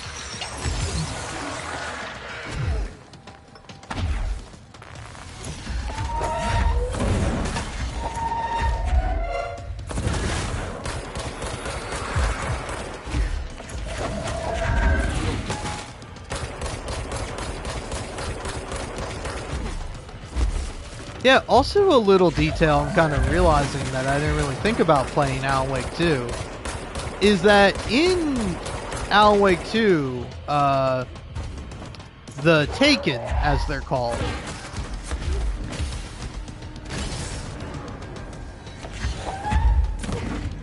no, plug that shit in. Thank you. But yeah, the Taken, as they're called,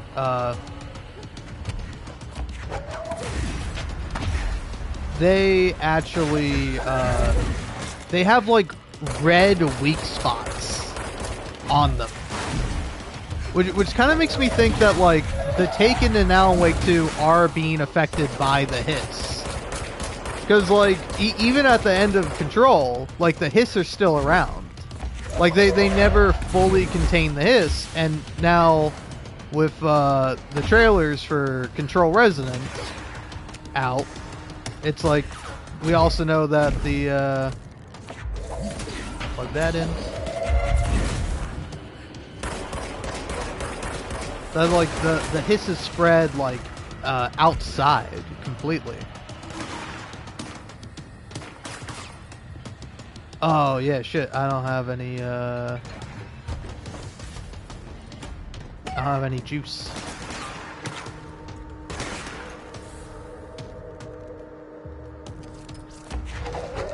Table. Nope. There we go.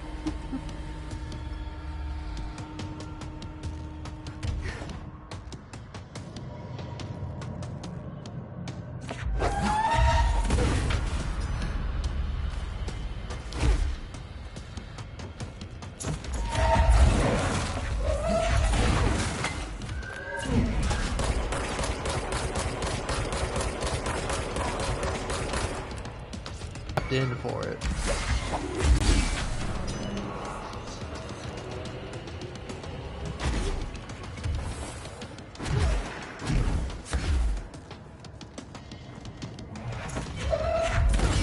There we go.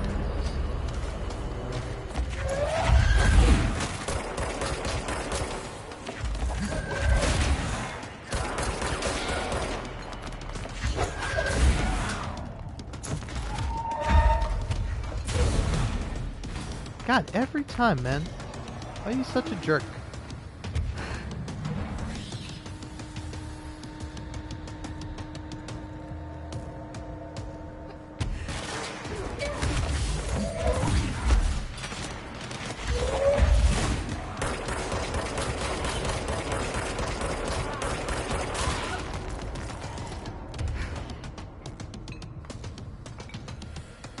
Come on. There we go.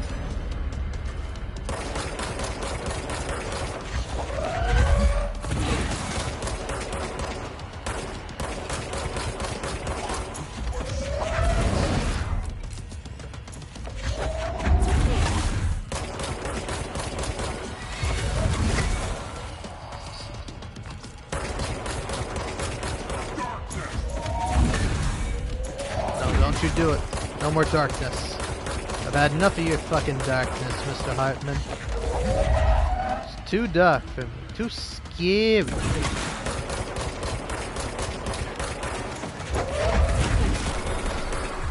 There we go.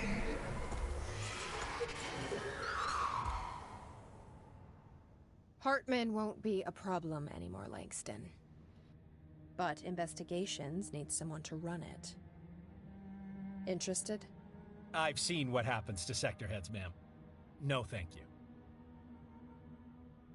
Ma'am, I'm getting something on my terminal here, an AWE alert from Bright Falls, Washington. But it might be a glitch. The date's all wrong, a couple of years in the future. And we're in lockdown, there shouldn't be any incoming signals. Maybe it was active before we went into lockdown? Are there agents on site? Let me check. Agent Estevez is the field agent in charge of monitoring the site, so she should be there to let us know if the situation has been through any major changes recently.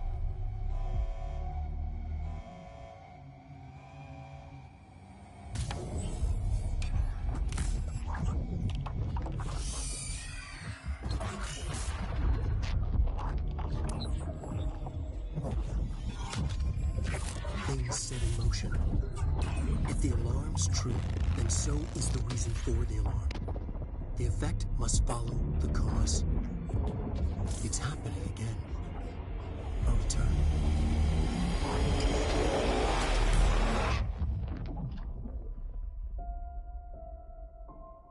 You have been warned.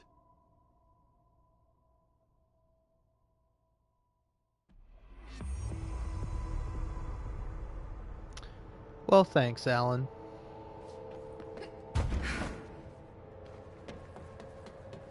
But yeah, it's so interesting that, like, this whole thing is just a teaser for Alan Wake 2, essentially, kinda.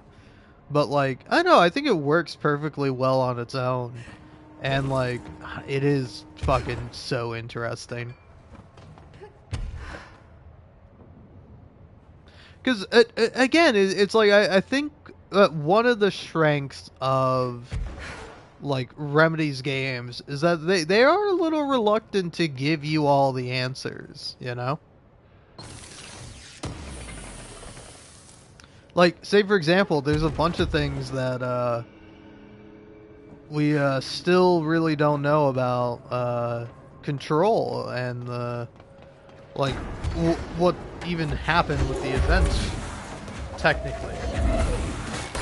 Because it's like, to me, I think one of the more interesting things that, like, gives such, like, a differing perspective of the game. Ooh, I'm gonna die. Yep. Alright. Damn. Oh well. Wish I had a giant red orb that fucking zipped around and healed me. That'd be fucking cool. But yeah, anyway, as I was saying, let's do some side missions. Why not?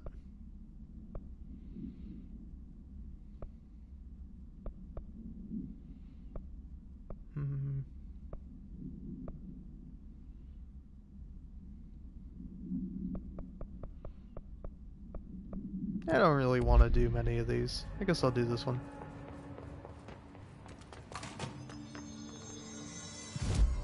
Take me to Dead Letters.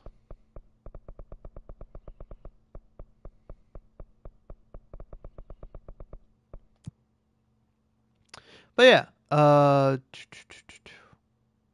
yeah, is that, like, Trent, when talking about Hedron, i.e. Polaris, like, he describes Hedron exactly the same way the Hiss is. He's like, oh, the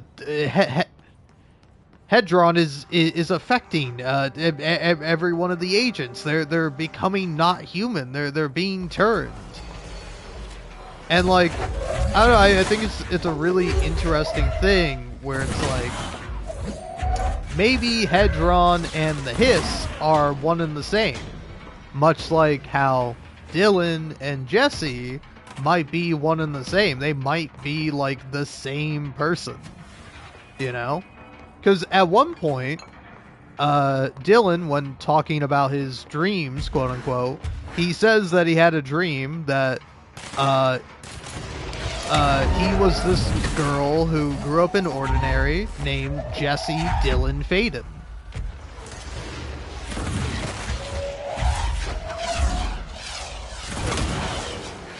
And, like, where Jesse accepts Hedron / Polaris, he accepts the Hiss and thinks the Hiss is great, while while Hedron is terrible, and Jesse thinks Hedron is great while the hiss is terrible, you know?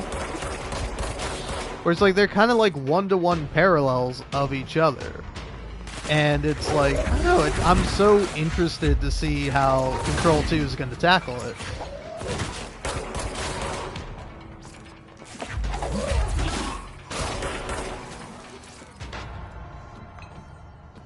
Because, like, Jesse is for sure going to be in the game, but is, like, is like Jesse going to be an antagonist? Like how in the first game Dylan is kind of an antagonist, but not really? Is she going to be a playable character? Because, like, I will say, I am going to miss the levitation. It might be a little slow and not for everyone, but I do fucking love it. And it's like, I'm going to miss my gun, man. I think the fucking gameplay for Control Resonant, at least from the trailers, it looks fucking sick. It does look like it might be a notch above Control 1, but I'm still going to be missing it.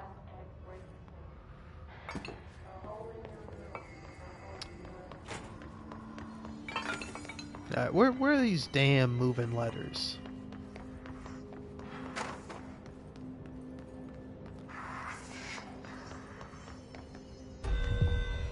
Sure, there's gotta be like one in here.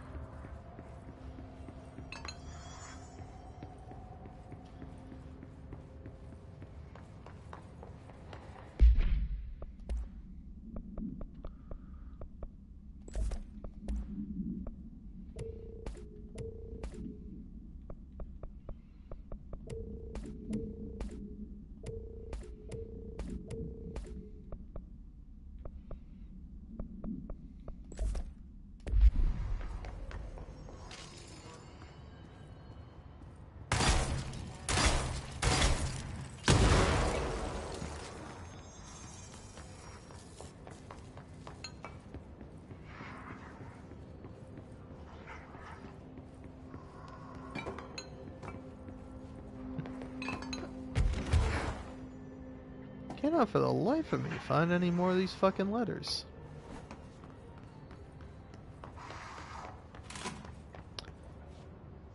Perhaps some out here?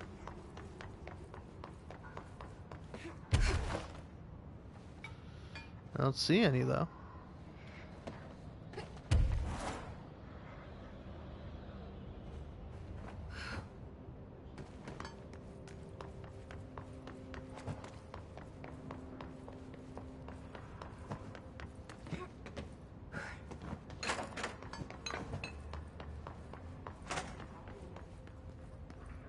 Hey, look at that. Unstable area notice.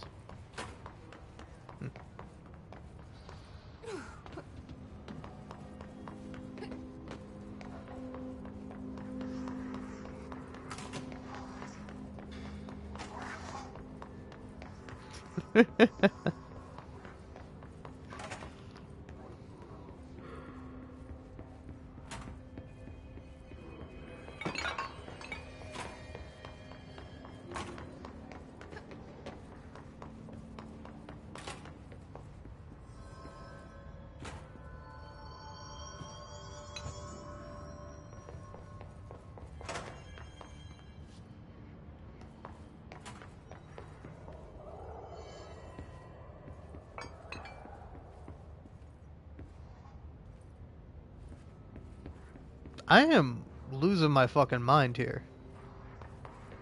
Because I know for a fact that there was one letter here. This is the one I actually tracked down and found. Alright, yes, game, I know how this fucking weapon works. Can you fuck off now? I know, man, I know. You press R2 to fire a single adhesive grenade, and then you press R2 again, fire another one. I get it, man. Can you fuck off now? Okay, That's there we no go. normal piece of paper. Smoking ban. Okay, you need to know what's next.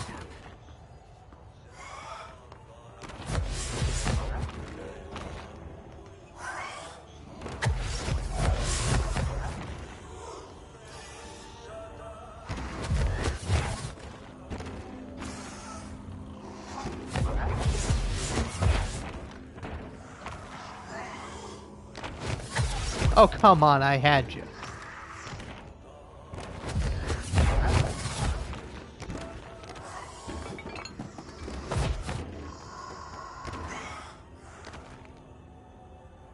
There we go. Should be one more page.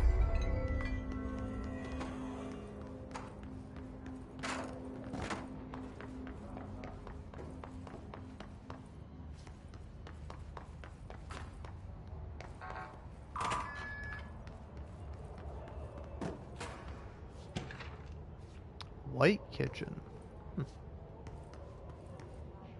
Interesting.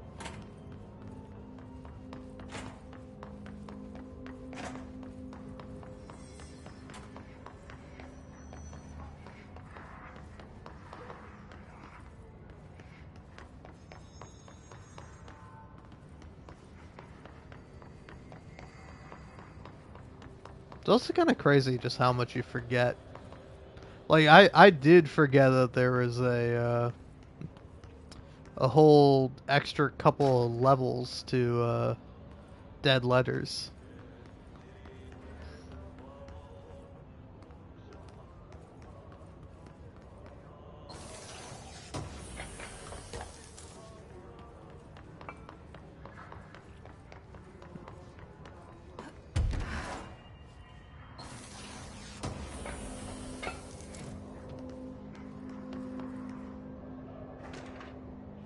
Cat clock.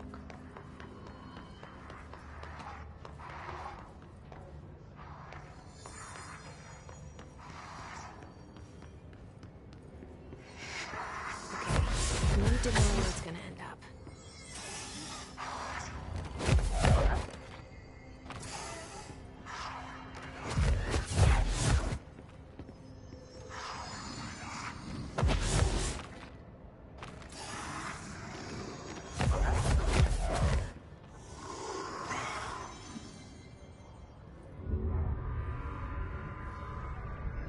Done and done. There we go.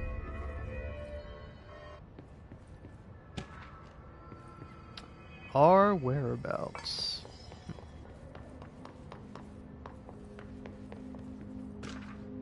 Vivid dreams.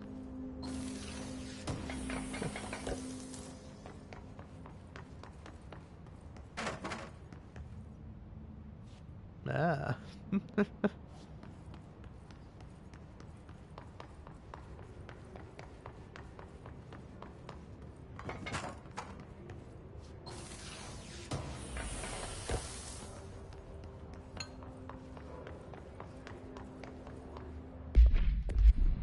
Game, please, for the love of God, can you get the fucking tutorial off of my screen?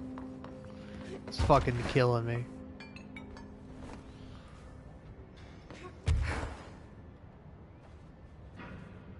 Alright.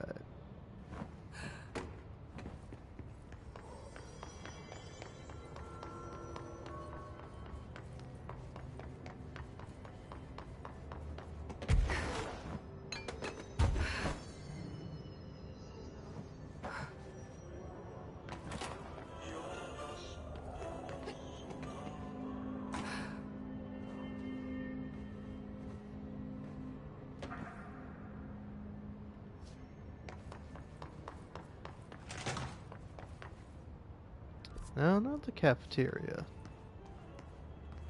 Oh. I need to go to a fucking area where there are some enemies so that way I can get this fucking dumb ass fuck ass tutorial off of my fucking screen. Like, am I just gonna have to fucking quit out of the game? Like, I know how to use a fucking gun.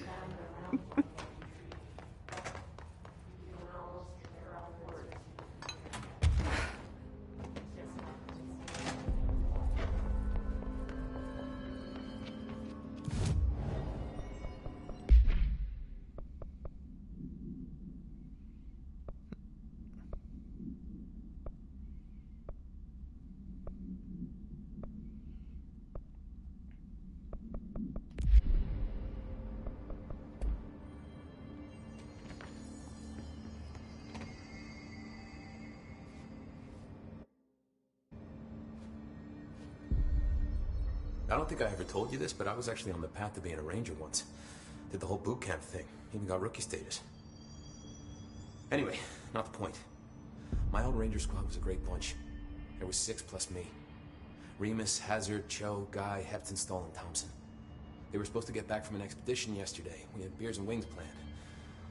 Problem is, they weren't here when Darling handed out the HRAs. Then they had nothing protecting them from the hiss. You see, they prepped for the worst, but I think that we're already past that. We all wore these pouches around our neck, and I really don't want the hiss to get them. Could you find them for me? The squad would have come back through maintenance, but they probably spread out from there. I'll keep an eye out for them, Arish. And I won't let them stay hiss. I'll see you later. You know where I'll be.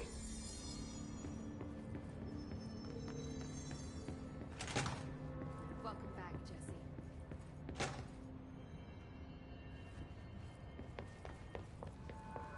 Bye for now.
Went in completely the wrong direction. Oh, finally, the tutorial is gone. Alright. Good.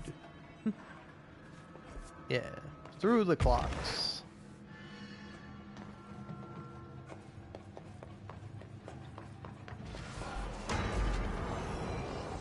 Now, I want to try to get an achievement. Oh, hello, cat. Yeah, work smarter, not harder. Fuck you.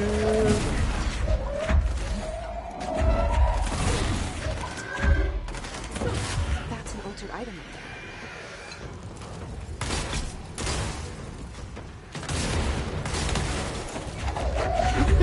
I'm getting achievements left and right, and all I had to do was actually use this weapon. Also, give me a second, kitty cat. Fighting goons.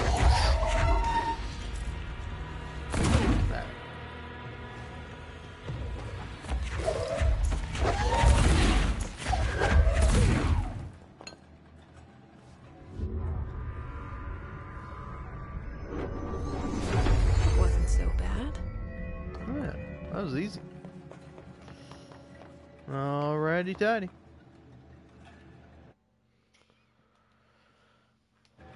Gotta go let my kitty cat out, even though you could use the other door, which is open.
Alrighty, hello.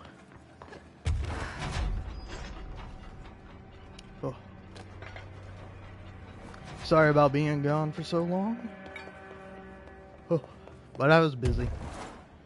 Hanging out with the cat. And also grabbing a drink. Had some coffee, because I'm trying to stay up as late as I can to fix my sleep schedule, because I woke up at like midnight today. Well, yeah, maybe technically yesterday, depending on how you think about it, but no.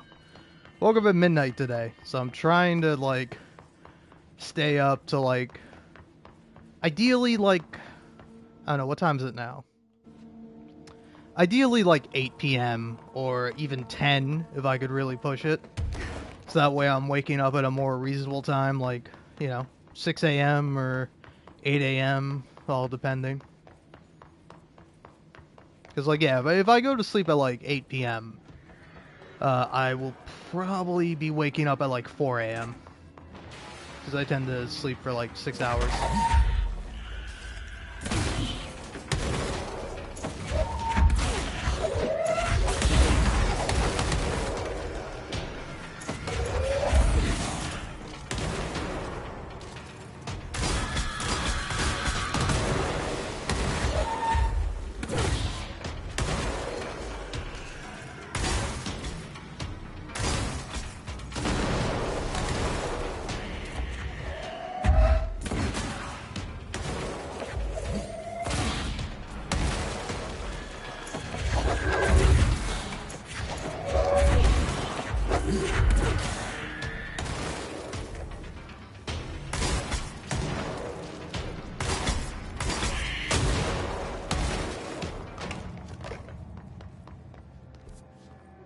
Alright, so where am I heading from here?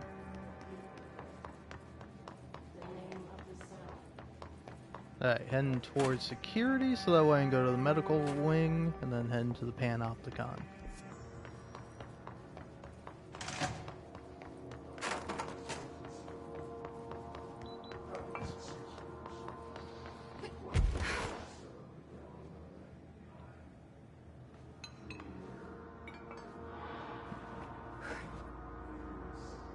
Candidate program, transit corridor.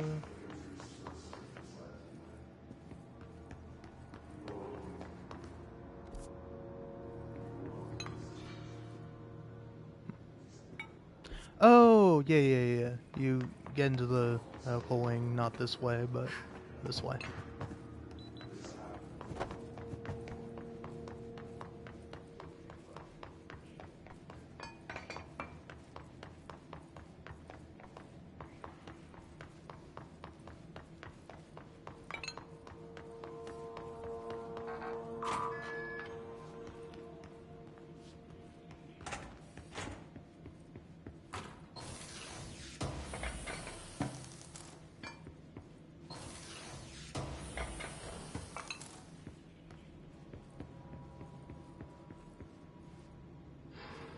Mark Gibson, male, age 28, returned from the astral plane approximately 13 minutes ago. This was his 21st dive. Patient is experiencing migraine-like pain, intense pressure behind the eyes, and partial blindness. He has no recollection of his time in the astral plane and appears severely disoriented. Preliminary examination revealed no immediate cause, so we will be sending the patient for x-rays and... What the fuck is that thing? Let me first find out if I'm call black! Get Marshall! Oh, man. What's one man's horror is another man's comedy. That is pretty funny, though. Mullet's gotten in here, too? Alright. Let's get cleaning, she said, cocking her gun. Oh, Jesse. Worked up. So terribly so.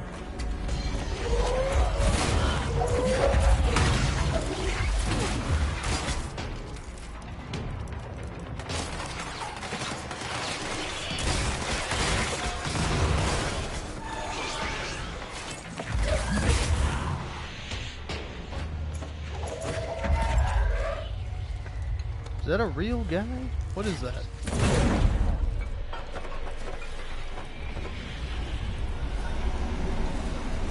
Oh, that's the altered item. It's a hand chair. Easy peasy. Alright.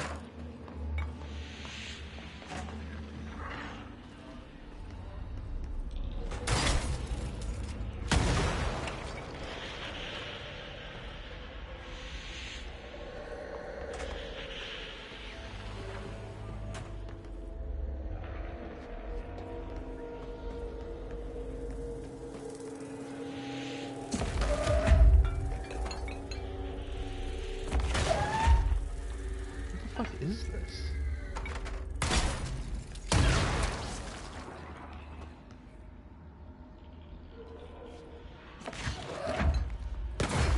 Oh. It's a fake wall.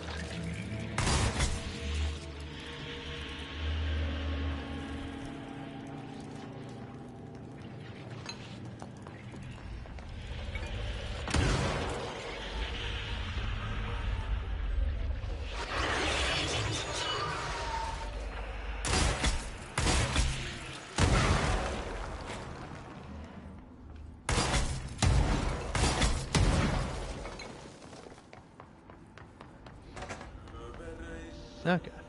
Free to go now. I think there's still one more bit of mold.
Okay. Oh, there it is.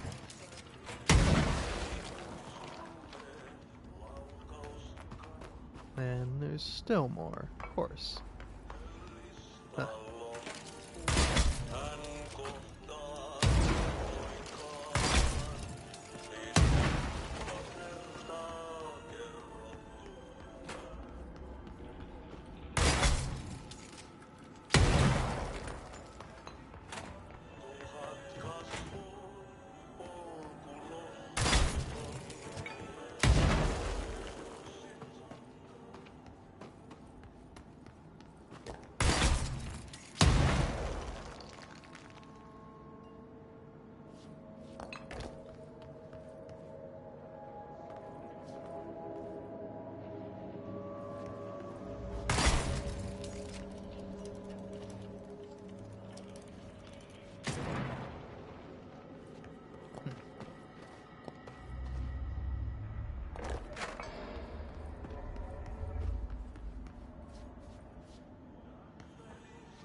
This is killing me.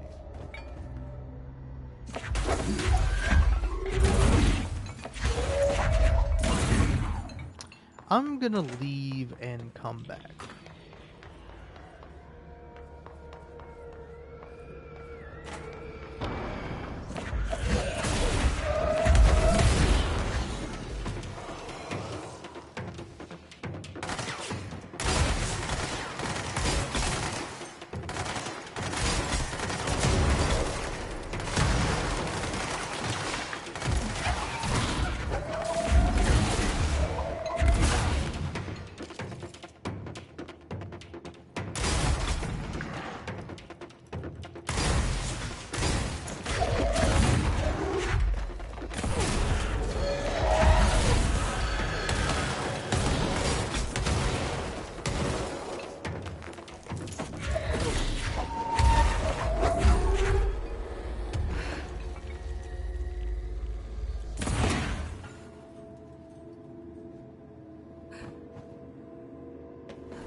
Okay, there's one.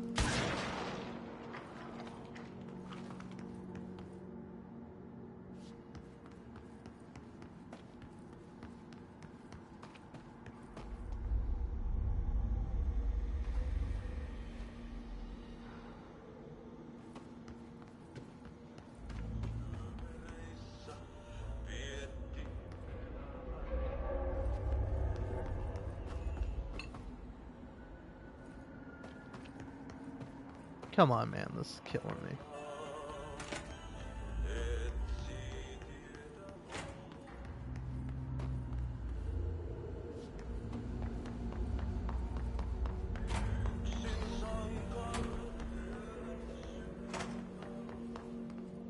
Where, oh, where can I even find...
Alright, that's it. I give up. Just... tell me the solution.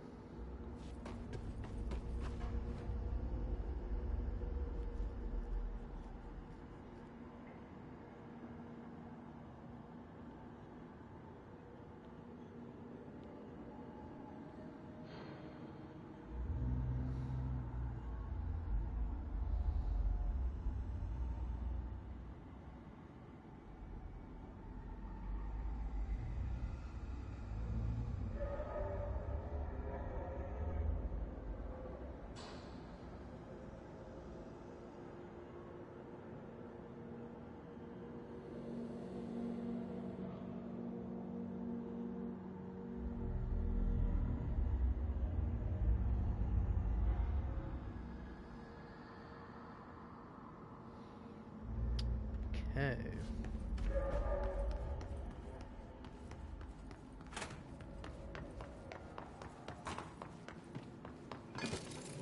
Motherfucker. Slow it down. Alright, there we go.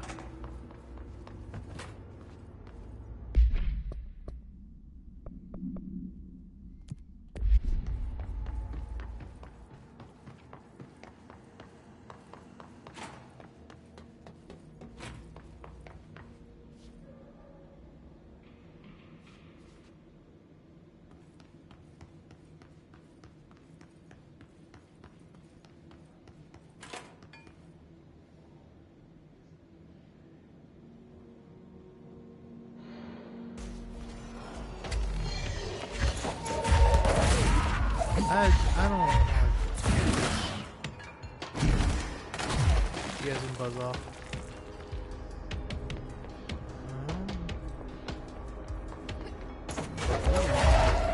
Big guy with a big name.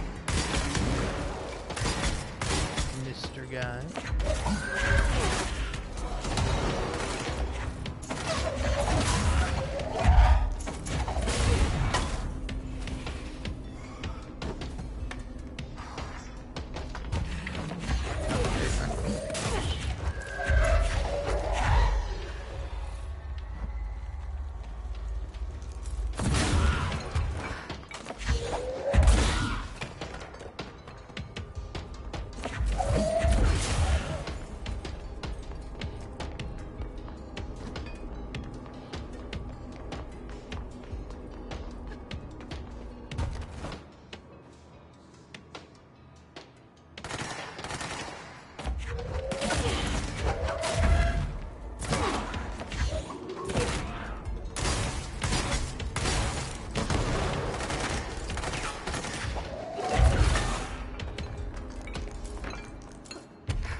Near supplement. Cool. Doggio. Look at that low res doggio.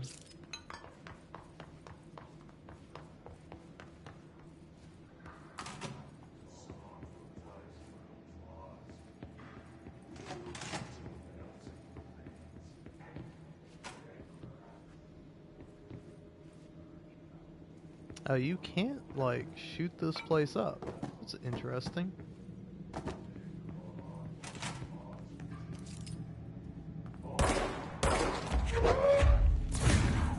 Huh.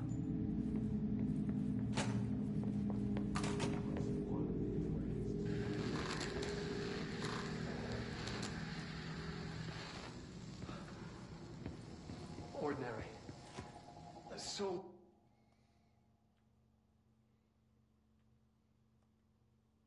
much coming together in this one case.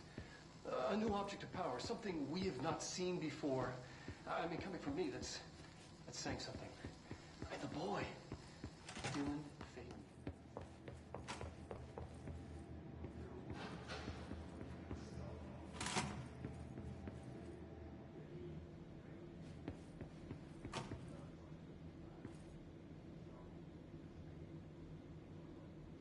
Shoplifting.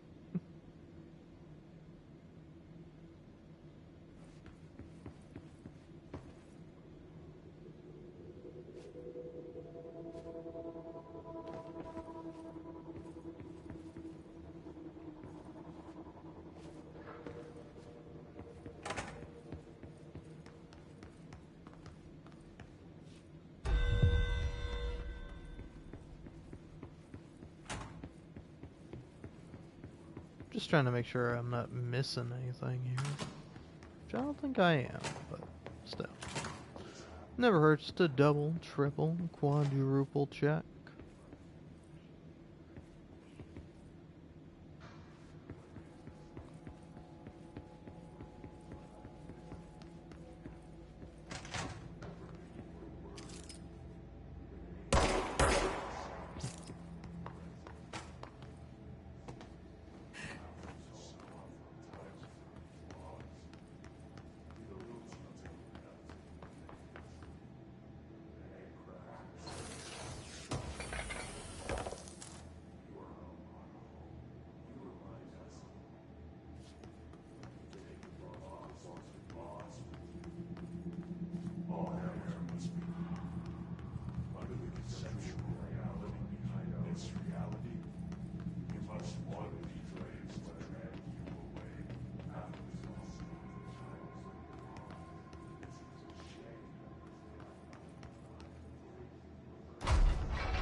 Yeah.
Yeah, we're alright, Jesse. We're alright.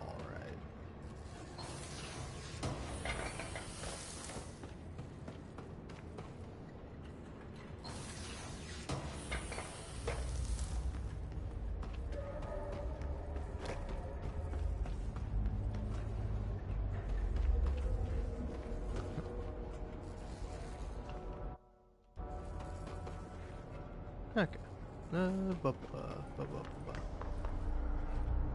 No mold in here. No mold. Alright, let's take my ass over to the Panopticon.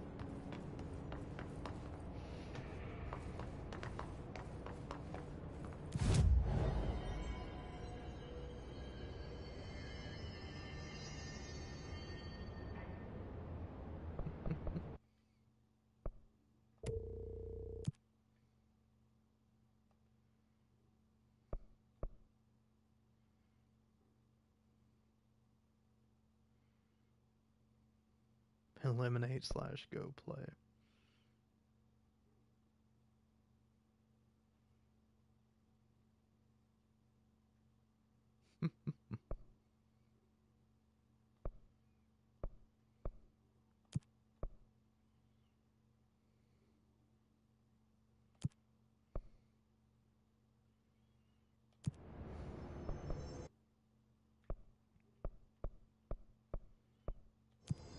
Am I currently in containment? I am.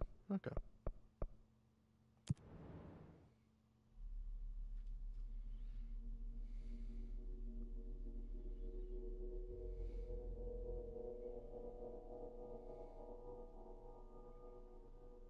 All this paranatural power contained in one place is a risk. Makes me wonder what other dangers are locked away inside the Bureau.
Hanging out on the rafters. Where do you think you're going, Buster?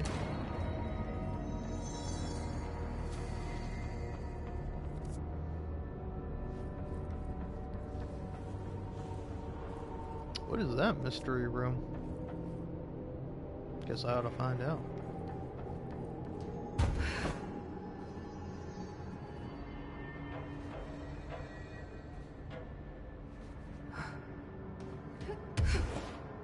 I don't know, anyway, I've been kind of silent this whole time because I'm still trying to wrap my mind around, like,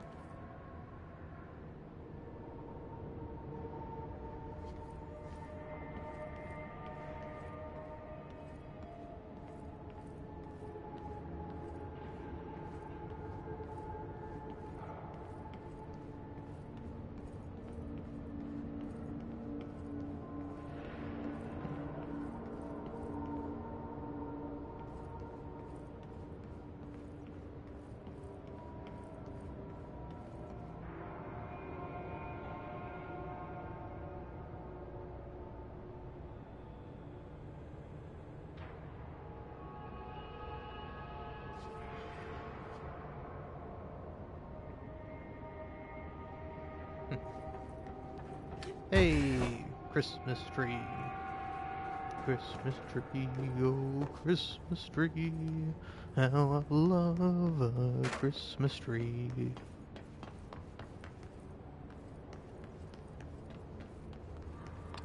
But archives.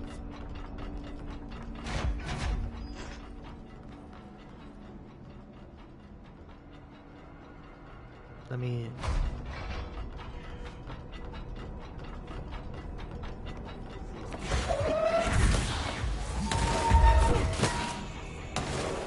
Oh, I remember this area.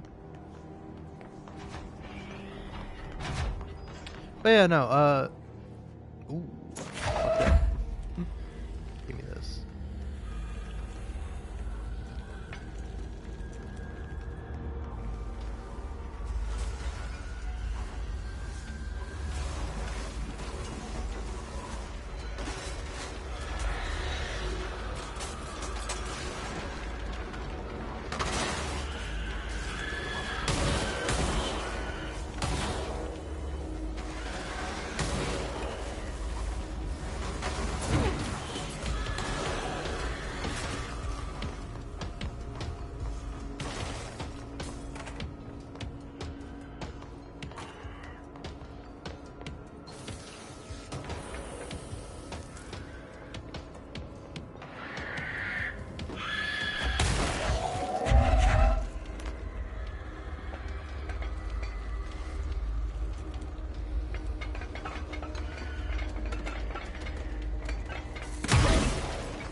God damn it, I was looking for you too. Heard you screeching. Alright.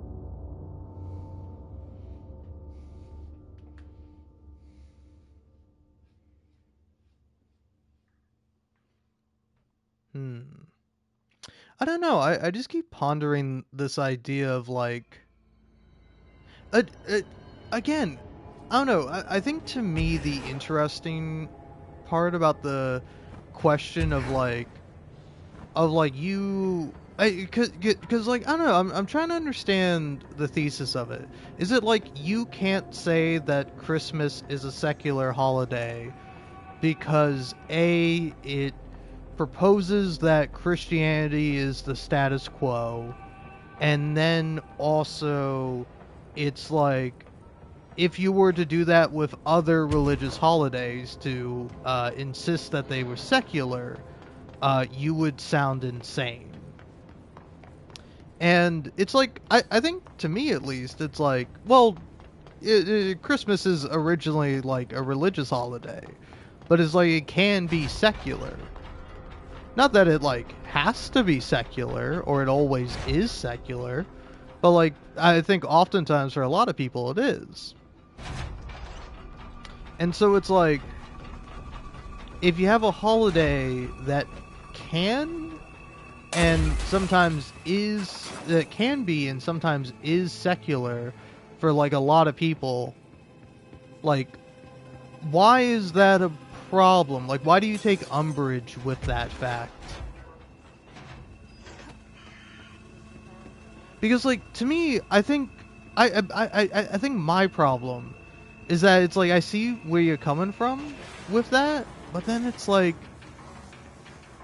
my dumb fucking baby brain take is that it's like I don't see why that matters or why anyone should really care, you know?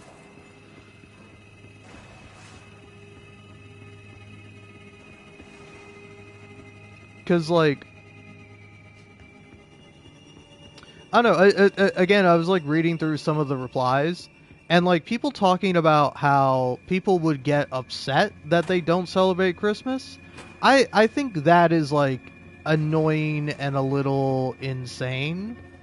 But also, it's like, I don't know. Again, I don't think it matters. You know, like there was one guy who mentioned that his Jewish or their Jewish grandma was like, altered the items. exact process of how an altered item is born eludes us.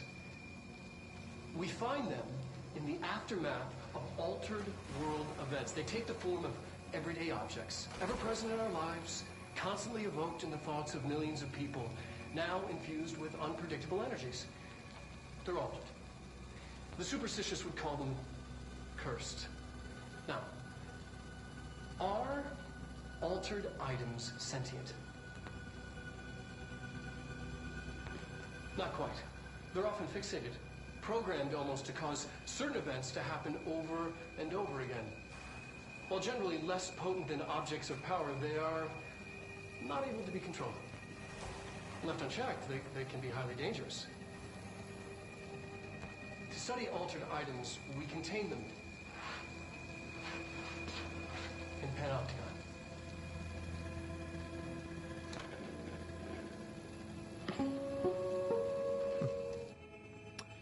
I love that Casper Darlin.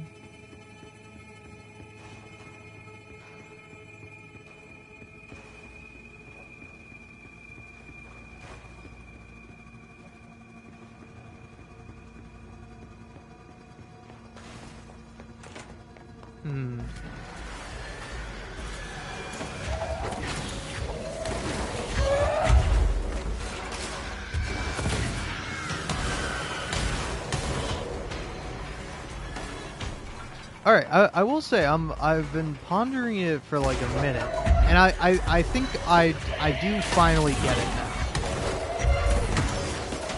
It is that it is like at least to me, my knee-jerk reaction is that it's like a smarmy little well actually sort of thing of like. Of like, say for example, if someone were to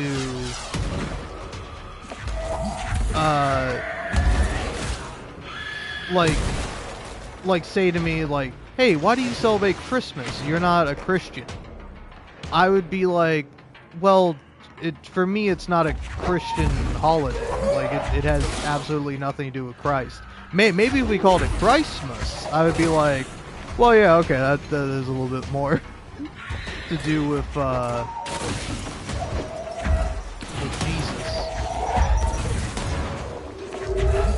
But yeah, it's like, I don't know, it's like,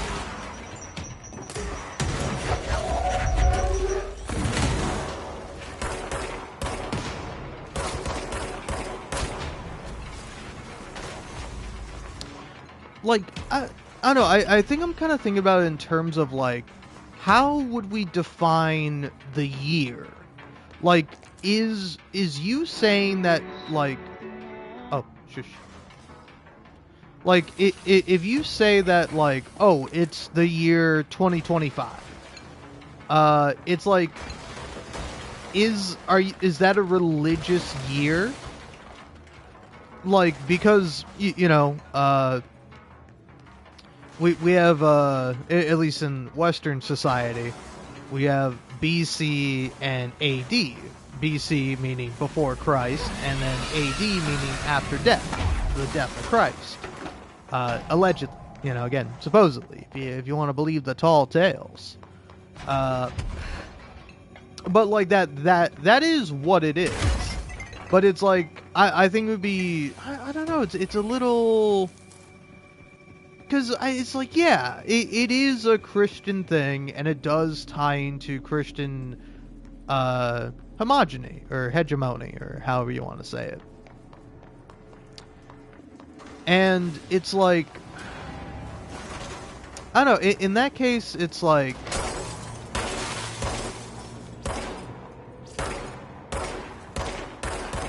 is like, I don't know.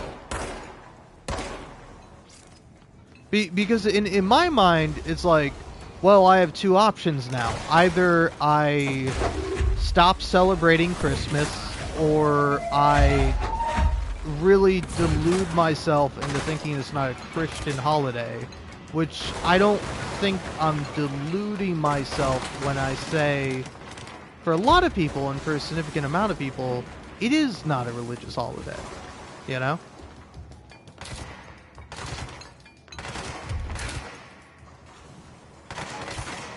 But yeah, it's like, I don't know. Might be in the future, it'll be problematic to celebrate Christmas, you know? Could be. But it's like, also, again, I don't want to say that because I think that then ties into the fear-mongering of Christians and, like, right-wingers, where it's like, oh, they're coming for Christmas. Oh, they're trying to cancel Christmas. And it's like, buddy, you know that shit's not real, right? And I'm talking both about Christmas and canceling. Like, canceling isn't real. You just turn your phone off. Close your eyes. You need not to worry about being canceled. In fact, if you get canceled for being a racist, people will start a GoFundMe that will give you a shit ton of money for no reason. Like, it's bizarre and weird and strange and wrong, but it just is how it is. And so it's like that might be the thing with Christmas, is that try as you might, want as you will, to secularize it, or whatever the fucking word is, I can't speak. Barely speak sober, and I'm a little intoxicated right now. But yeah, it's like, will you ever be able to remove the stain that is Christianity? And now I'm saying that as my opinion. Of just like, I don't like religion, and it's like, for me personally, it's like, I really do think one day, I don't know. It's like, do you think, can you imagine a world with no religion? Because it's like, you can easily imagine it, but like, do you think we'll ever get to that point? As, like, socially, as like a general species, where it's like, being religious is the minority rather than the majority. It's like, yeah, I don't know. Now I'm kind of curious. How many people are religious?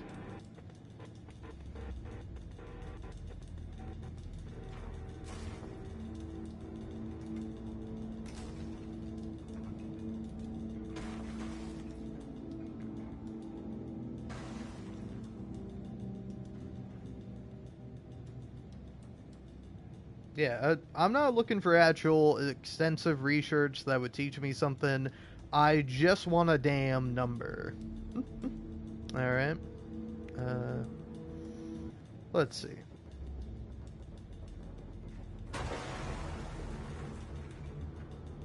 Okay. So it's estimated that about 2.6 billion people believe in a religion. So yeah, that's 32, or believe in Christianity. My apologies. So yeah, if that number is to be believed, because like also then you have like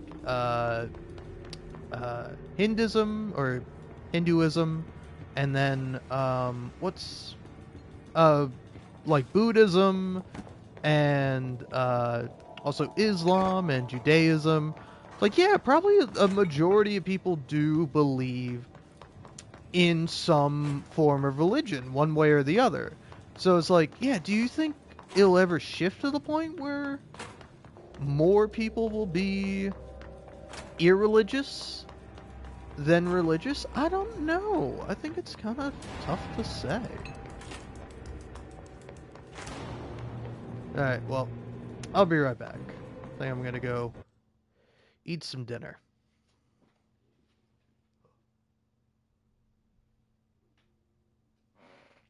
But yeah, I don't know. Something to ponder.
find you when I had the chance. Instead I danced with death in fervor skin.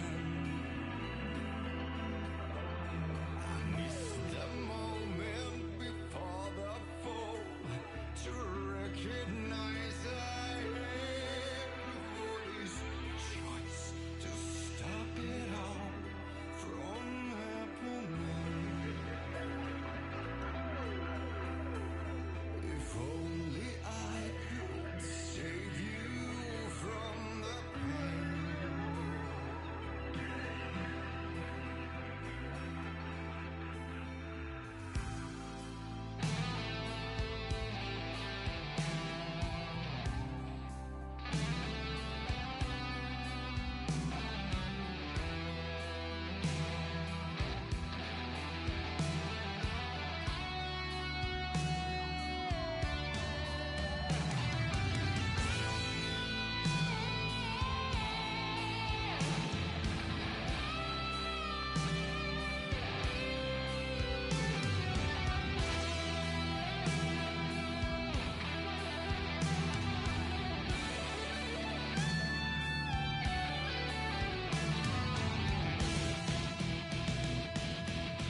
Ah, ba.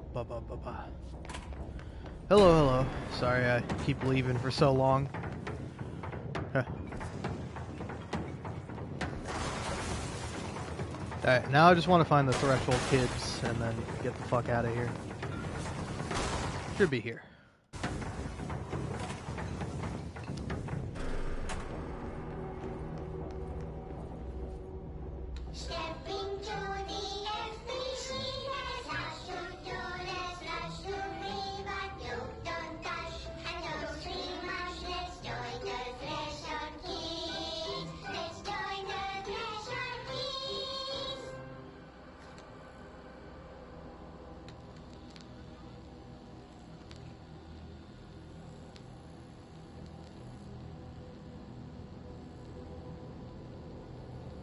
TV! Let's watch Donkeys in Space! It's not safe! But Star Captain Hee-Haw! Can I poke it with a stick? Okay.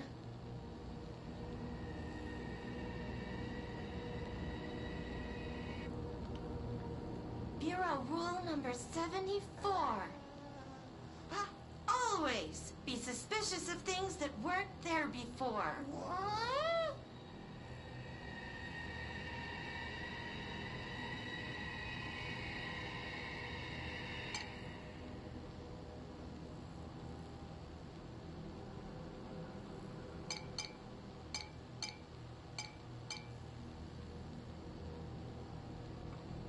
Looks safe to me. Donkeys in space! Wait! It's not even plugged in!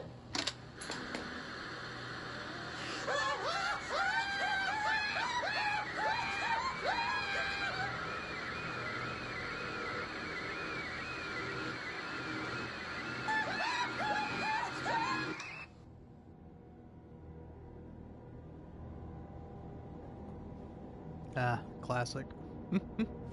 Yeah, is this even plugged in? There's a cord.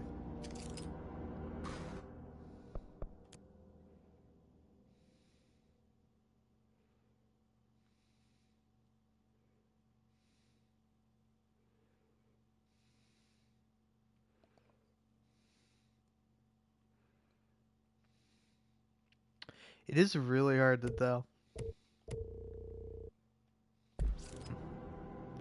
Oh well. Alright, cool. That was the main thing I wanted. Oh no, a bunch of enemies.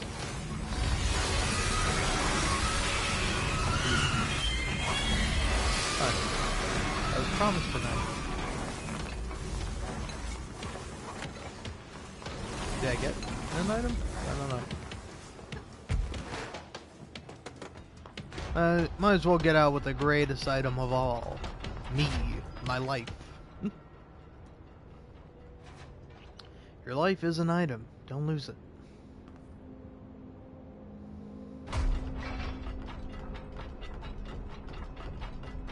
God, man, this fucking suit is so cool. It's like, I thought after a while I'll get a little sick of it, because like, on one hand I think it looks really cool, but then there's some aspects about it that I'm not crazy about.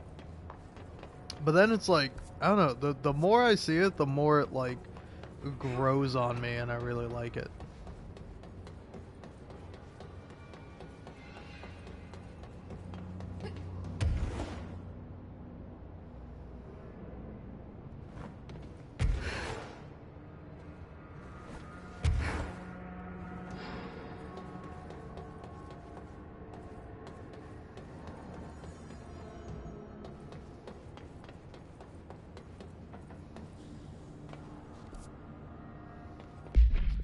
So yeah, where is this thing going to be?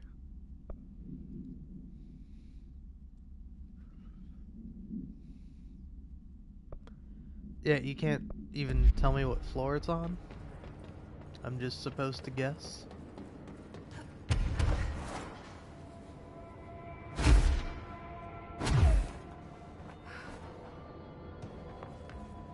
Okay, this is locked. Can't go in there.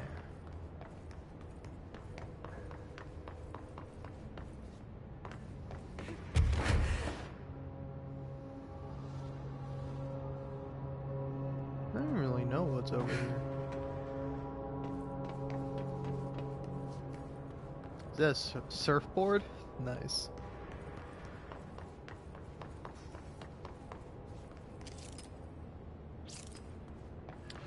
Rubber duck, quack quack. The anchor.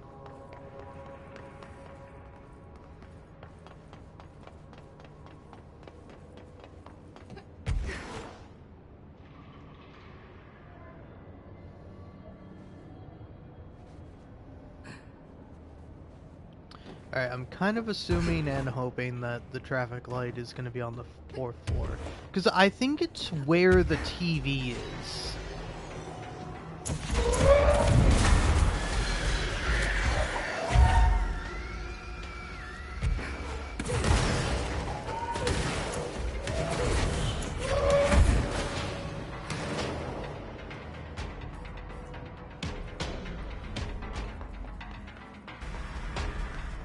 Yeah, there it is. That must be one of the missing items.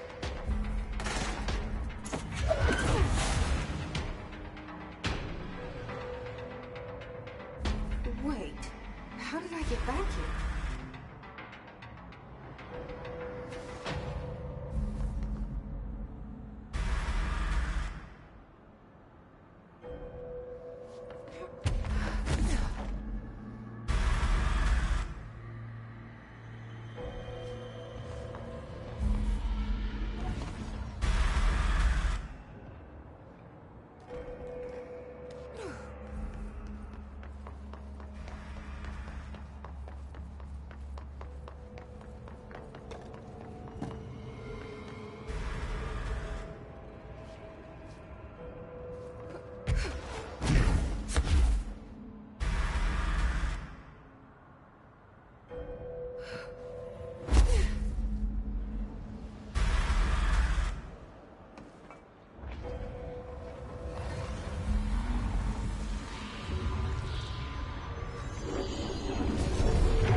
Altered item to worry about. Alright. Got it all done.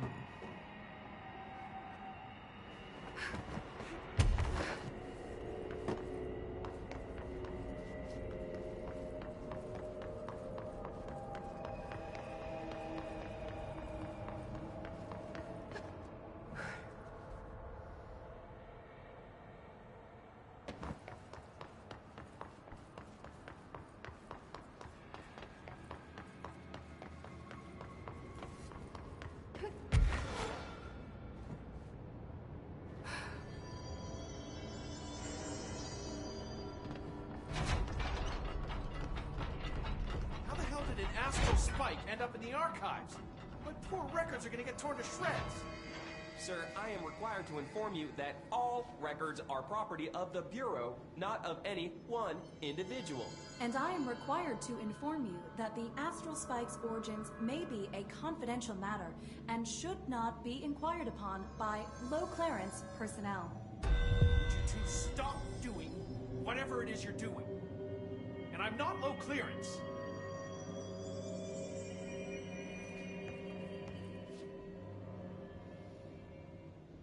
I found all those missing altered items. All of them? Wow, you have a gift, ma'am. But those weren't all of the altered items missing from the Panopticon. The hiss must be making them restless. We've had several more containment breaches. How many of these things did he lose? How many? Just a couple. Should be no problem for you. I really appreciate your help. Really. Just super.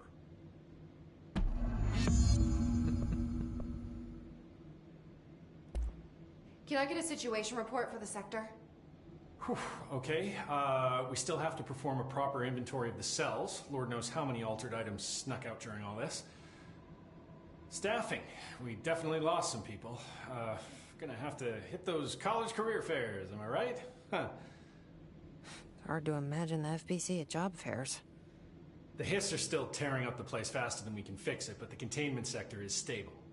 Ish. Considering the alternative, I'm happy with stable-ish.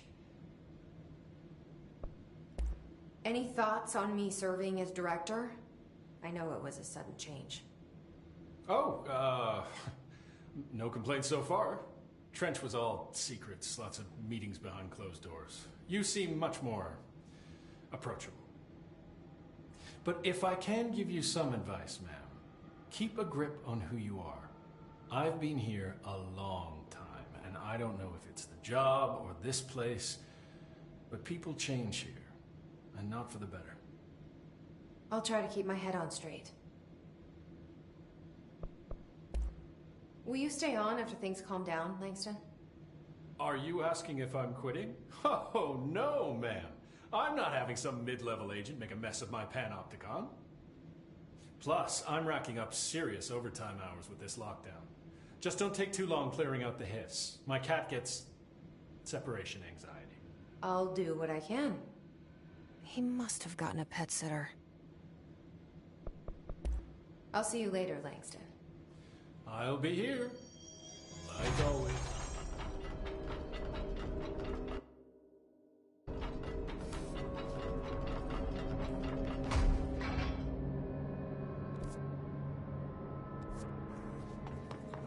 Trench is gone. Rest his soul. I really need to dig out my own proposal on better containment practices. More ritual worship, iconography, the whole shebang.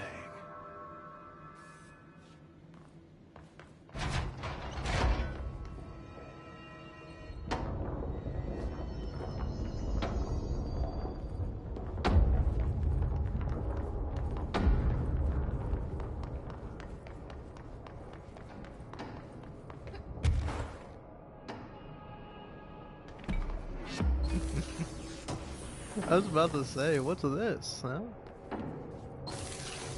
Secret little area.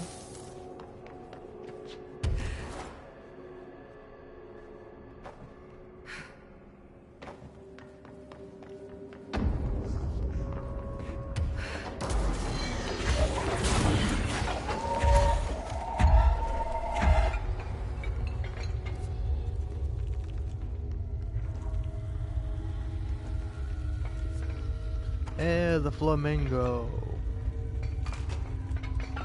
I remember the flamingo. I know, I like flamingos. I'm a Florida man after all.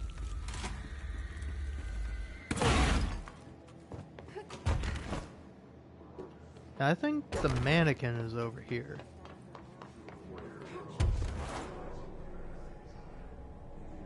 Yeah, there it is.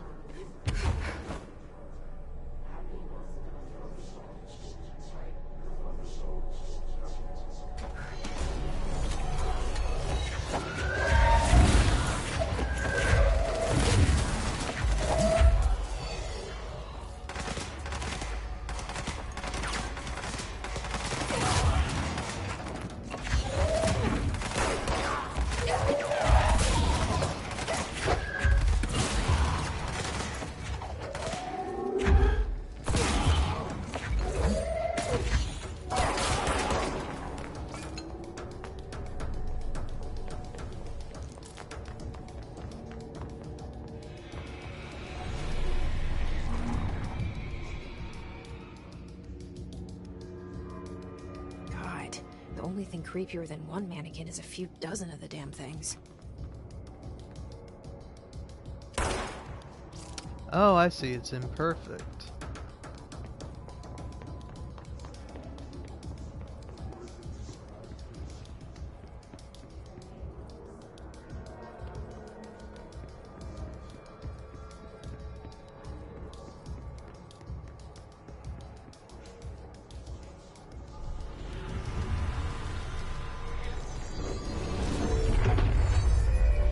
New hero policy.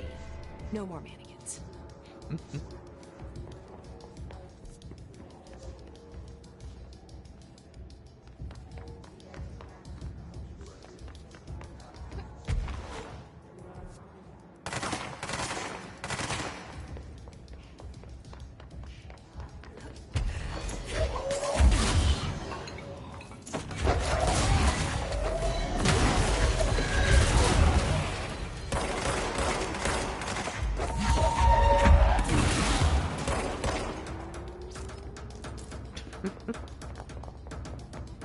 about to say, holy hell, that's a lot of people. And then, whoop, holy hell, that's not a lot of people anymore.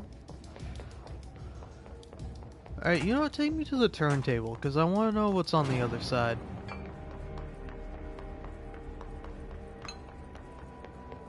Oh, how the turntables turn.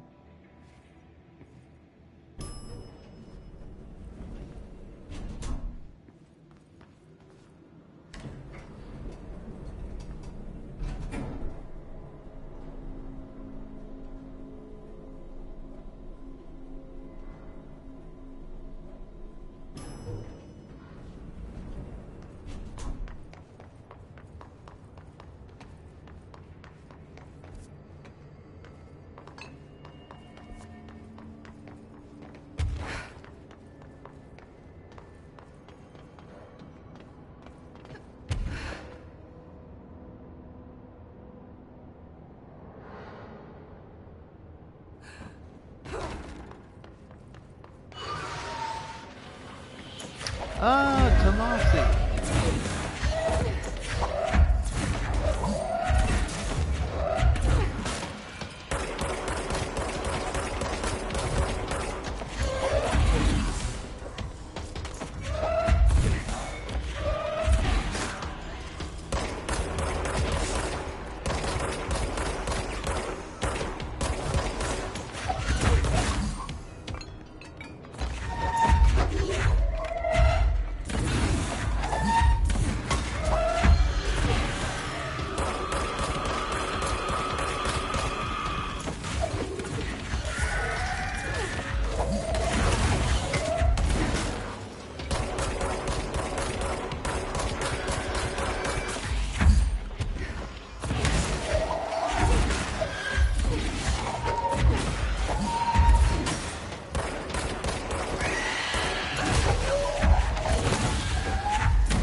Oh, come now.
Oh. Oh, fucking hell, I got the I got the fucking platinum trophy. You're fucking kidding me. Oh, man. Alright, cool. What a fucking lame way to get the platinum trophy. Oh, it's about damn time, though. Alright.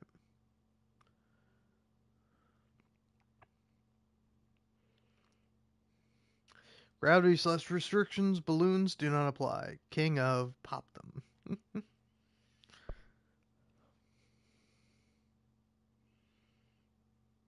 Show them the power / ability / rule we approve / trademark. Skill/video game, the hiss armor/Beatles amend squash. Alright. Fun stuff.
That's got to be an altered item. Oh, I see.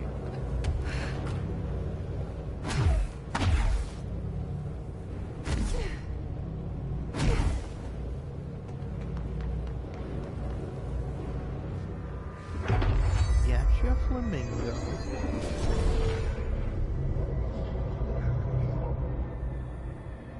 Oh. This thing again. Got into another altered item. What does this want? Is it fighting the bull?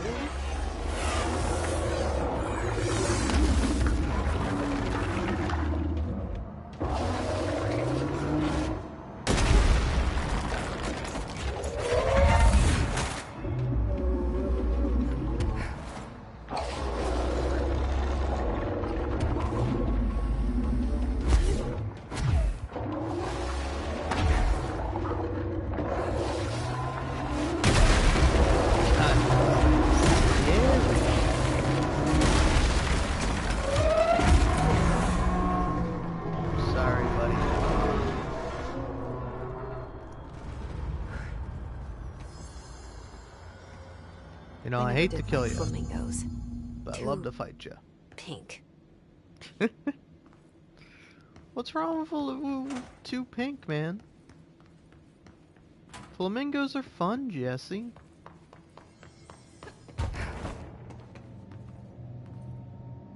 Alright.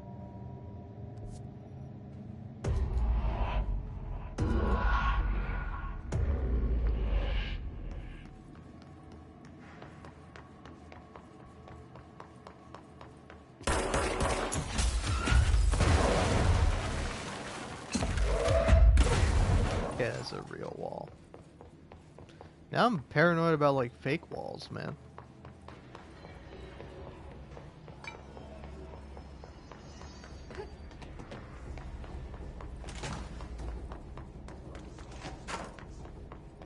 In we go to security and to the panopticon.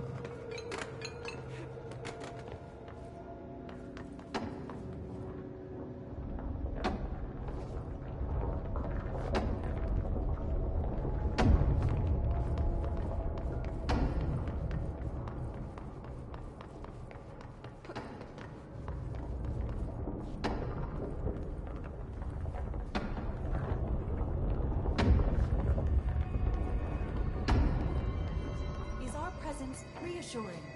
What? No. Yes. Stop it.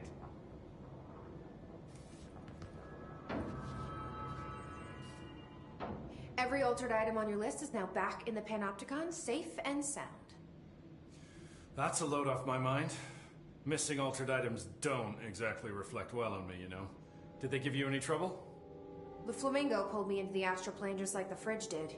That same creature was there.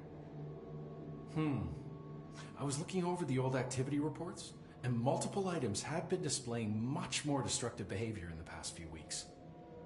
There's some connection there, I bet, but that's a bit above my pay grade. Well, something to keep an eye on.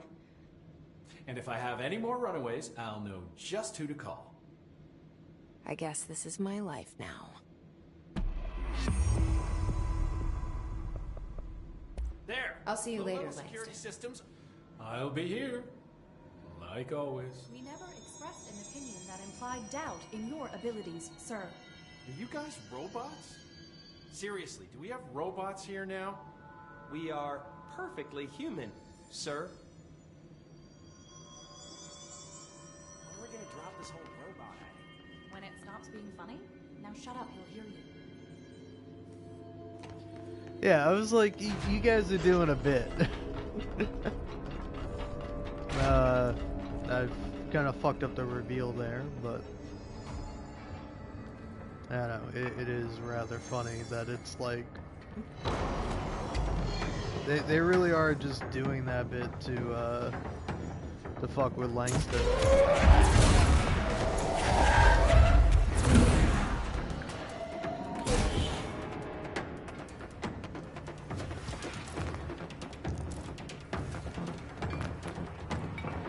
Gotta go under.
this, and then I'm gonna hit the A.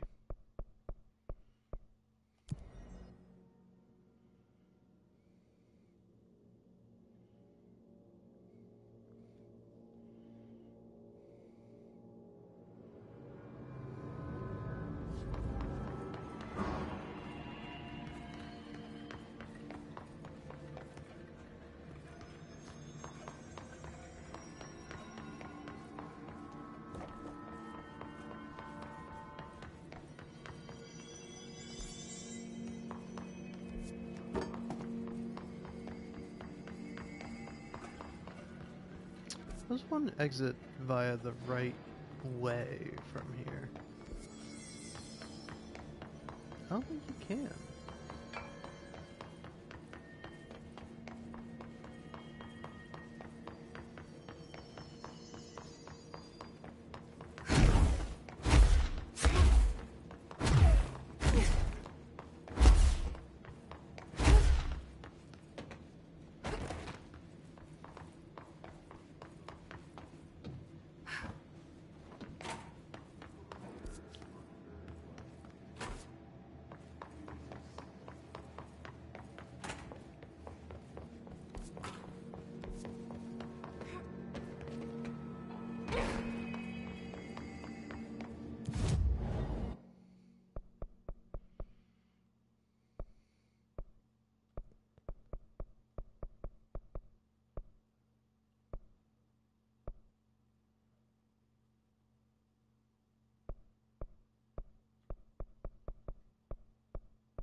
You're listening to America Overnight, now in our 29th year, lifting the veil between fiction and reality.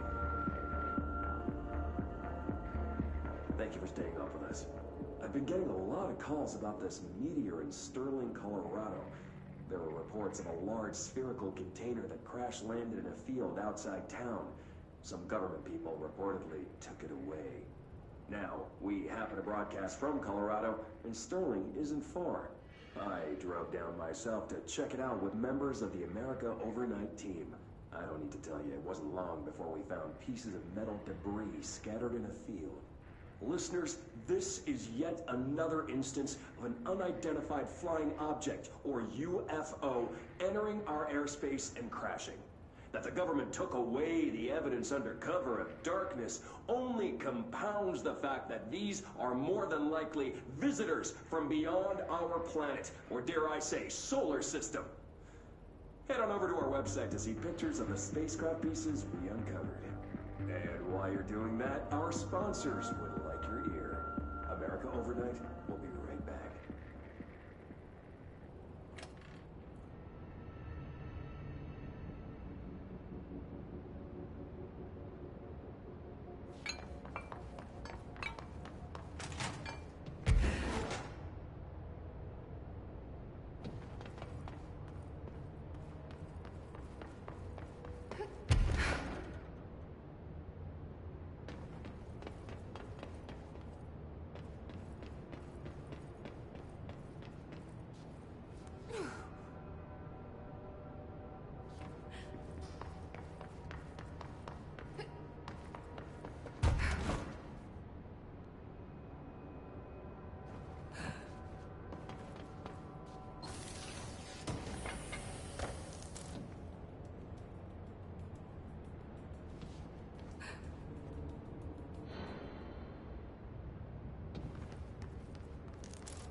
I'm the only one who knows what really happened in Italy.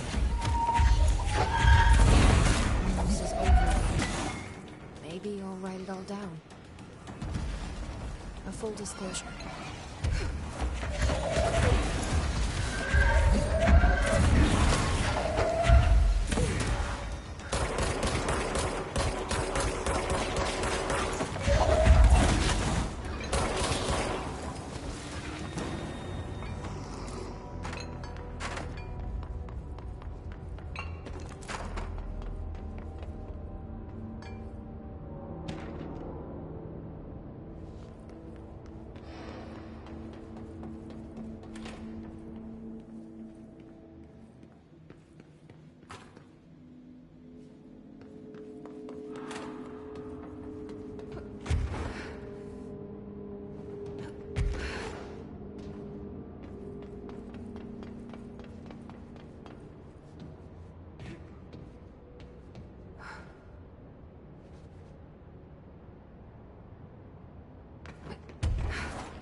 You mentioned a poem.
I took care of the Tomasi problem.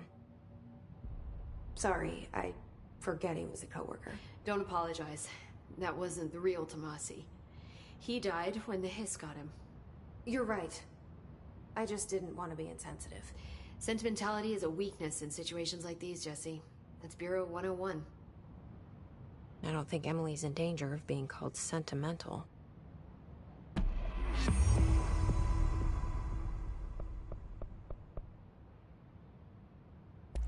Well, I've got a bureau to run. See you soon. Yes, ma'am, Director Faden. Please, Emily. Not even as a joke. See you soon.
Mold's gotten in here too? All right. Let's get cleaning, she said, cocking her gun.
others.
And with that, I can barely keep my eyes open.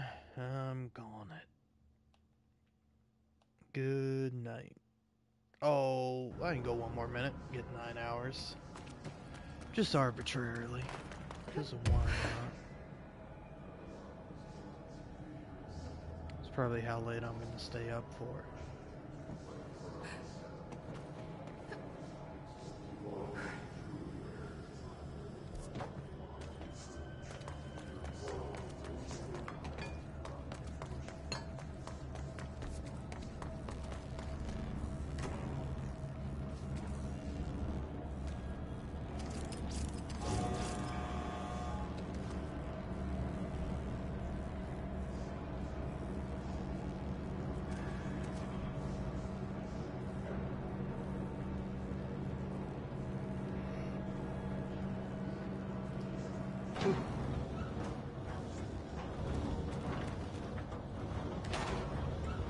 It took so long.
Alright.